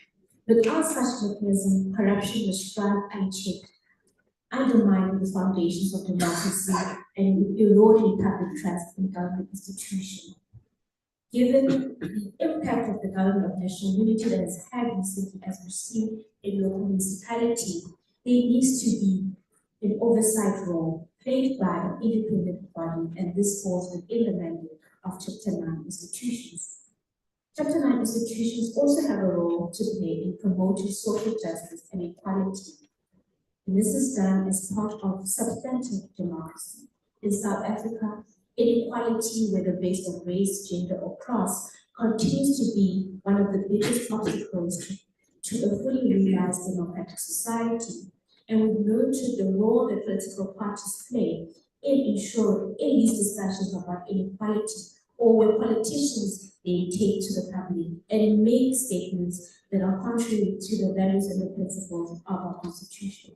Therefore, institutions or Chapter 9 institutions such as the Commission for the Promotion and Protection of the Rights of Cultural and Religious and Linguistic Communities ensures that the state remains committed to addressing these deep-seated inequalities, but also has conversations about this in looking forward to a democracy that reflects all South Africans. Given the my time is up. I thought I had to power through that, but it goes on, but it speaks about enhancing public participation, promoting transparency in governance, and advancing the rule of law. And these are what the Chapter 9 institutions can play in regarding to advancing constitutional democracy. And I think it's important to highlight that without these type of institutions, where governance, oversight, and constitutional democracy would be a conversation that we would have difficulties in having.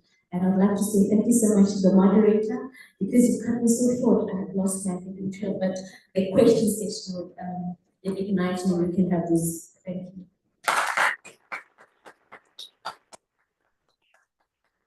very much, and I'm very sorry to have cut your train of thought. Very interesting paper, which we are going to have access to, but there's also going to be an opportunity to engage. And I think just before everyone came, we were saying that these presentations flow into each other. So I think after the presentation right now that we're going to have with Kenneth on Nkandla and set up for failure, how Nkandla set the South African Human Rights Commission for failure and the burden of constitutional development. I think after that, we can come back to some of the more specific questions related to accountability and also beyond the South African Human Rights Institution to all the other Chapter 9 institutions that you rightly raised.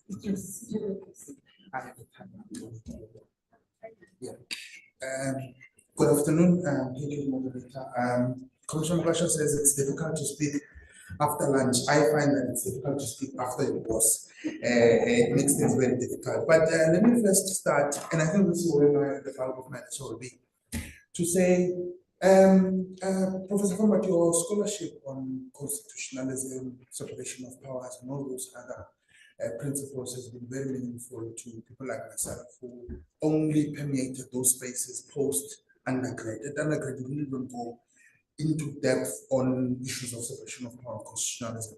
And having interacted with you at ICA and also worked for you on a very loose level, I was able to interact with your work intensively, and it has since informed my perspective on chiefly separation of power.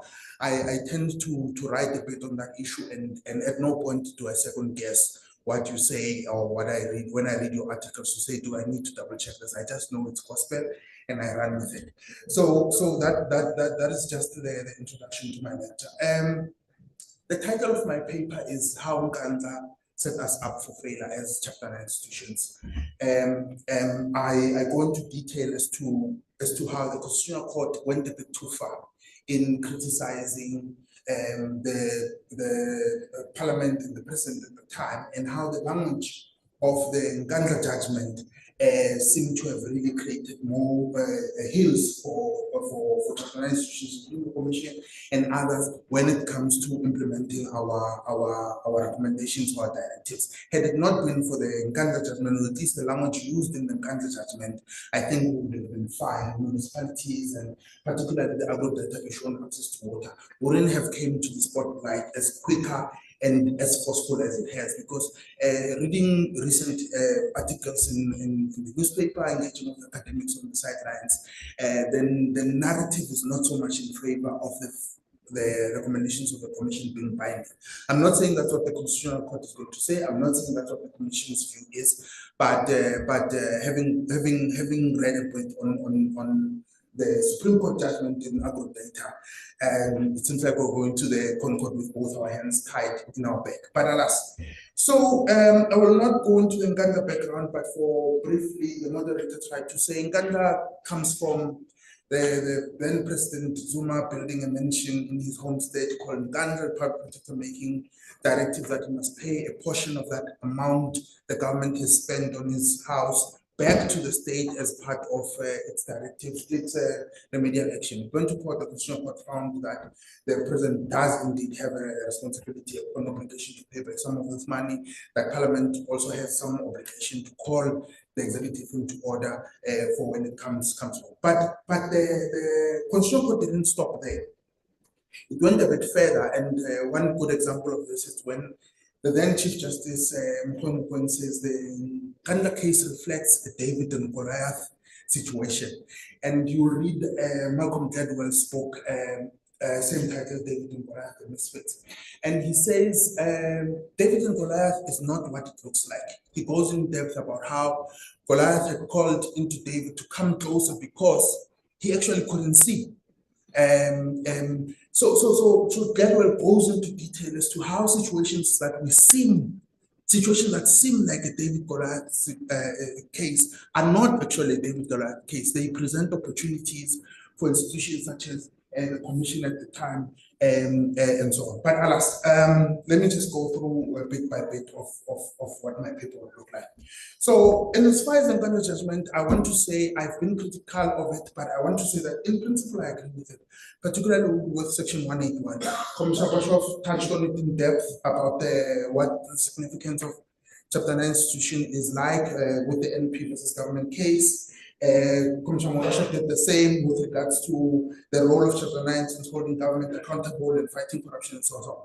On those broad strokes, I do agree with the Nkandla judgment. You do need Chapter 9 institutions to rein in government or rogue presidents, if you want to call it that.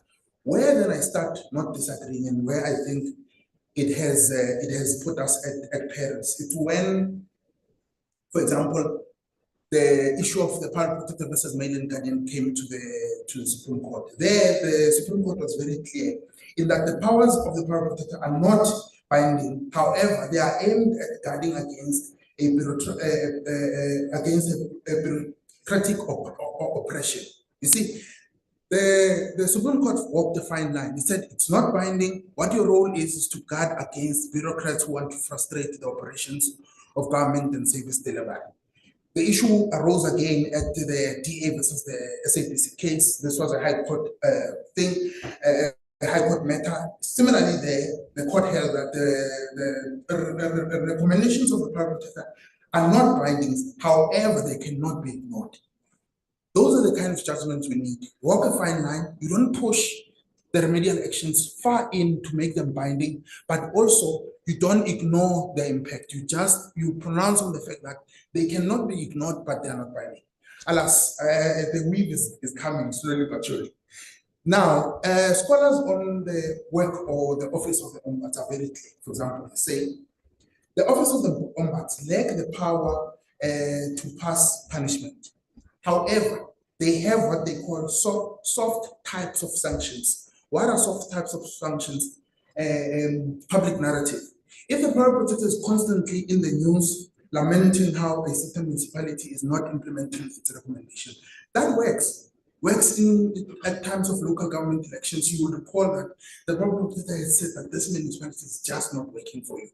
That's someone. If a power protector comes to institutions such as this and constantly give lectures on the significance of embracing constitutional democracy and embracing institutions such as those in Chapter 9, that works. However, these authors hold that is not enough to make them binding. And I am of the view that the Constitutional Court ought to have stopped here. Something like nudge that the power protector is not a useless institution, but not push or shove to say their recommendations are binding. Again, I go back to Gladwell's analysis of the David and Goliath situation. He says that in cases such as the Nkandla one, we tend to misread. And I made this assessment that the Constitutional Court read Nkandla in the moment, not in the long run. In the moment that at the time, Zuma had to be told to pay back the money. But in the long run, we are left with Agotak. In the long run, we are left with the AfriForum case. So had the Constitutional Court at the time thought that if we say this, the remedial actions of the power protector are binding, we are setting up all the other Chapter 9s to constantly having to come and constantly having to come to court and pronouncing on the efficiency or the binding nature of their powers. The Constitutional Court could have adopted an approach that was softly nudging, that would have softly nudged the president to comply without pronouncing on the binding nature of the powers. I want to continue, but I think this example is pertinent. I'm left with 1 minute, 53 seconds. The example goes like this.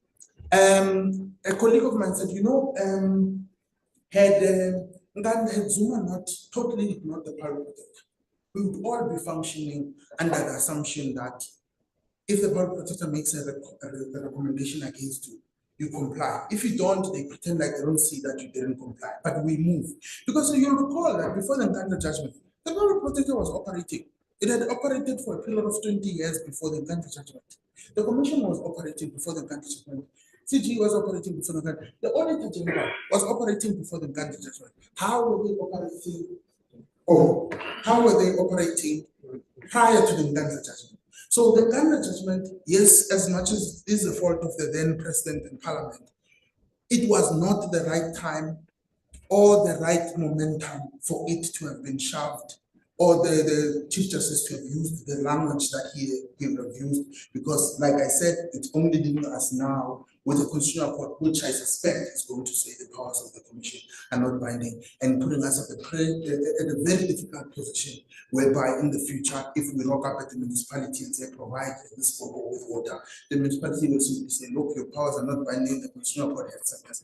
And if that was not the language used in the Ganga case, we would have somehow found a cooperative, using these soft powers that I alluded to, found a way to cooperate with municipalities, found a way to cooperate with government in a very silent but yet, progressive realization of all the powers of the commission.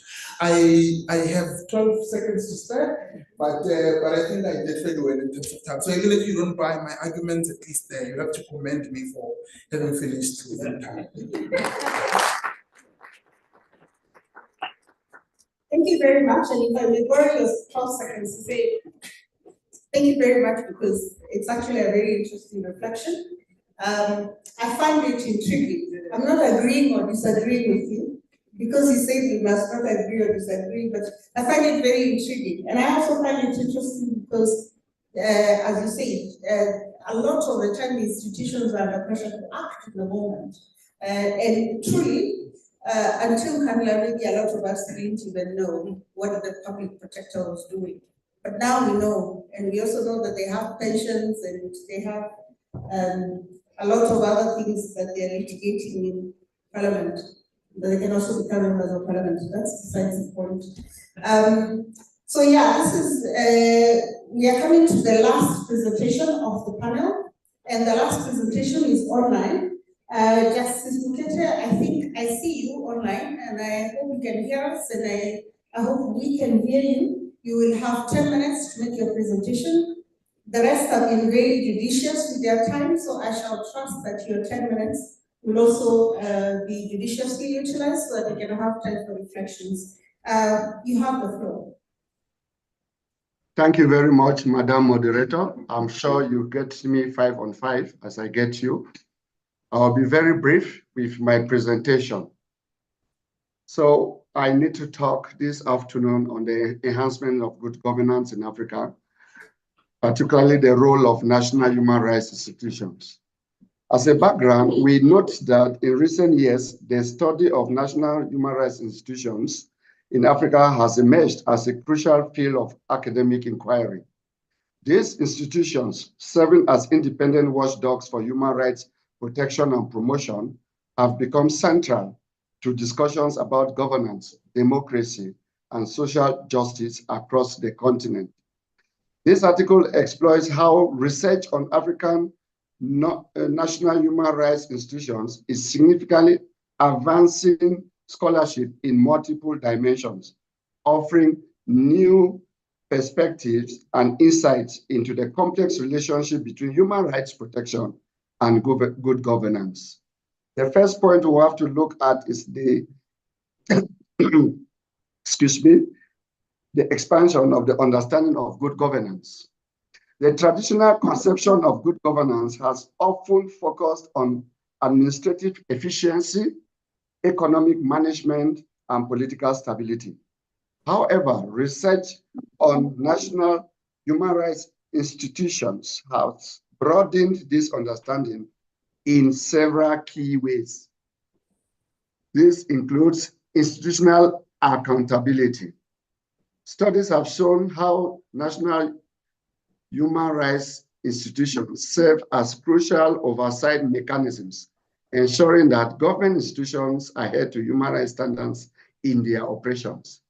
We also look at transparency mechanisms, whereby research has illuminated the various tools and strategies employed by national human rights institutions to promote transparency, from public hearings to regular reporting on human rights situations.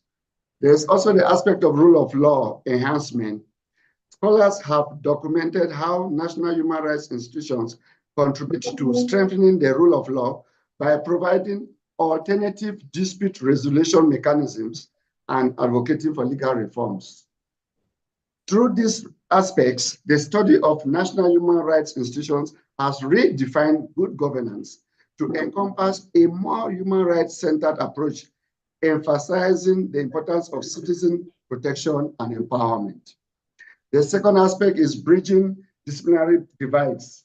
One of the most significant contributions of national human rights institutions research has been its role in bridging traditionally separate academic disciplines.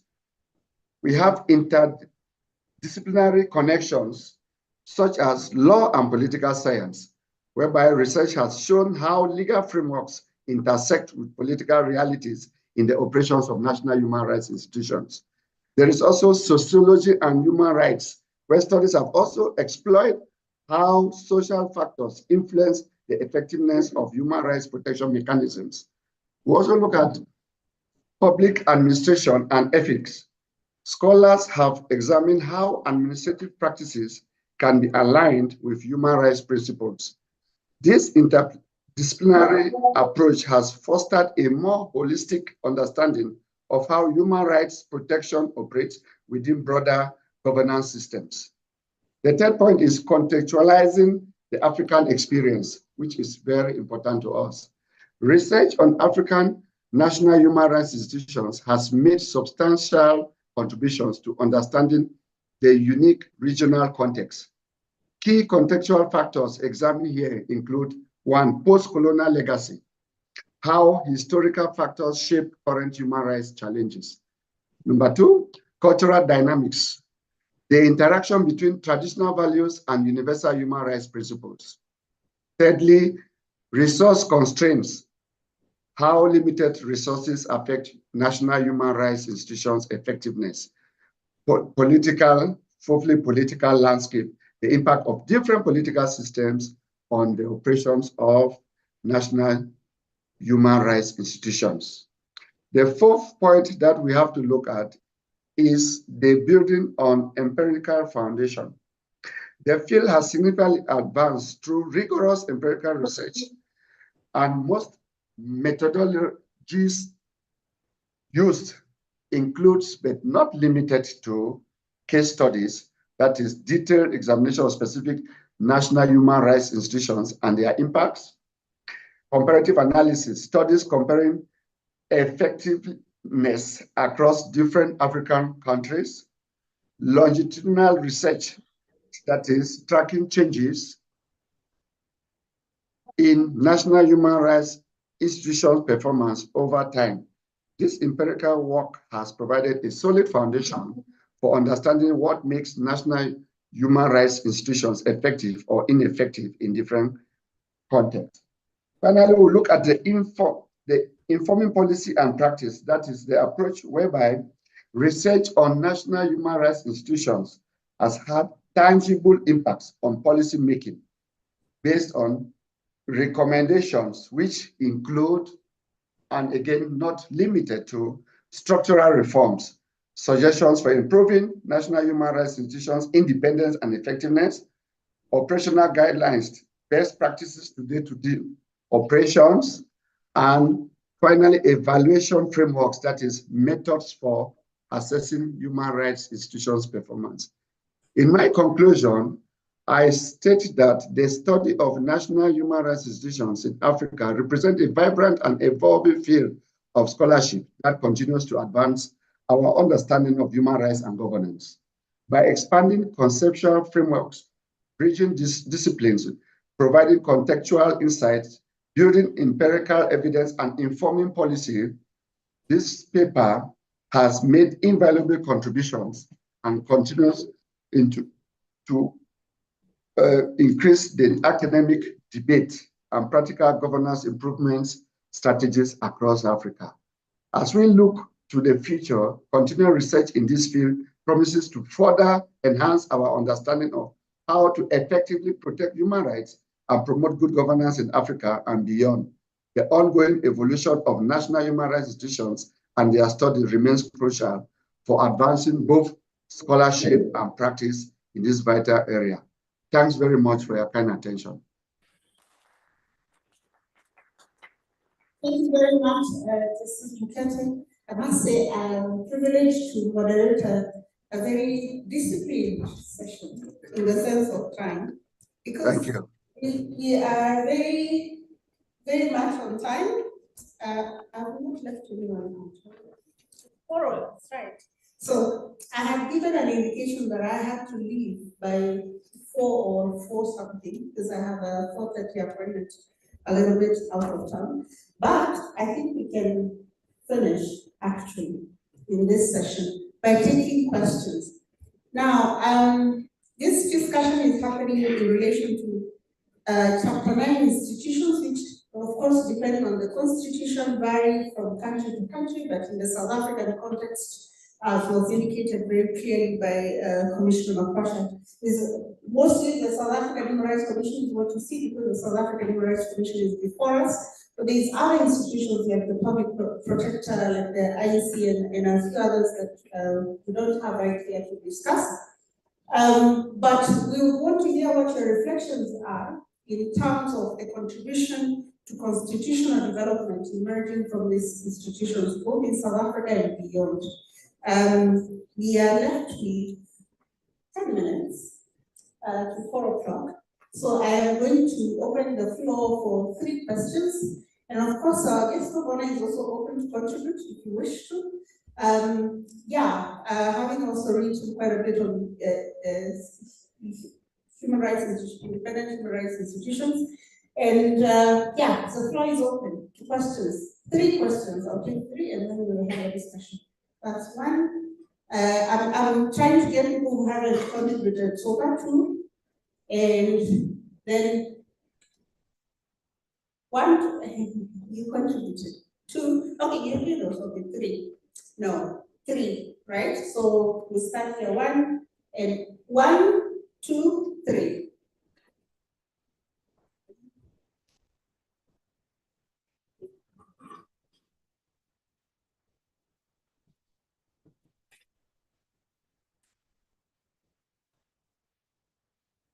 All right, hello, hi.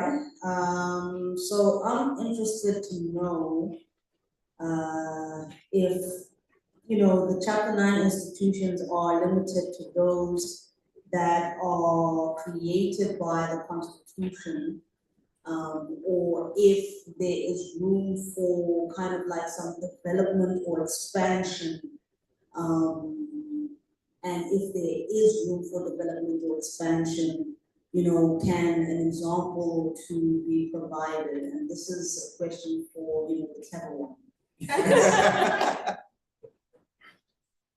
Yes, you take all the questions.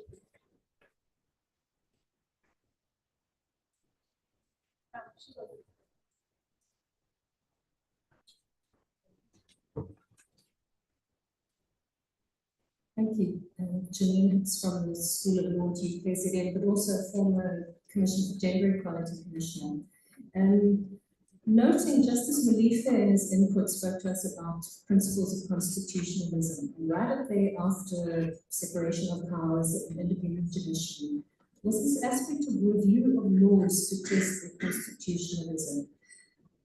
I'm curious to note that this hasn't come up in the inputs, and I think it does form part of our mandate as institutions supporting democracy to advise the state when there is a gap in the legislative framework.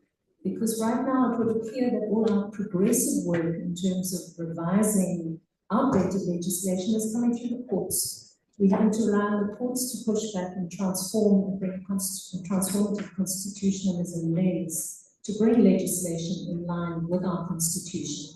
Our executive is silent in this regard, and I believe it's the role of our ISDs to bring it to their attention and to put pressure on the state to initiate law reform. I'd like to know your thoughts on that.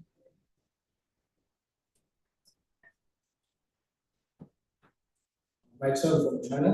I have a question for Ms. Commissioner Makosha, I think I'm pronouncing it right.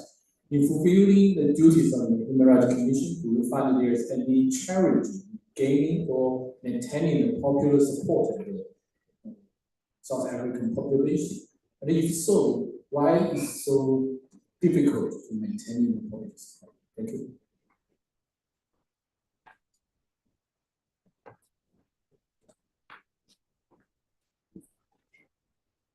Thank you very much. I think that mostly the questions came to you. I'm not too sure if you're not, if you're afraid of entanglement automatic.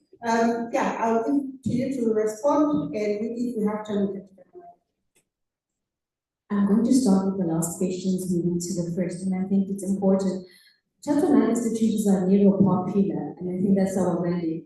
The mandate is not to be popular because, for example, the Human Rights Commission deals with a robust areas of human rights. So once we become popular, we start realizing that we're not doing our work because we're challenging the status quo in respect of citizens and in respect of government. So once a Chapter 9 or national human rights institution becomes popular, then they're not doing the work. I can tell you, if you speak to the previous commissioners in the respective Chapter 9 institutions, they'll always tell you that the public will always say, we see what you're doing, but more needs to be done. There's always that engagement, and we always look forward to the public always engaging us on that. So that's that part. It's not to be popular, it's to address your concerns. In respect of the review of the laws, I do agree that there's a lot that we need to do in respect of Chapter 9 institutions. And I think over the years, we started to rely heavily on course to the reform laws. And we need to go back to that because there is a concern that the Human Rights Commission has that should the Constitutional Court then say that our powers are not binding, what do we rely on to reform the law? And I think we need to review that as part of the mandate. And I think all Chapter 9 institutions have that research aspect and will always contribute to the reviews of the law, but also making policy and legislation. And I think perhaps when we look into how we plan as Chapter 9 institutions outside the aggregated judgment, because it does not only affect the Human Rights Commission, it also affects other Chapter 9 institutions. Unfortunately, for the Auditor General, they were quick to amend their laws to make their powers binding. So we need to go back to that and see how do we, in the world where our powers are not binding, how do we influence and review the laws? And I think this is the best approach for it. Room for Chapter 9 institutions, it would mean that we'd have to first amend our constitution to add more Chapter 9 institutions. And I think the current 6 Chapter 9 institutions collectively play a significant role in constitutional democracy. We have the Commission for Gender Equality that specifically has a specific mandate. We have the Human Rights Commission, the Electoral Commission, as well as the numerous Chapter 9s that I have not mentioned. And I think collectively we play an important role in constitutional development, but our specific mandates speak to societal issues as well as address and redress historical issues that we have as a country. And I think it's important when you're talking about other Chapter 9 institutions, what type of South Africa are you envisioning and what type of role would that Chapter 9 institution play?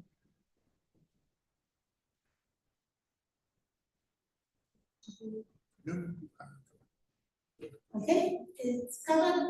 I'm trying to see how much time we still have. Now, 4 o'clock. I have 5 minutes. 5, 1, 2, 1. There's no one on the side.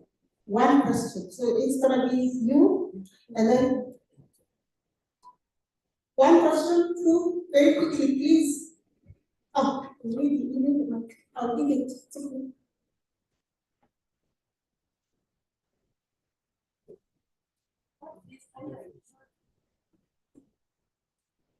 I'll be quick. I just wanted to ask, how do you foresee the role of the new Anti-Corruption Commission situation if it's not going to be a duplication of mandates between those the Chapter 9 institutions already mentioned?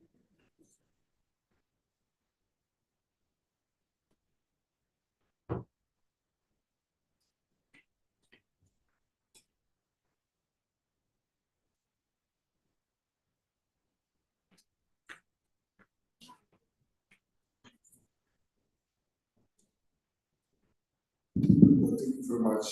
Yeah, the House, the contested seat. I would like to ask Aaron, remind me, SARS, which constituency does it fall under? We realize UK has just offered an honorary doctorate to the deputy of SARS commissioner. So, to that point, now do we believe, was it the commissioner of SARS turning the blind eye on Pala would result different verdict with the Tulimadonzena's refusal to not Tulimadonzena, the previous public protector. Busiso Kwebaga's refusal to be paid 10 million rands. So my brother, the remedial action, the consistency, we check the consistency of section 179 of the Constitution, Minister of Defense Justice Putari. So the disbandment of the Scorpio, would you see all the remedial action that would have been considered prior to the disbandment of the Scorpio with the current director of special investigation? Would you think the current recommendation, if we had disbanded the Scorpio, would lead to people going behind the heads behind the back ties?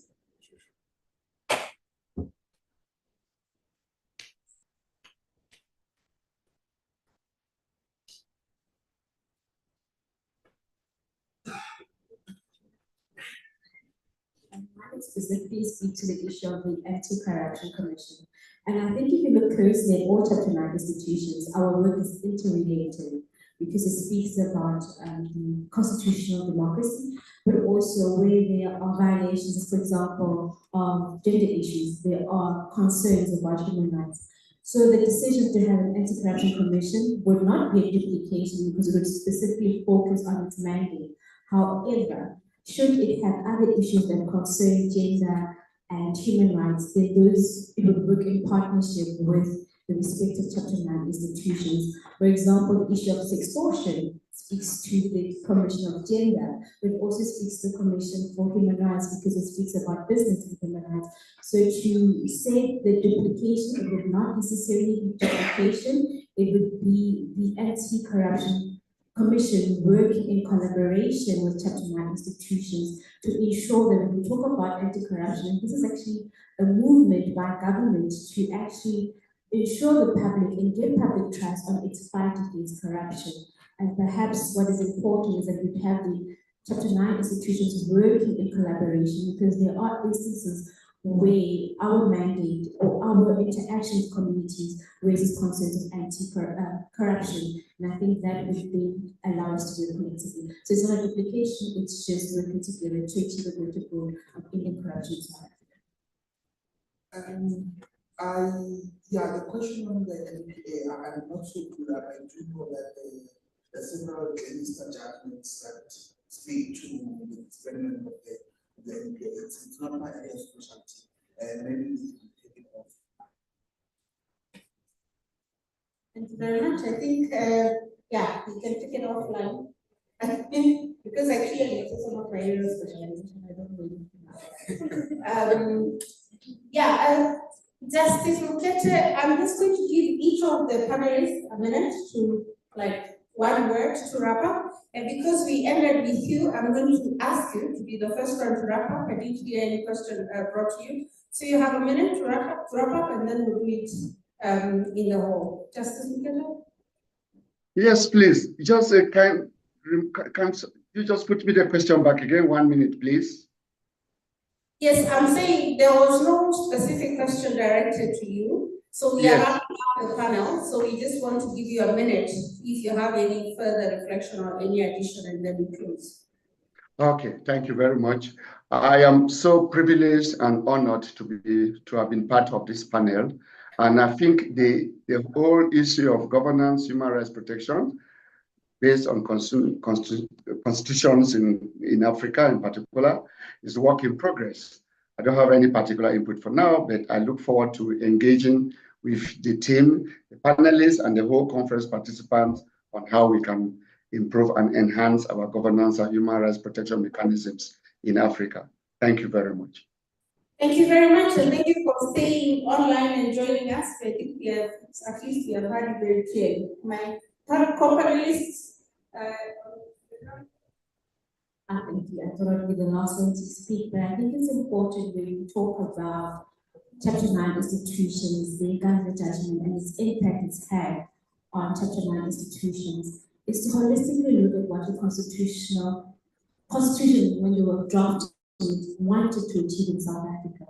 And I often, when we started, I think I was reminded of this recently is that we forget to read the preamble of our constitution. We want to interpret what these provisions of the constitution mean. So I think perhaps we need to be reminded of specifically Chapter 9 institutions that when we're on the ground communicating and engaging with members of the community and civil society, to have that engagement. And I think today has reminded me that we need to not only rely on courts for Chapter 9 institutions to change the laws and policies, but to go to the basics, write those policies, engage with the public, and submit them to Parliament and see what happens. Thank you.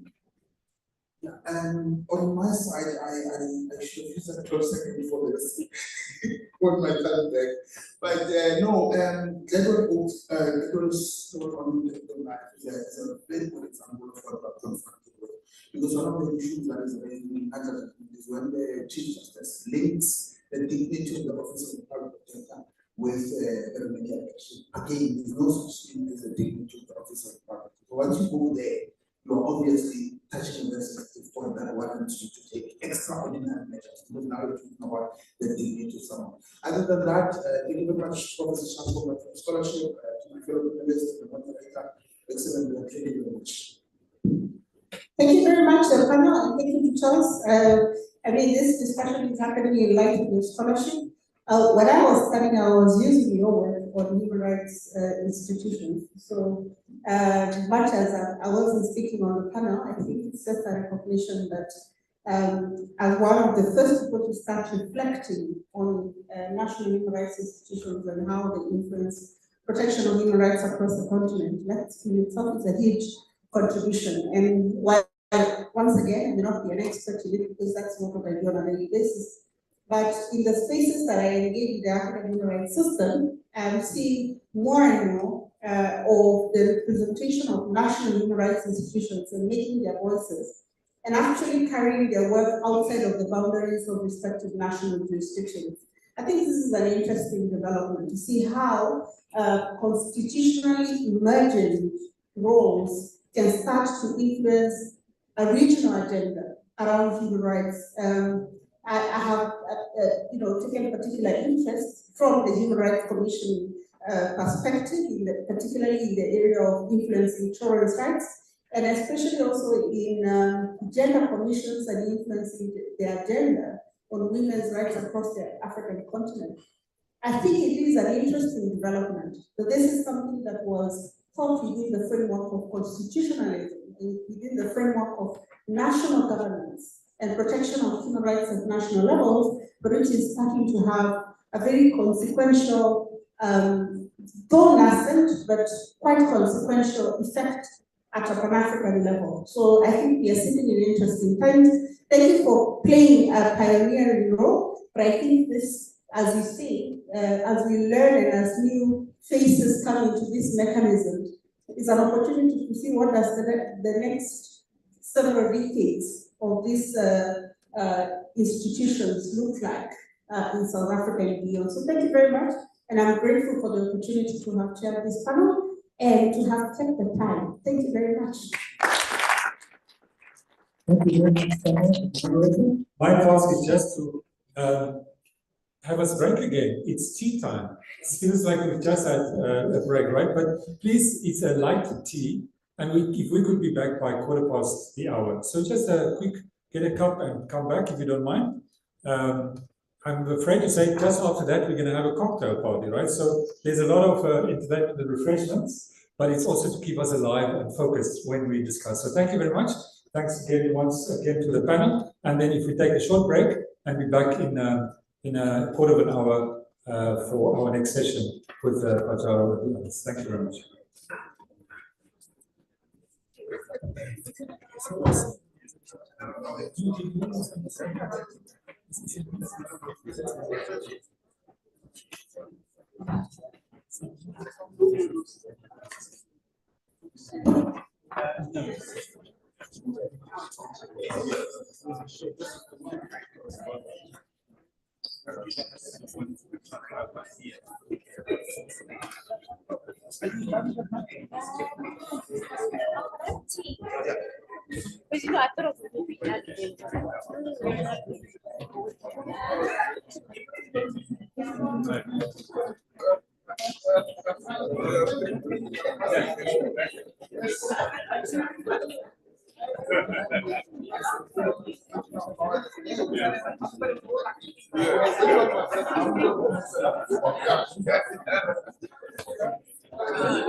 I want to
constitutionalism, vulnerabilities, and power.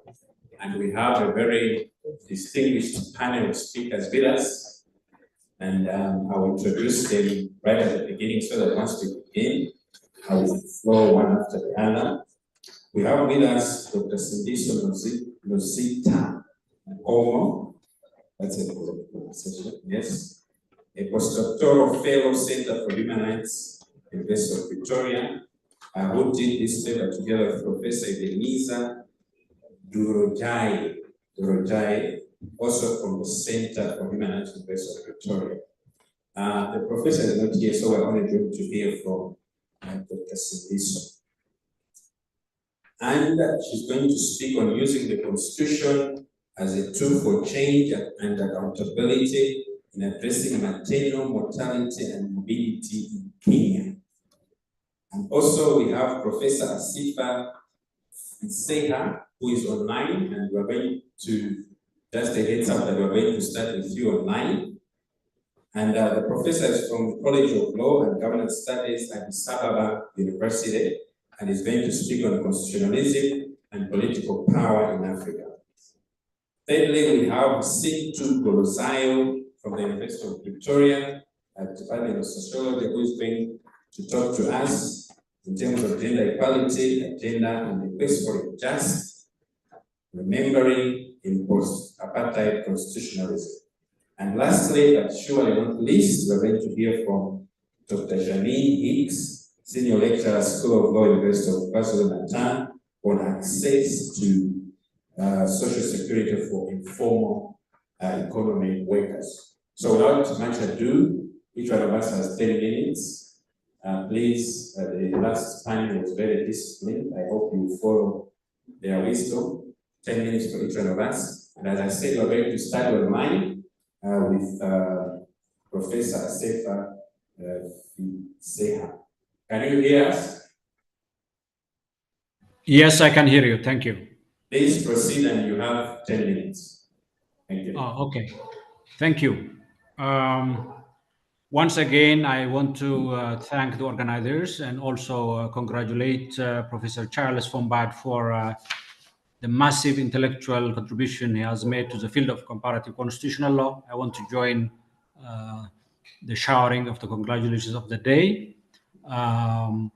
He is truly an inspiration to many of us, I think, and this is a life and career that's worth living, and I want to wish him a healthy life and see him more contributing in this field. Having said that, can you hear me?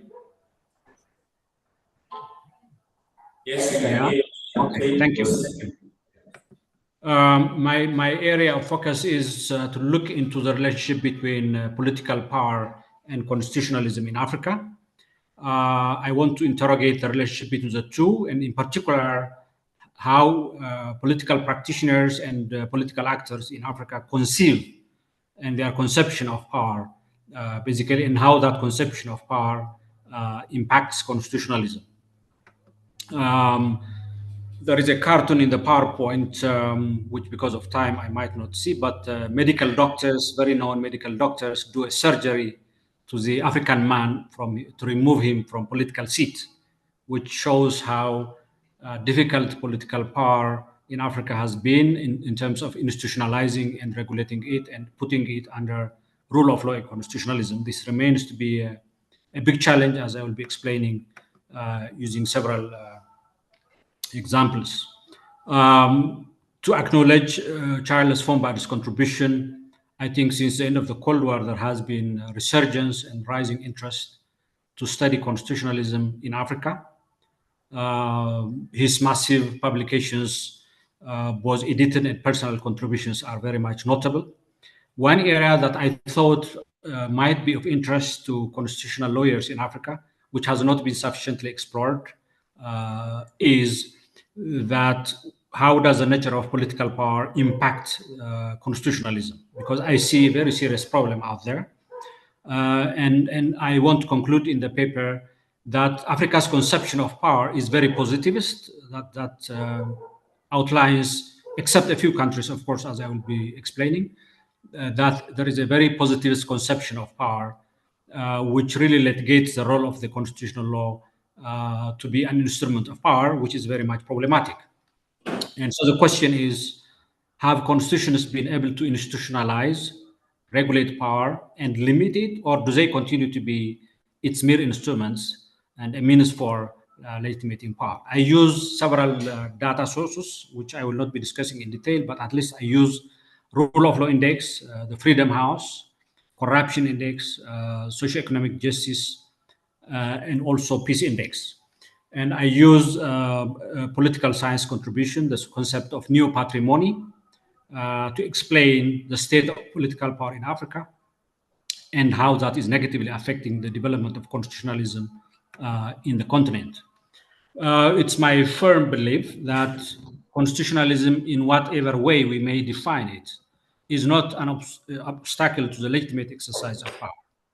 In fact, because of the state of development that Africa is in, I'm very much in favor of having strong institutions that are able to deliver public services going beyond the traditional liberal prescription of law and order.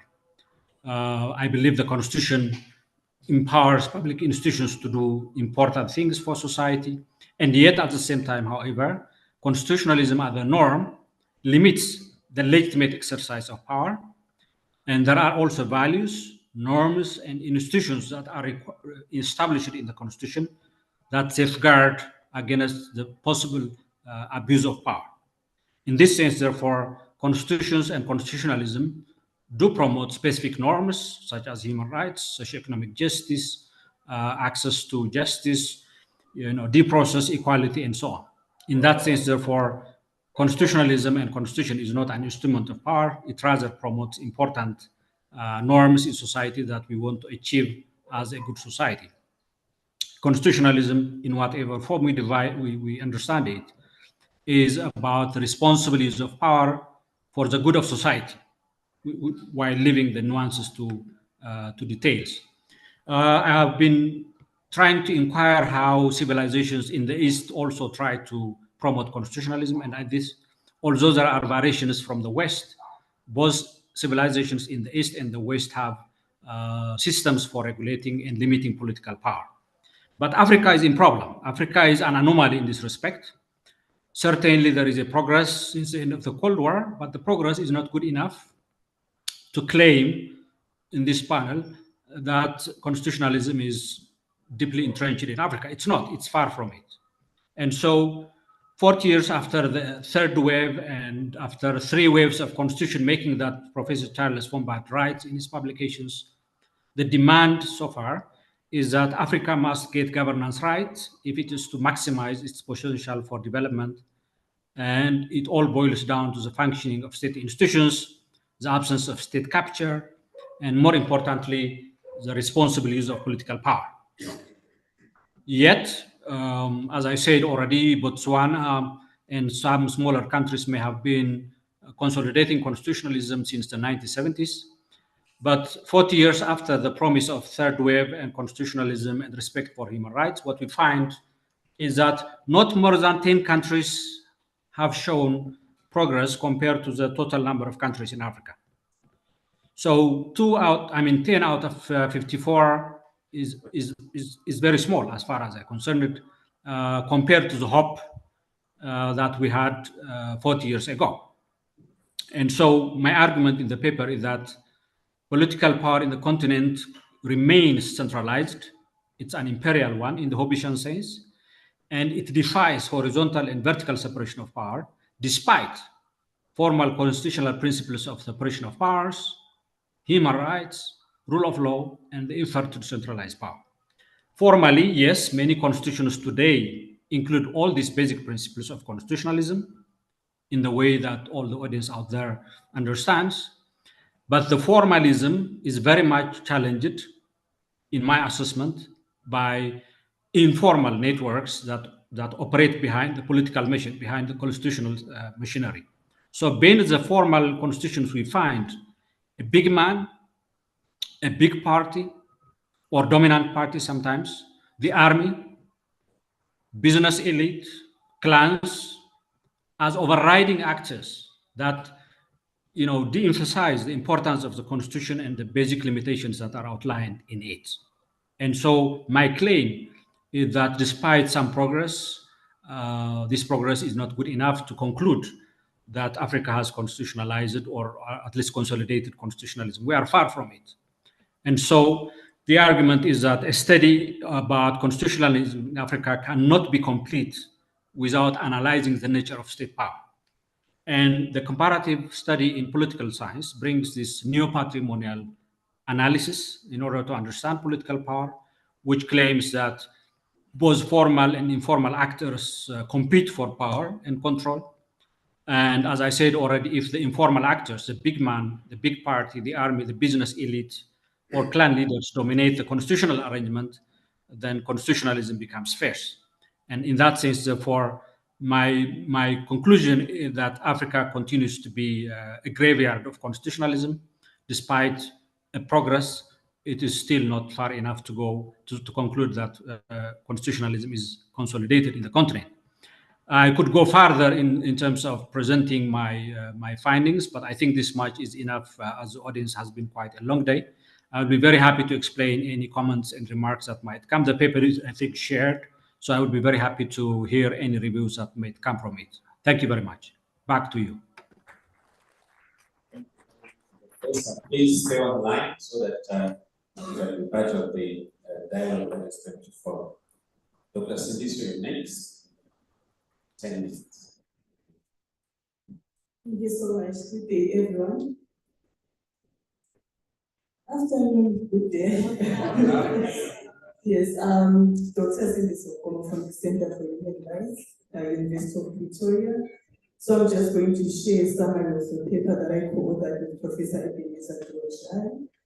Before I do that, I would like to congratulate Prof. Fombad for the positive impact that is making in the legal fraternity, and to also express our gratitude for having our paper selected amongst a lot of papers to be presented today. So our paper looks at, so the title of the paper is Using the Constitution as a Tool for Change and Accountability in Addressing Maternal Mortality and Morbidity in Kenya. So to give the introduction and background, deaths and complications or injuries that are experienced mostly by women of reproductive age during pregnancy, childbirth, and after childbirth can be preventable to a larger extent. However, what we noted is that these days continue to take place and they place a toll on women. Women from poor backgrounds in many countries globally are affected more by these deaths and injuries. So from the poor regions such as Africa, that's where the highest number of women are affected. So in Africa, Kenya is considered as one of the countries with high maternal mortality and morbidity. So according to an online newspaper article dated August 2024, Kenya is considered as one of the top 5 countries in Africa with the highest maternal mortality and morbidity ratios. So women and adolescent girls who are victims of maternal morbidity experience conditions such as obstetric fistula and mental health complications. So it's important to also mention that reducing maternal mortality and morbidity are amongst the key international development goals. However, we note that maternal mortality and morbidity still persists in countries such as Kenya. So this preventable maternal deaths and complications may violate a number of human rights, which are recognized in different human rights instruments. So some of these rights include the right to health, the right to equality and non-discrimination, the right to life, the right to dignity. So the human rights instruments that protect these different rights include the International Covenant on Economic, Social and Cultural Rights, the CEDAW, the ICCPR, UNCRC, the African Charter, the Maputo Protocol, the African Charter on the Rights and Welfare of the Child. So Kenya is a signatory to these human rights instruments. So by virtue of being a signatory to these human rights instruments, Kenya has obligations to ensure that women enjoy their reproductive health and rights to the fullest by reducing maternal mortality and morbidity. So to show commitment to these human rights are obligations. The Kenyan Constitution has got a Bill of Rights, and the Bill of Rights encompasses a number of rights that are recognized in these different human rights instruments that I've just mentioned.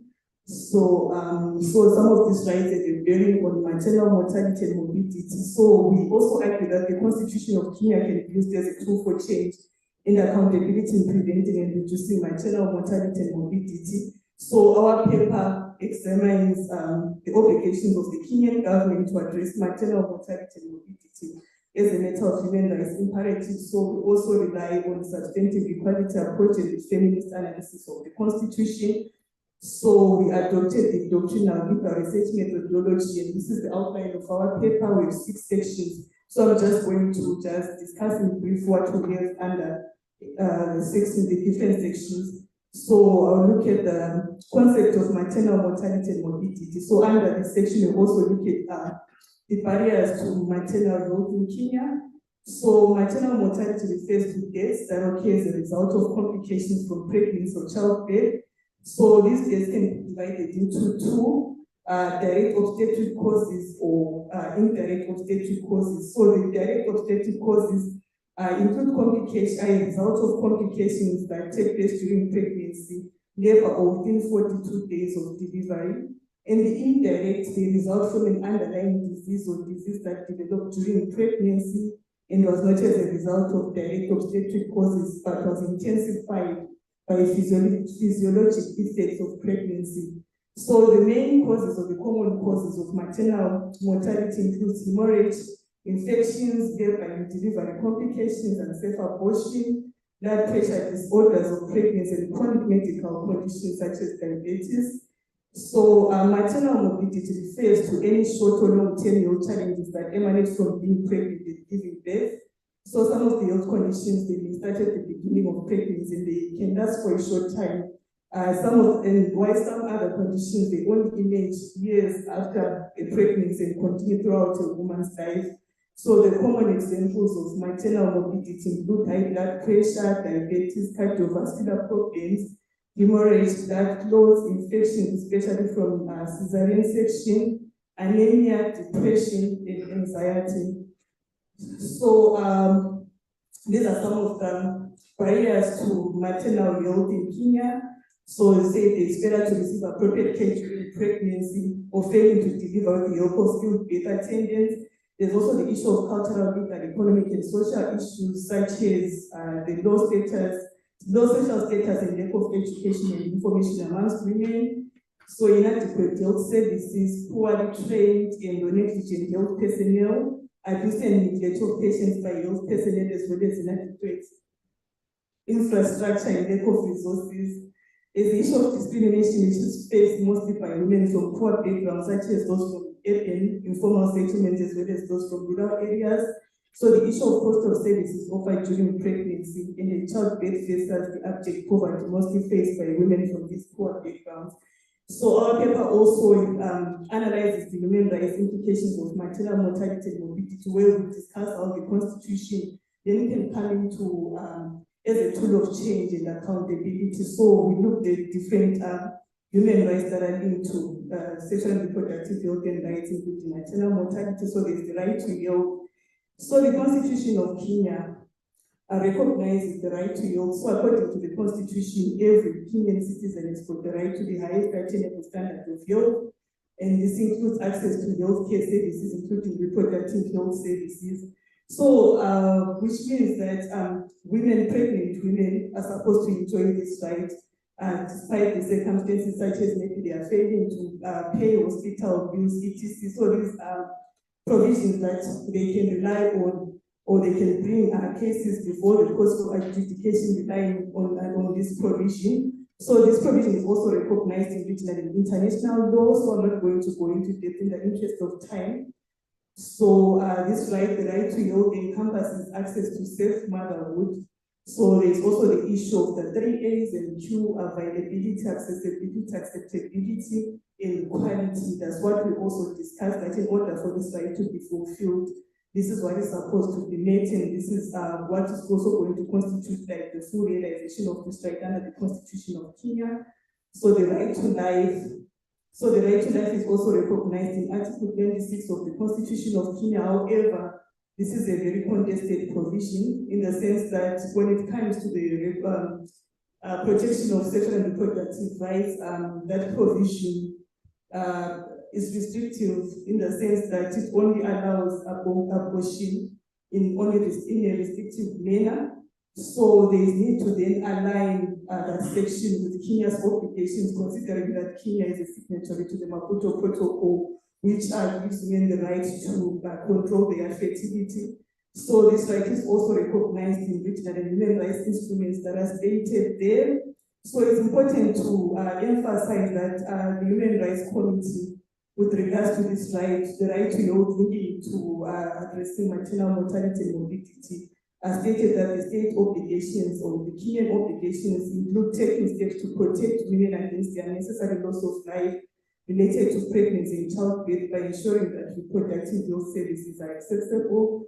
So there is also the right to dignity and to be free from torture, inhuman and degrading treatment. So in terms of this right, healthcare services, including maternal health care, should be provided with respect for the dignity of women and their freedom from ill treatment. So this right is recognized in regional and international human rights instruments. It's also recognized in the Constitution of Kenya. Article 28 of the Constitution of Kenya recognizes this right, and it's important to emphasize that the right or the freedom from torture, inhuman and degrading treatment is absolute. So which means that pregnant women who visit public institutions and maybe they don't have enough money to pay for the maternal services are not supposed to be treated in an inhumane manner. So we noted that in Kenya, that's what has been happening on the ground, and there are cases that have been brought before the courts, and the courts have relied on Article 28 of the Constitution of Kenya to argue that pregnant women are not supposed to be treated in an inhumane or degrading treatment, even if they are failing to pay hospital bills. So the right to non-discrimination and equality. So it's important to also emphasize that Kenya also draws from regional and international human rights instruments. So according to Article 27 of the Constitution of Kenya, every Kenyan citizen has got the right to equality and non-discrimination, and there are several prohibited grounds that are listed, and pregnancy is one of them. So pregnancy and sex is one of the grounds that are listed. So which means that this provision can be invoked by pregnant women whenever they face discrimination or any sort of challenges or anything that could impact them during the period of pregnancy or afterwards, and if they are discriminated on grounds of sex. So we also looked at the state obligations, so the three main obligations, so the obligation to respect. So with regards to preventing maternal mortality and morbidity, Kenya has a duty to repeal laws as well as refrain from enacting laws and policies that could limit access to sexual and reproductive health and rights, such as those that criminalize abortion. The obligation to protect requires Kenya to enact and implement laws and policies prohibiting the actions by third parties that could cause harm or undermine the full enjoyment of sexual and reproductive health and rights. The obligation to fulfill requires Kenya to aim to ensure universal access to quality and full range of sexual and reproductive health services, such as maternal health without discrimination for all individuals within its jurisdiction. So, access to maternal health services or reducing maternal mortality or morbidity falls under socio-economic rights.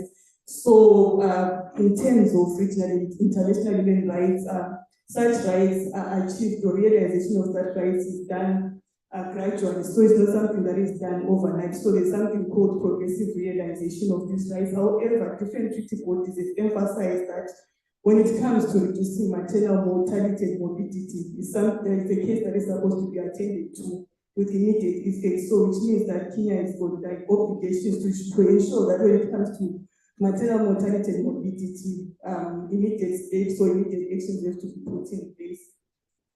So these are some of the recommendations that we've proposed, that they need for capacity building of healthcare professionals and teams so that they understand factors that contribute to women's overall health and work to identify and mitigate potential pregnancy risks. They need to hire educated and skilled healthcare professionals, especially in public health facilities, to mitigate maternal deaths and complications. The health facilities, especially the public ones, should provide the full range of sexual and reproductive health services and use preventive health care and wellness visits, the government of Kenya must come up with measures of immediately addressing and giving penalties for negative staff conduct. There's need for health system strengthening for emergency obstetric care. Healthcare providers are also encouraged to engage and listen to women and their family members' concerns before, during, and after delivery. So there's need to also educate women about the importance of postpartum visits, and non-obstetric providers such as pediatricians can also screen for maternal and mental health during baby visits. So in conclusion, we argue that women of reproductive age in Kenya experience maternal death and complications, and this is preventable. So we also noted that the causes of the death and the complications are mainly attributed to the discrimination and poor healthcare services. So since Kenya is a signatory to a number of human rights instruments that promote rights that are linked to maternal health, such as the right to life, etc., Kenya has an obligation to put in place measures, whether legal, administrative, or increasing resources to ensure that women do not lose their lives or end up with health conditions as a result of pregnancy and childbirth. So we also concluded that the Constitution of Kenya has laudable provisions that can be used to bring about change and prevent maternal mortality and morbidity. So we say the equality laws which promote substantive equality and gender equality are useful in preventing or addressing maternal mortality and morbidity. Thank you for this. Thank you so much appreciated. A very neat linkage between the Constitution, accountability, and maternal mortality. Next, we have Sintu, who is going to talk about gender equality again. Thank you.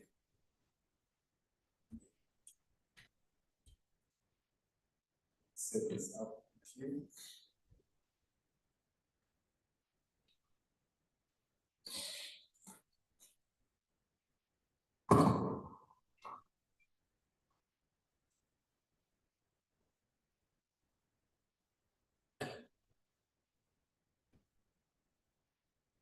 Apologies, I have a technical issue still, but I think I should be fine in a moment. The moderator did whisper to me during Dr. Fombad's presentation that we are on schedule with time.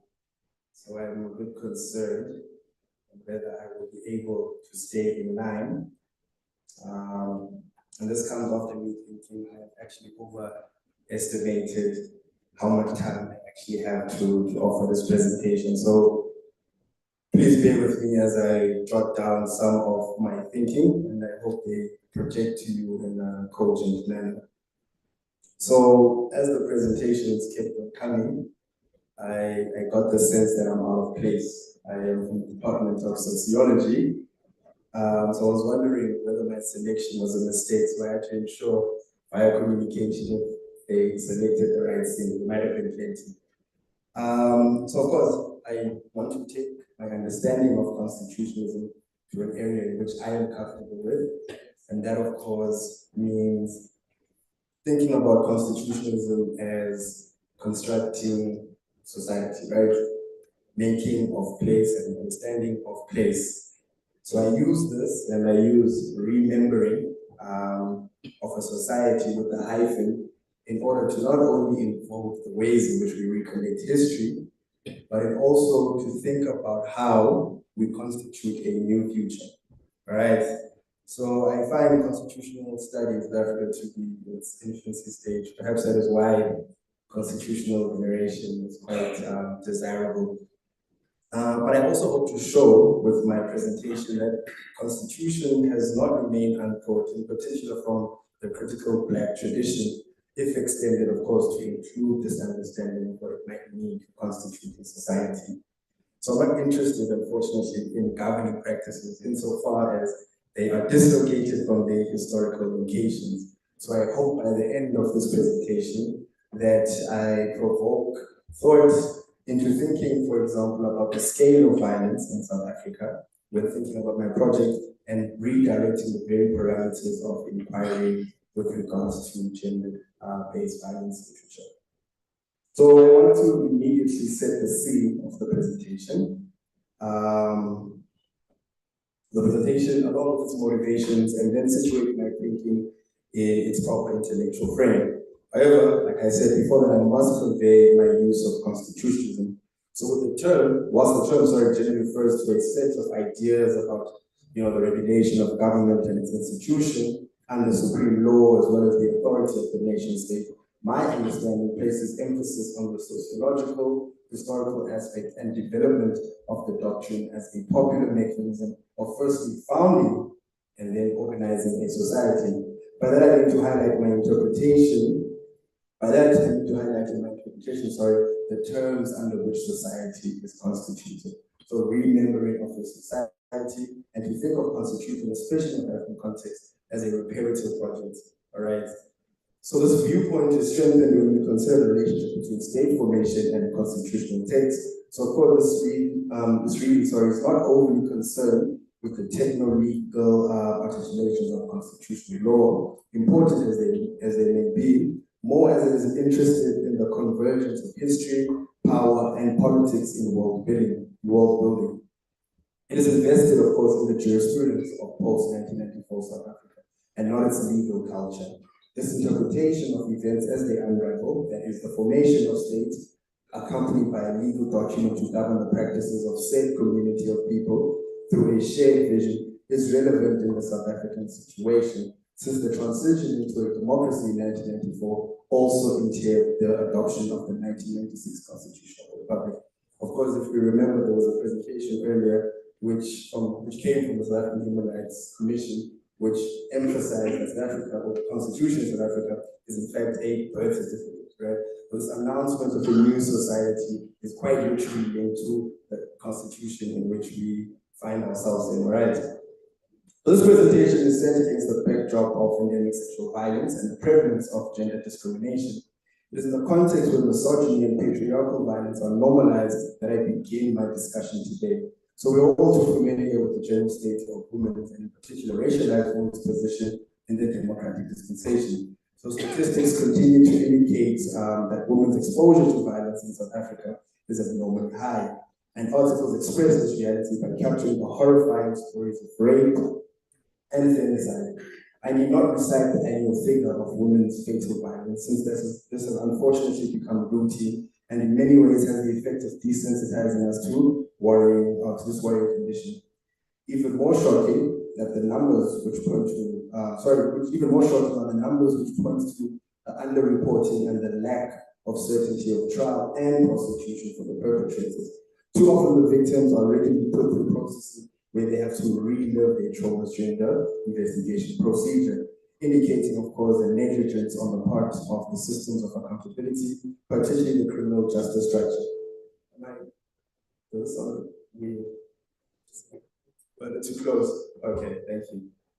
Additionally, there seems to be little social cost for the perpetrators who are welcome back to their communities with minimal repercussion, while the victims continue to face pariah and exclusion. In some instances, institutions even platform the alleged perpetrators to recount their experiences in order to sway public discourse, thus contributing to the vilifying of victims further. Surprisingly, this reality has occurred in a context where the gender justice has remained a matter of priority for the state, and under the circumstances where gender rights are enshrined in the Constitution. It is also true that women's visibility in institutional decision-making, both like Parliament, has increased over the years. It is worthwhile also to include as part of this contemplation at this juncture between the lived reality of women's experience and policy that South Africa also has a strong and a long history of vibrant civil society activity and engagement with the state. This, of course, indicates a functional democracy, at least insofar as it concerns the health of its institutions.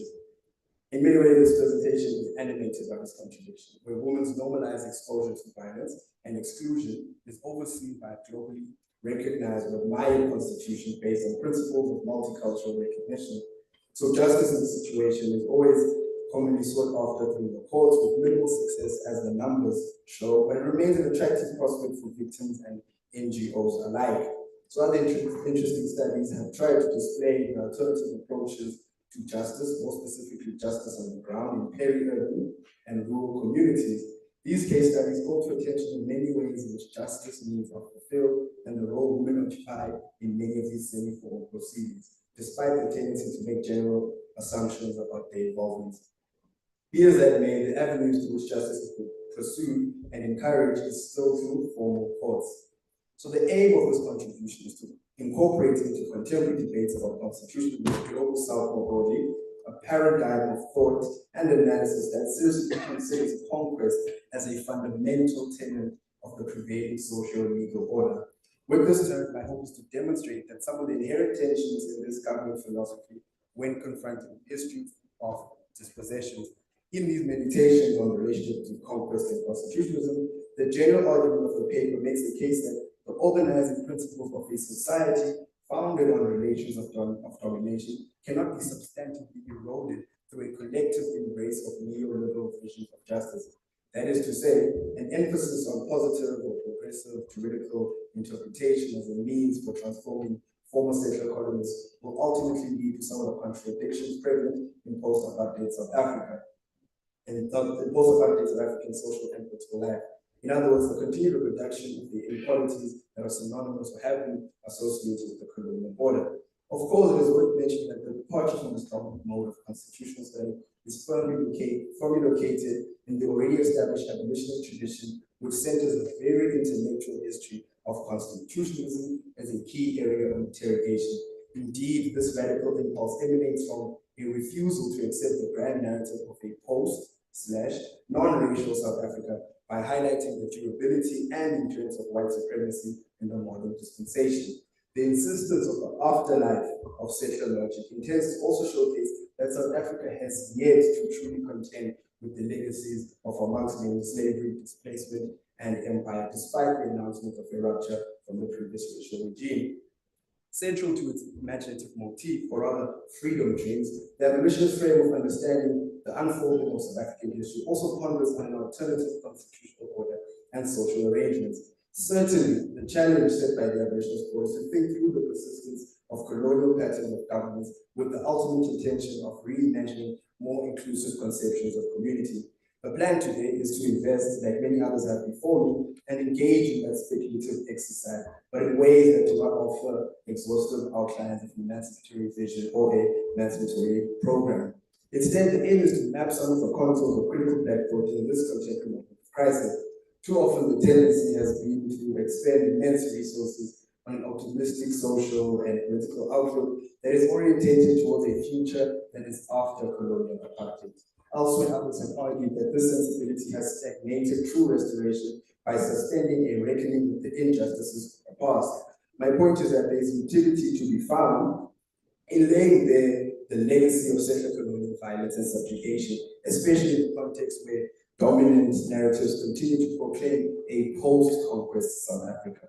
Additionally, the survival of imperial racial grammars and registers under the conditions of liberal democracy does present an opportunity for thinking about the meaning of contemporary South African life and a shared commons in this context.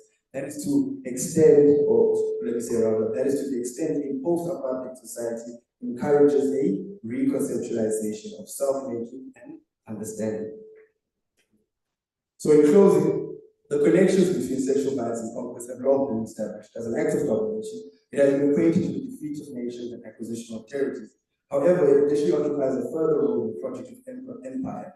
In many ways, it entrenches the non-human status of those racialized as black and gendered as women by normalizing a culture of sexual violence. It is later codified into law by ensuring that there are no consequences for those that violate racialized women, since they, of course, are supposed to embody some kind of peculiar femininity that is open to sexual objectification.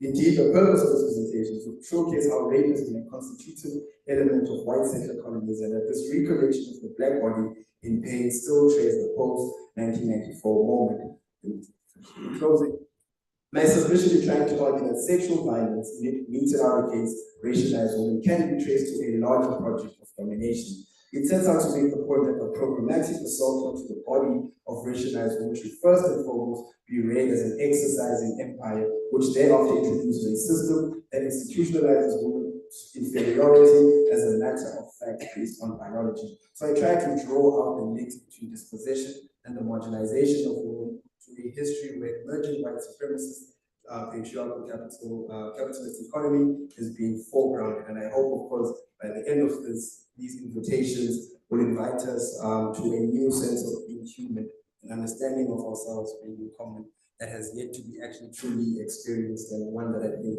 a human rights discourse continues to fail.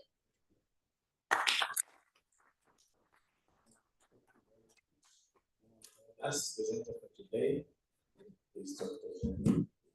Last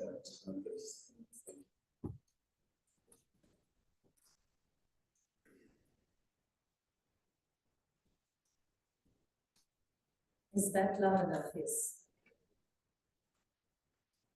The timer is on. Good afternoon, everybody. Greetings to Professor Fombad. How wonderful to join you and in this wonderful celebration of your scholarship and your legacy. It's really fantastic to be here. And thank you to our hosts, Professors Fombad and Kaucha. Thank you for organizing this event, and I'm just so thrilled to be here with you.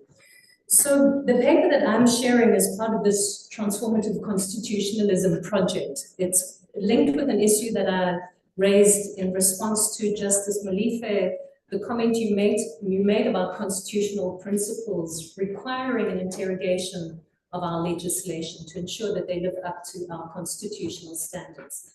And really the case study that I'm presenting shows how we're failing to do this.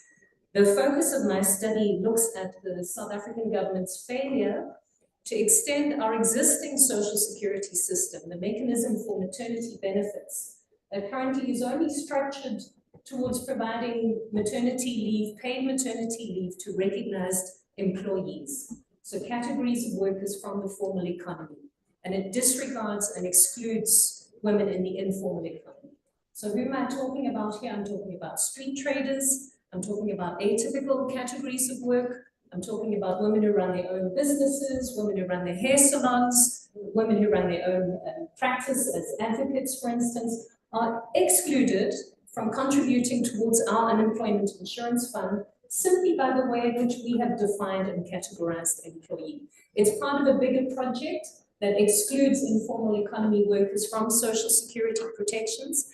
And I want to argue that there's a transformative constitutionalism case to be made for law reform. As you know, there are demands for a more interventionist state. We want to see a country that assumes stronger duties in terms of addressing these institutionalized forms of discrimination. But when our state fails us, when our government departments fail to enact the necessary law reforms, we have to turn to the courts. And in South Africa, my view is it's that our courts who've driven this really powerful transformative agenda, whether it's in relation to gay marriage rights or adoption rights or protection of foreign nationals, it's our courts that have pushed back and demanded that those constitutional protections be upheld. So what is the problem? I want to just really tell you a story because my brain's overwhelmed by all the input I've heard today. The problem is this designation of employee, how our labor laws, our protection, whether it's the Unemployment Insurance Act, our Basic Conditions of Employment Act, our, what else did I want to refer to? Our Labor Relations Act, all of these speak to employees, recognizing only those workers who form part of a more formal nature of employment, who are registered and who contribute a UIF or 1% of their salary to the Unemployment Insurance Act and have an employer who contributes another 1% towards their act. But as a result, these self-employed workers, atypical workers, street traders, women in the informal economy are simply excluded. And yet we have a constitution which says that everyone has the right to social security. We've ratified international conventions and treaties that speak about everyone having the right to these socioeconomic rights. And specifically, there are maternity protection conventions which talk about extending these protections to all categories of worker.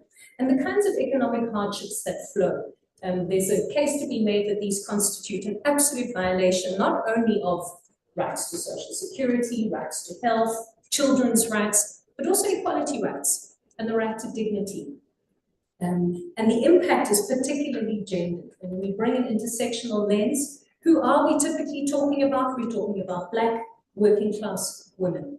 And a transformative constitutionalism approach enjoins us to look at the context of the person and the impact that this has on the quality of life. So what progress, so that's the problem, what progress has been made on this issue? I was so hoping that our colleagues, we still have some colleagues from the Human Rights Commission, because actually this issue came up, I was a commissioner with the Commission for Gender Equality, and this issue came up as a complaint from a street trader who came to our office there in Dr. A. Kuma Street in Durban to say, I cannot contribute to UIF. It's having this impact on my small business, on my reproductive health rights.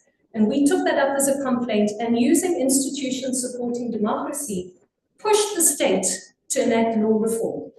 As a result, I believe, to a large extent of our interventions, this matter wound up before the South African Law Reform Commission.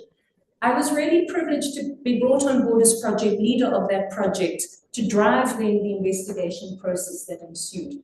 And we concluded, we developed a thorough investigation and made submissions finally to the state calling for law reform, calling for very specific amendments to those specific labor pieces of legislation. But I also want to talk about a remedial measure, which is of course part of the transformative constitutionalism project, a direct, immediate intervention to assist the position of people in that particularly vulnerable position. So we completed our study, we submitted our report, and then we had a changeover in the administration. So the reports are sitting now with the incoming 7th administration, and we're knocking on doors and pushing. We're reminding the Gender Commission to come and use its oversight powers and its supervisory role to come and remind the state of its obligations in this regard. Could we go to 3 minutes left? So that's problem, that's progress. What is the case? We of course rely on our section 39(1) of the Constitution, which obliges our courts when interpreting legislation and interpreting the Bill of Rights to promote the values that promote dignity, equality, and freedom, to draw on international law, we have that in spades, and to promote the spirit and the purport of the objects of the Bill of Rights. Why would we adopt, and why would I make out that this is the case for transformative constitutionalism? Because this is where we want to place at the center of the project the realization of the right to dignity and equality, but specifically to consider and address the conditions in which people are living. And what I argue in my paper is that we're not calling for a welfarist, shame kind of response to informal economy workers. What we're calling for is a transformation of that legal system.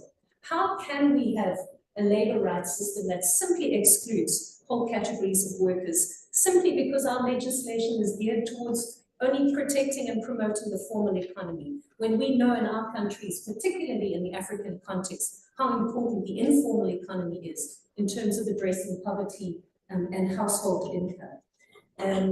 So we have to bring about these transformative measures, remedial measures, redistributive measures.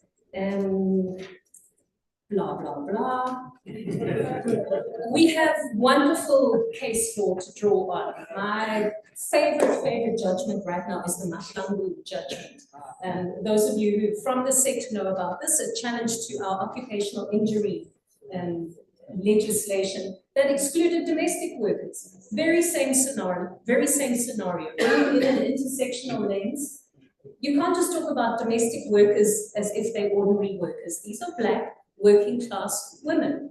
And in the same way, the parallel can be drawn with women in the informal economy. And we would build an argument very much along the lines of the Mahlangu, the line taken by counsel in Mahlangu, which argued that intersectional lens must be applied. So we can only assume that if our 7th administration drags its heels and does not pick up on the law reform that we've suggested, and I very much would be amongst the first category of stakeholders that would be then calling to bring an action in the courts, calling for law reform. So I'm just going to fast forward. What would those measures look like then? What would the solution be? We've got a framework and a bar to measure ourselves against.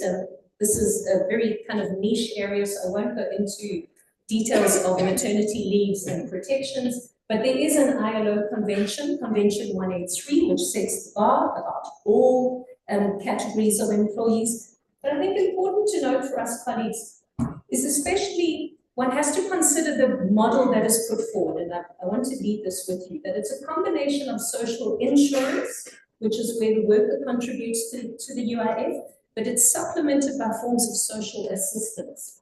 So I want to tell you the revolutionary thing that we've called for. So first of all, we're saying there must be law reform.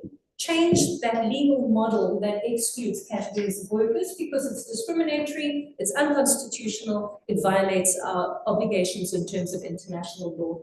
Fix it, right? That would enable workers to come into the system. But we have to consider the status and the location of those workers. What are the levels of income generated by informal economy workers? Could they survive on 2/3 of their normal income and be able to look after themselves and the young child? That would need to be supplemented. And the revolution, my friends, is we have called for the child support grant to be extended backwards into pregnancy. So this is the form of non-contributory social assistance.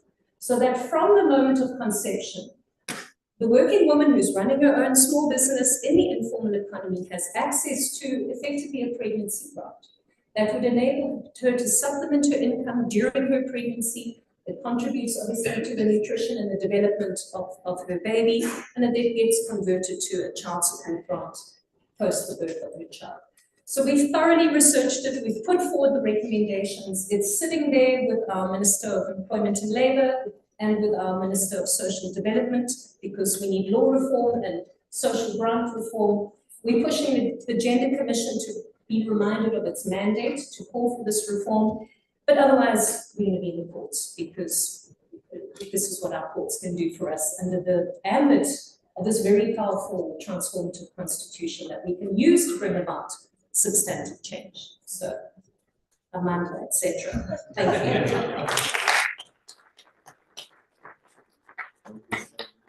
Let Amanda know. If we have any questions to engage our presenters, we have about 10-15 minutes before we go to a cocktail. So, any questions, comments?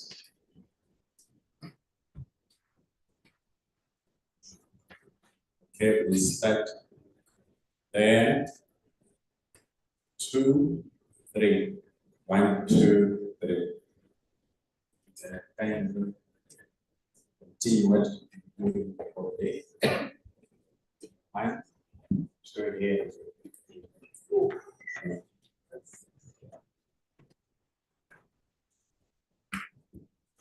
you very much to the presenters. So my question really could be directed as the right here to this. So the issue was the issue of as now we realize that Sister was talking about the reflections of the Constitution of Kenya. But now if we check the Sustainable Development Goal number 3, which our spouses good health and wealth. And so the issue was to consider Sustainable Development number 3 as the cornerstone for development and equality for especially women, instead of us as lawyers always taking us as lawyers always advocating for people to come out of prison while they are murderers and stuff. Yeah, I think if we build our constitution in line with sustainable development. So the other issue was decent work, which links up with the sustainable development goal number 8, decent work and economic growth, which if it's pushed to that limit to push for the women first, it makes sense for me to, other than that. I think the constitutionalism and vulnerability, if we partner it with the sustainable development goals, also mine workers, mine workers, women, mine workers in Congo, I don't know, they tend to see there's economic growth that side people are building batteries. But here in South Africa, also we give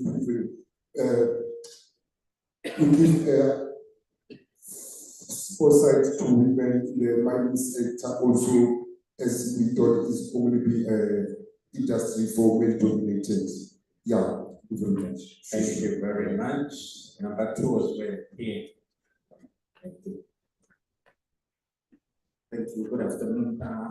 Let me also extend my congratulations to Prof. Fombad for the scholarship, and also extend congratulations to everyone who has spoken. My question will be very short. I think it's directed to Prof. Asifa. Pardon me for the pronunciation. I think what he did raise was that Africa continues to be a graveyard of constitutionalism.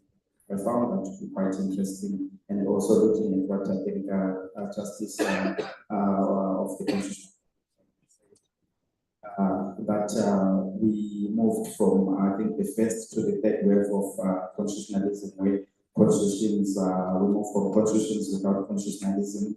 Now we are with constitutions with constitutionalism, but Africa continues to be the graveyard of constitutionalism. So my question pointedly is, what can be done to turn that around? Because we don't want to move again to another fourth or fifth wave. What can be done? That's the question. Thank you. Thank you very much. Question 3 was at the back. At the back. Do we have another hand? Yes. There. So we'll go to the back and then. The hand. Greetings, everyone.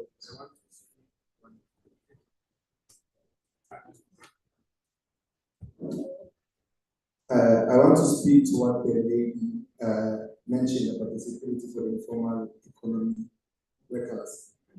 I want to speak on behalf of those comrades who are informal. But because we need to understand that we play a different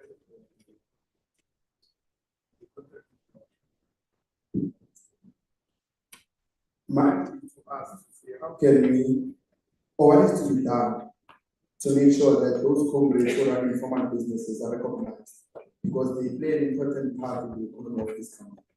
Because when you apply for finance or a law,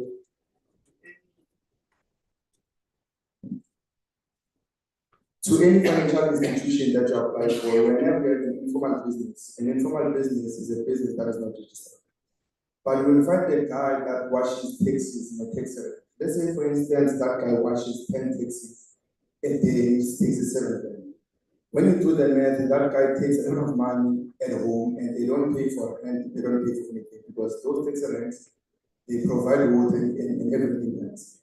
That guy takes a lot of money home, but when that guy goes to a financial institution to apply for a loan, they reject him because his business is not formalized, even though he makes a lot of money. And if that person has ambitions to make sure that they grow their businesses, they need a financial injection from financial institutions. They don't get that privilege to make sure that they're.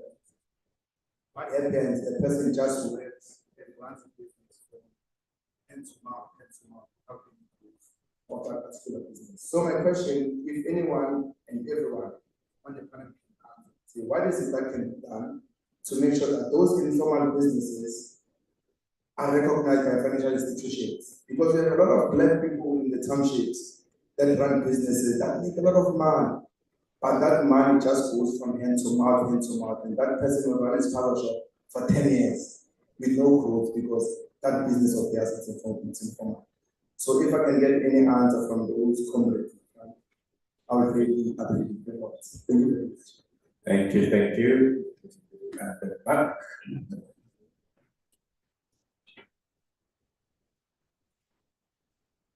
Thank you. My name is Maubel Kota, NISA, Department of Information Science. So my question will be from a layman's point of view, but it's directed to all legal minds here, especially the Center for Human Rights. I understand we've got rights, but based on the assessment that I've already observed and heard from deliberations here, I've come to think or believe that some areas or people have got more rights than others. I want to give an example rural areas. So then we've got right to water, sanitation, all those. But in many parts of the country, in rural areas, we do not have such basic services. Nobody cares about it. Even the media itself, they do not even report about it. But if water can be cut, say for instance around the city here, it will be covered all over the media, all over the news, and actions will be taken immediately. So my question is there anything that you are doing as Center for Human Rights to fight for people who appears or whom I call them less privileged or do not have legal capacity to defend themselves, especially in rural areas? We all know that their rights are violated daily basis as the right wing. Is there anything that we are doing to fight for the poor? Or is it that the rights that people have got lack of better words rights, or are they meant for the rich? Okay, thank you so much. Last question. Yeah.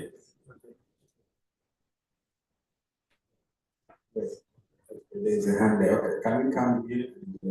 Because his hand has been up for a while and then go. Everybody from China. I have a question for Dr.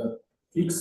If my understanding is right, I think you are advocating the legalization or formalization of the informal economy. You mean you want to introduce more legal protection for these informal economy workers. But my understanding is for the advantage of the informal economies, without the state intervention, the economy can operate at a very low cost. But if these formal regulations introduced, then the cost can be higher. And actually, then the market will shrink because for the employer, not only employees, for the employer, their cost will be higher. So my question is, do these informal economy workers, they really want more state intervention, even in the name of the protection of institutions? Thank you. Thank you very much. And then we conclude here. Yeah.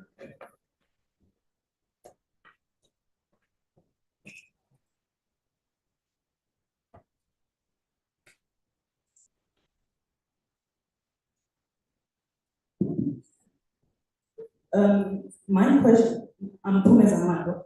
My question is for Dr. Nkomo. You spoke of progressive realization of the right to health. Is there no space to argue for the immediate realization as the Constitutional Court of South Africa has held regarding the right to education? All right, thank you so much. So just as a summary of the questions, question 1 and 6 are going to Dr. Nkomo, and then question 2 to Prof online, and then 3 and 5 to Dr. Hicks. Question 4 is to all legal minds here, and there are plenty of them, as well as the center. So we'll start with Dr. Nkomo and then proceed to Asefa.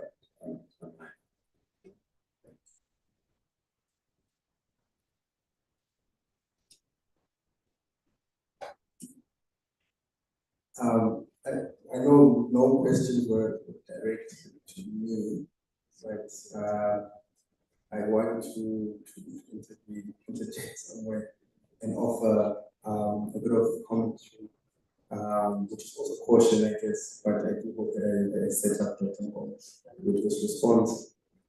So there was an argument brought up for pairing sustainable development with gender initiatives. And I'm quite wary of the language of economic growth, right? They're speaking of sustainable development.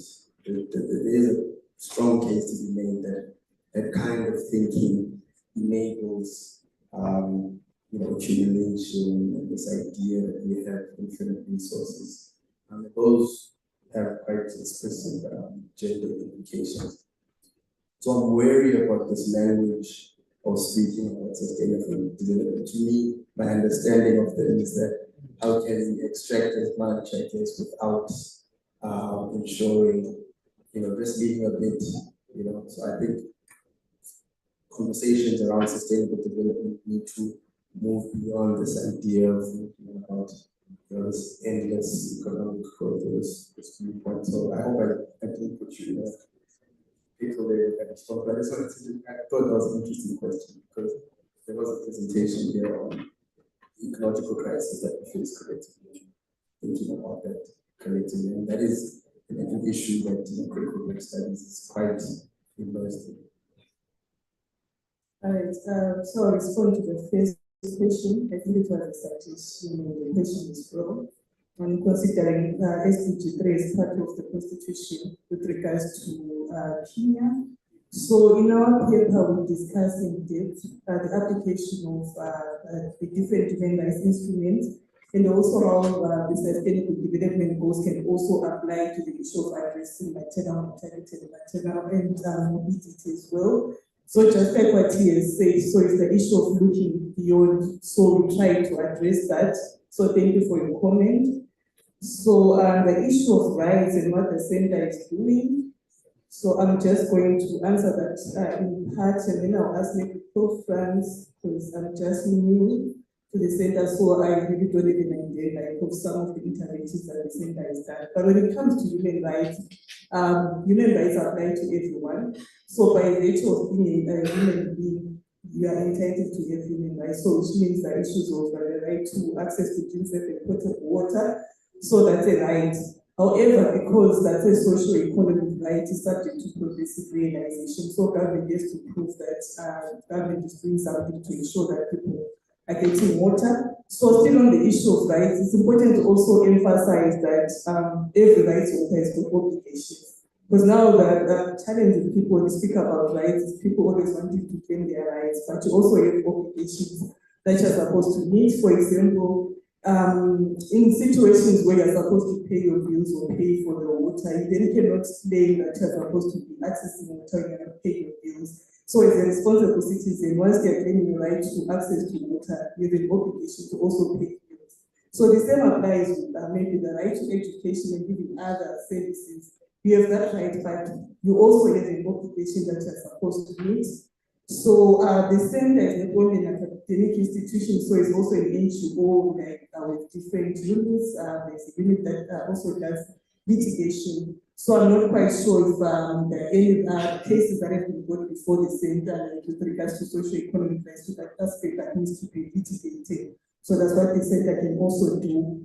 So coming to Pumeza's question on the progressive realization of the right to yield. So my presentation was specifically centered on Kenya, but to answer you, because South Africa is a signatory to a number of human rights instruments that protect socio-economic rights such as the right to yield. So I emphasized in my presentation that when it comes to socio-economic rights such as the right to yield and reducing maternal mortality, states or immediate obligation.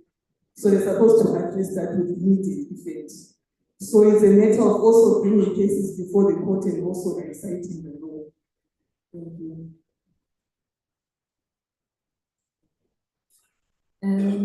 I want to agree 100% with the input regarding the nature of the informal economy and workers and their contribution to our economy. And in fact, our national policy framework and the policy framework at provincial level and in my municipality, Teklini municipality, all strongly speak about the significance of the informal economy and commit the state to enact measures to support and build a thriving informal economy. But in practice, we know what the challenges are. And we know the struggles that informal economy workers have in terms of getting permits. They're being hassled by metro officials, illegal confiscations of their goods, challenges in accessing finance, and challenges in accessing small business development and support. So there's a huge area and gaps in terms of protection and realization of rights. There are wonderful stakeholders in my province, such as ASIE, Tafuleni, advocating on the rights of informal traders. But there's a need for a challenge to our municipal bylaws. But I wanted to link it towards the question from my colleague here. The International Labour Organization has adopted a recommendation, it's recommendation 204, on the transition from the informal to the formal economy. So there is a move internationally, and I think many people have mixed feelings about this. There's a move internationally to transition stakeholders who are in the informal economy to join their prosperous colleagues in the formal economy, as if it's this upward climb that you can be upgraded from the informal economy into the formal economy. But you can pay taxes like everybody else, and you can be registered and have the bureaucratic administrative regime, you know, that you would not interact with as a business. Not all businesses would want to go that route. So there is ILO recommendation 204. And countries are seized with that project of transitioning from the informal to the formal economy. But the primary objective is to extend social security protections to workers in the informal economy. That they are denied unemployment insurance, they're denied other social security measures. So that is the rationale behind bringing informal economy workers into the formal economy. On this aspect, though, however, we're just not even paying attention to that. Our focus is immediately on the fact that our Constitution recognizes that everyone has the right to social security. And we're specifically looking at our maternity protection regime and measures, and the fact that it excludes categories of workers. So we had extensive consultation with organized labor, with COSATU, and with other stakeholders in the sector, who said that informal economy workers would like to contribute.